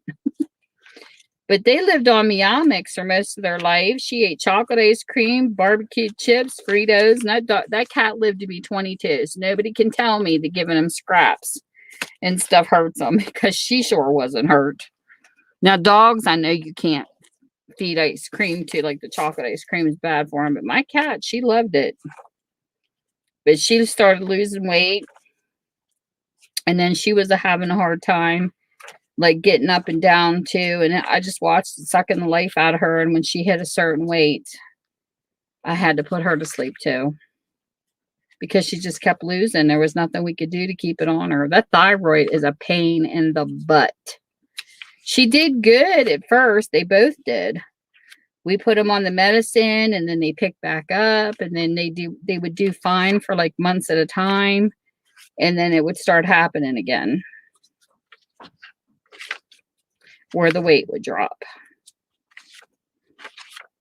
And it was to the point where you could see her pelvic bones really protruding, and I couldn't see leaving her, any of them suffer. So, but I hate putting them down. I really hate it. I rather they go when God calls them home, because you feel awful. Like I told my husband, I said, I feel like a murderer. I know that you're trying to do what's best for them, but I feel awful when I have to make that choice. You know, most of my animals passed away on their own, so it's easier to deal with when it's their time, but it's horrible when you got to make the choice to put them down. It's like you just want to keep them forever.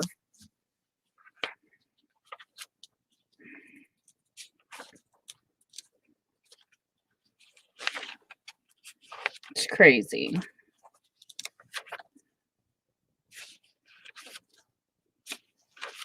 And they become such a good part of your life. You know, they're like your children. I was so lost when Hope and Heather passed away. Hope was always under the blankets against my hubby. Hope was always on my pillow. There's something else. It is. It's awful. It's like you don't want them to suffer, but at the same time, you're like, I didn't give them life. Who am I to take it away? That's my debate. You know, I didn't bring them here. I didn't create them. I didn't give them life. And I feel horrible taking it away from them. When you have to make that choice, it's horrid. And I haven't had to make that choice too many times with the pets I've had. Now, we did have one cat my daughter picked up from an adoption place that had leukemia. We had no choice but to put her down. That was horrible too. So I would say 4 times we had to purposely do it, and it was just awful. It's awful.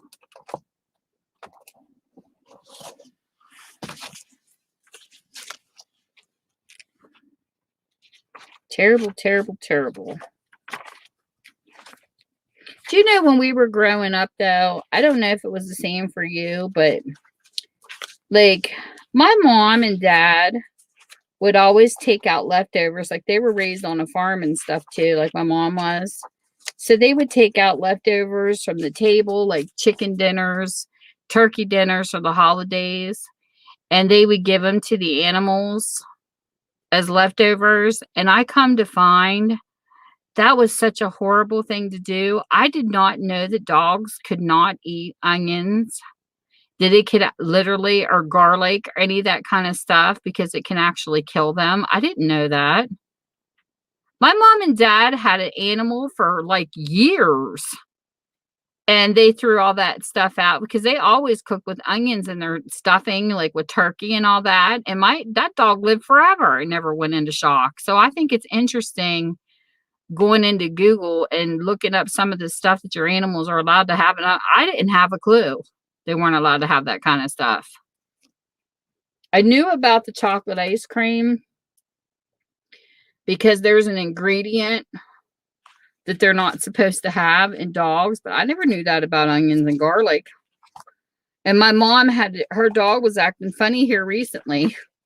And I told my daughter, I said, ask her if she gave him anything with onions in it. Here my dad threw some leftovers out, and I said, that's probably why, because there's something in onions that can send him into shock. So now they know, and they don't feed it to their dog anymore. But I just find that interesting, you know? Yeah, I couldn't believe it. And I said, of all the times I've made trips to the vets, why don't they have a pamphlet out telling people what your dog's not allowed to eat? I'd like to see that brochure made, because they really need to have it.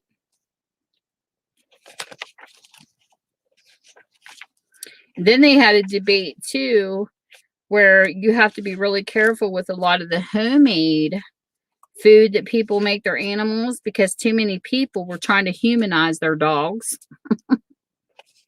And they're like, really, you have to think about what a wolf eats. You're really not supposed to be feeding your dog peas. They're making like all this organic dog food, and they're making it for humans. My dog won't touch some of that food. But really, when you think about it, a steak of raw meat is what they're supposed to be eating if they're from the wolf line. A wolf is a dog. They eat all that stuff, and it's not cooked. It's bloody. And that's technically what dogs are supposed to be eating.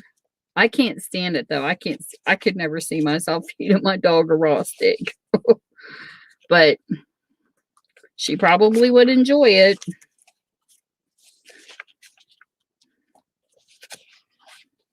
Yep, that's what I said, Benny. I don't see wolves going around picking up peas. I don't see them eating organically. I know one time I was in this live stream, and I don't mean to be mean towards vegans or anything, because, you know, your life, it's your preference. But I'll never forget, it was a troll. They came up into a friend's live stream and started running their mouth saying, because she was talking about what she was going to have for dinner, and she mentioned something about meat. And this person's like, ew, I'm a vegan and you're a murderer. This is what they said. And I'm like, really? I said, well, if you consider her a murderer, what do you possibly call a bear when you're out in the woods and you see a bear attacking fish in a stream? Do you walk up to the bear and call him a murderer? And the person left the stream. They never did answer me. But I mean, it's true. I'm like, because I look at it this way. Plants are alive too. Flowers are alive. So what are you, a plant killer because you're a vegan? You know, they bloom. When you pluck a flower, you kill it. I just think it's funny. I don't know. My sense of humor. I know, they're awful. It's like, I don't judge you for what you eat. So why are you judging me for what I eat? Me personally, I like my hamburger, but I also like having fresh vegetables from a garden. I can deal with that. I like fresh veggies. I'm more of an organic eater. I like fresh stuff. Ooh, I like this picture too. This is a cutie patootie. I found a little kangaroo. I don't know. I just find people funny on the web, period.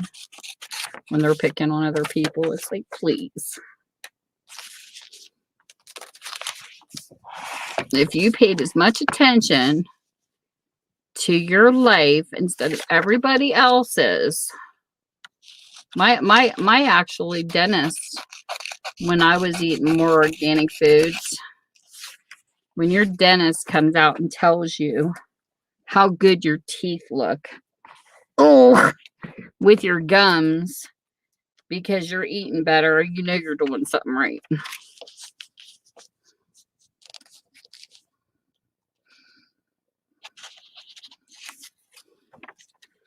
We're going to punch this in here.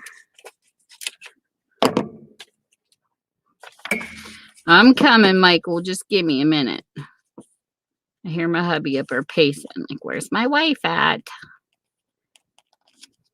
Those men, they're like children. Let's see here.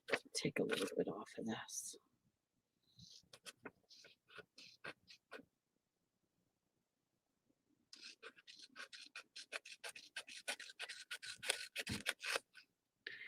We were addicted to watching The Walking Dead and Fear of the Walking Dead. So every time he would come home at night, he's like, hurry up, come here, gotta watch the next episode. Oh my gosh, he cracks me up. That's cute. So we have a little bit of a peekaboo kangaroo going on over here, but I kind of want to pull him out a little more.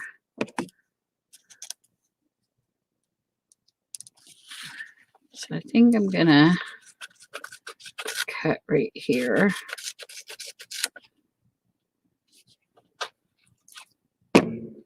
Yes, I hear ya. He just went through his clothes the other day and said he needs to buy more.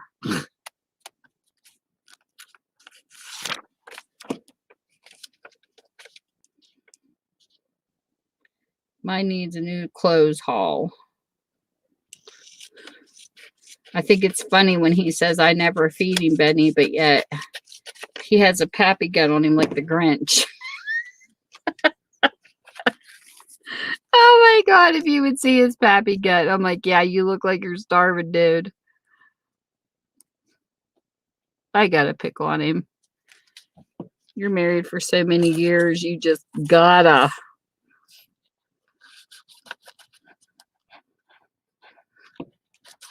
It's here.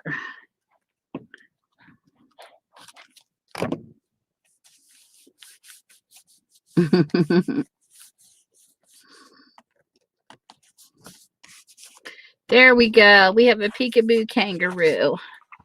He's cute.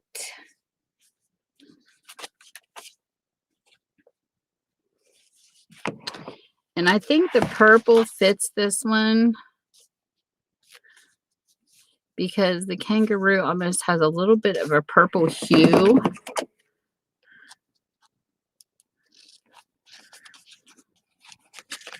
Go across here.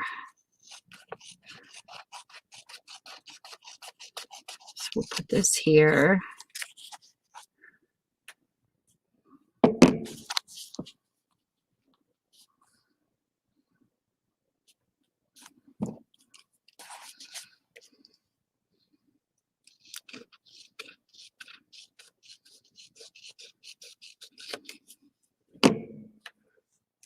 Cut that.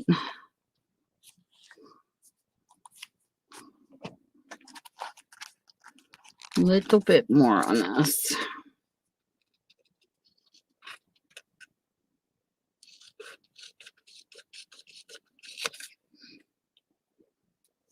Let me see here.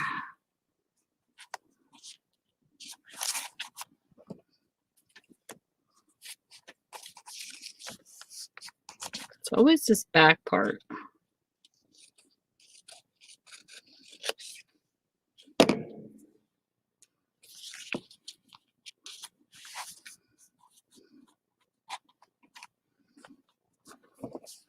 It's not entirely straight, but cut it one more time.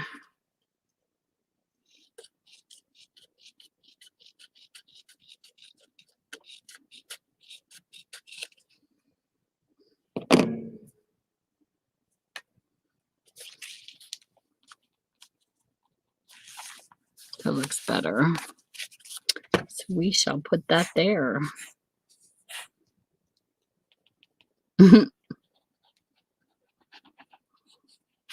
Yeah, those naughty meals.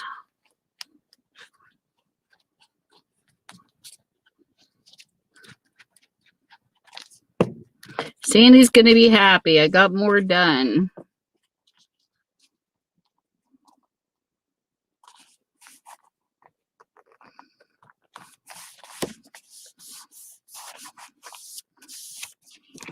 Okie dokie. Am I finished yet? Let me see here.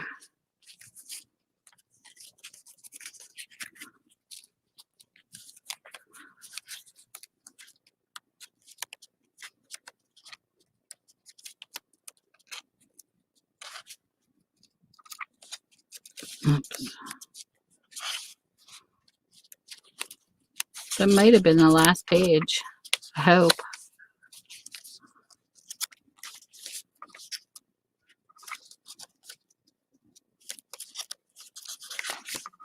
Okay, all those ones are done. I I think that was it. So then next Wednesday when I come back, yay!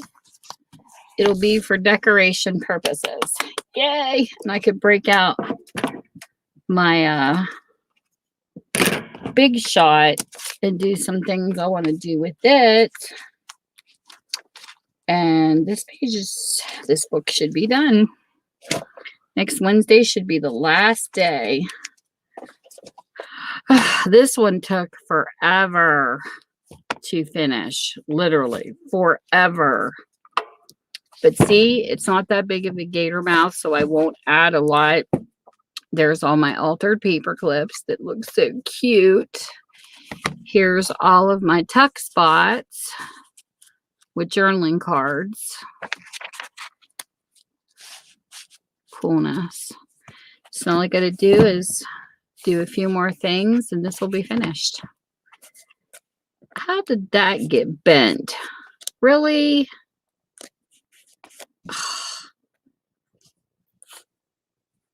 This should not have been bent at all.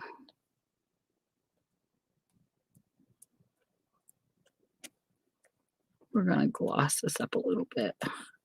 Normally, I would use a clear Elmer's glue to do this, but I'm going to use my clear Aleena's just to give it a little bit of a decoupage look, and I'll let that dry. So that should stay down. Awesomeness. Yes. Well, thank you. This was fun to make. This was off of a Reader's Digest. And this paper came from the Dollar Tree. Isn't that cool? That was just regular paper liner for your drawers. And I thought, how cool. So I cut it in a ripple and then distressed the edge of the paper and made it front and back. I love it. And then this is what I call my fabric. A little fabric tab. This fabric came from an estate sale. And then this is just 2 pieces of cardboard, like from a cereal box. And I just put them on top of each other. And then I ran those words off. I have them on a scroll. And then I just cut them. I picked a bunch of words from a thesaurus. And I have a little package of them right here. This is what I did.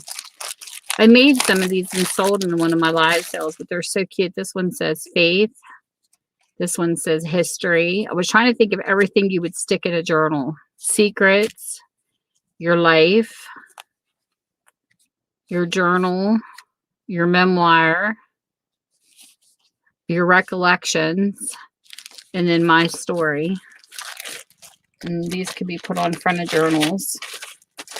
Yeah, I had fun making these. They were fun. I was trying to figure out what to do with the fabric because they were cut in 6x6s. So I cut a piece off enough to put in, and then I put those as ties on the thingies you stick in your thing.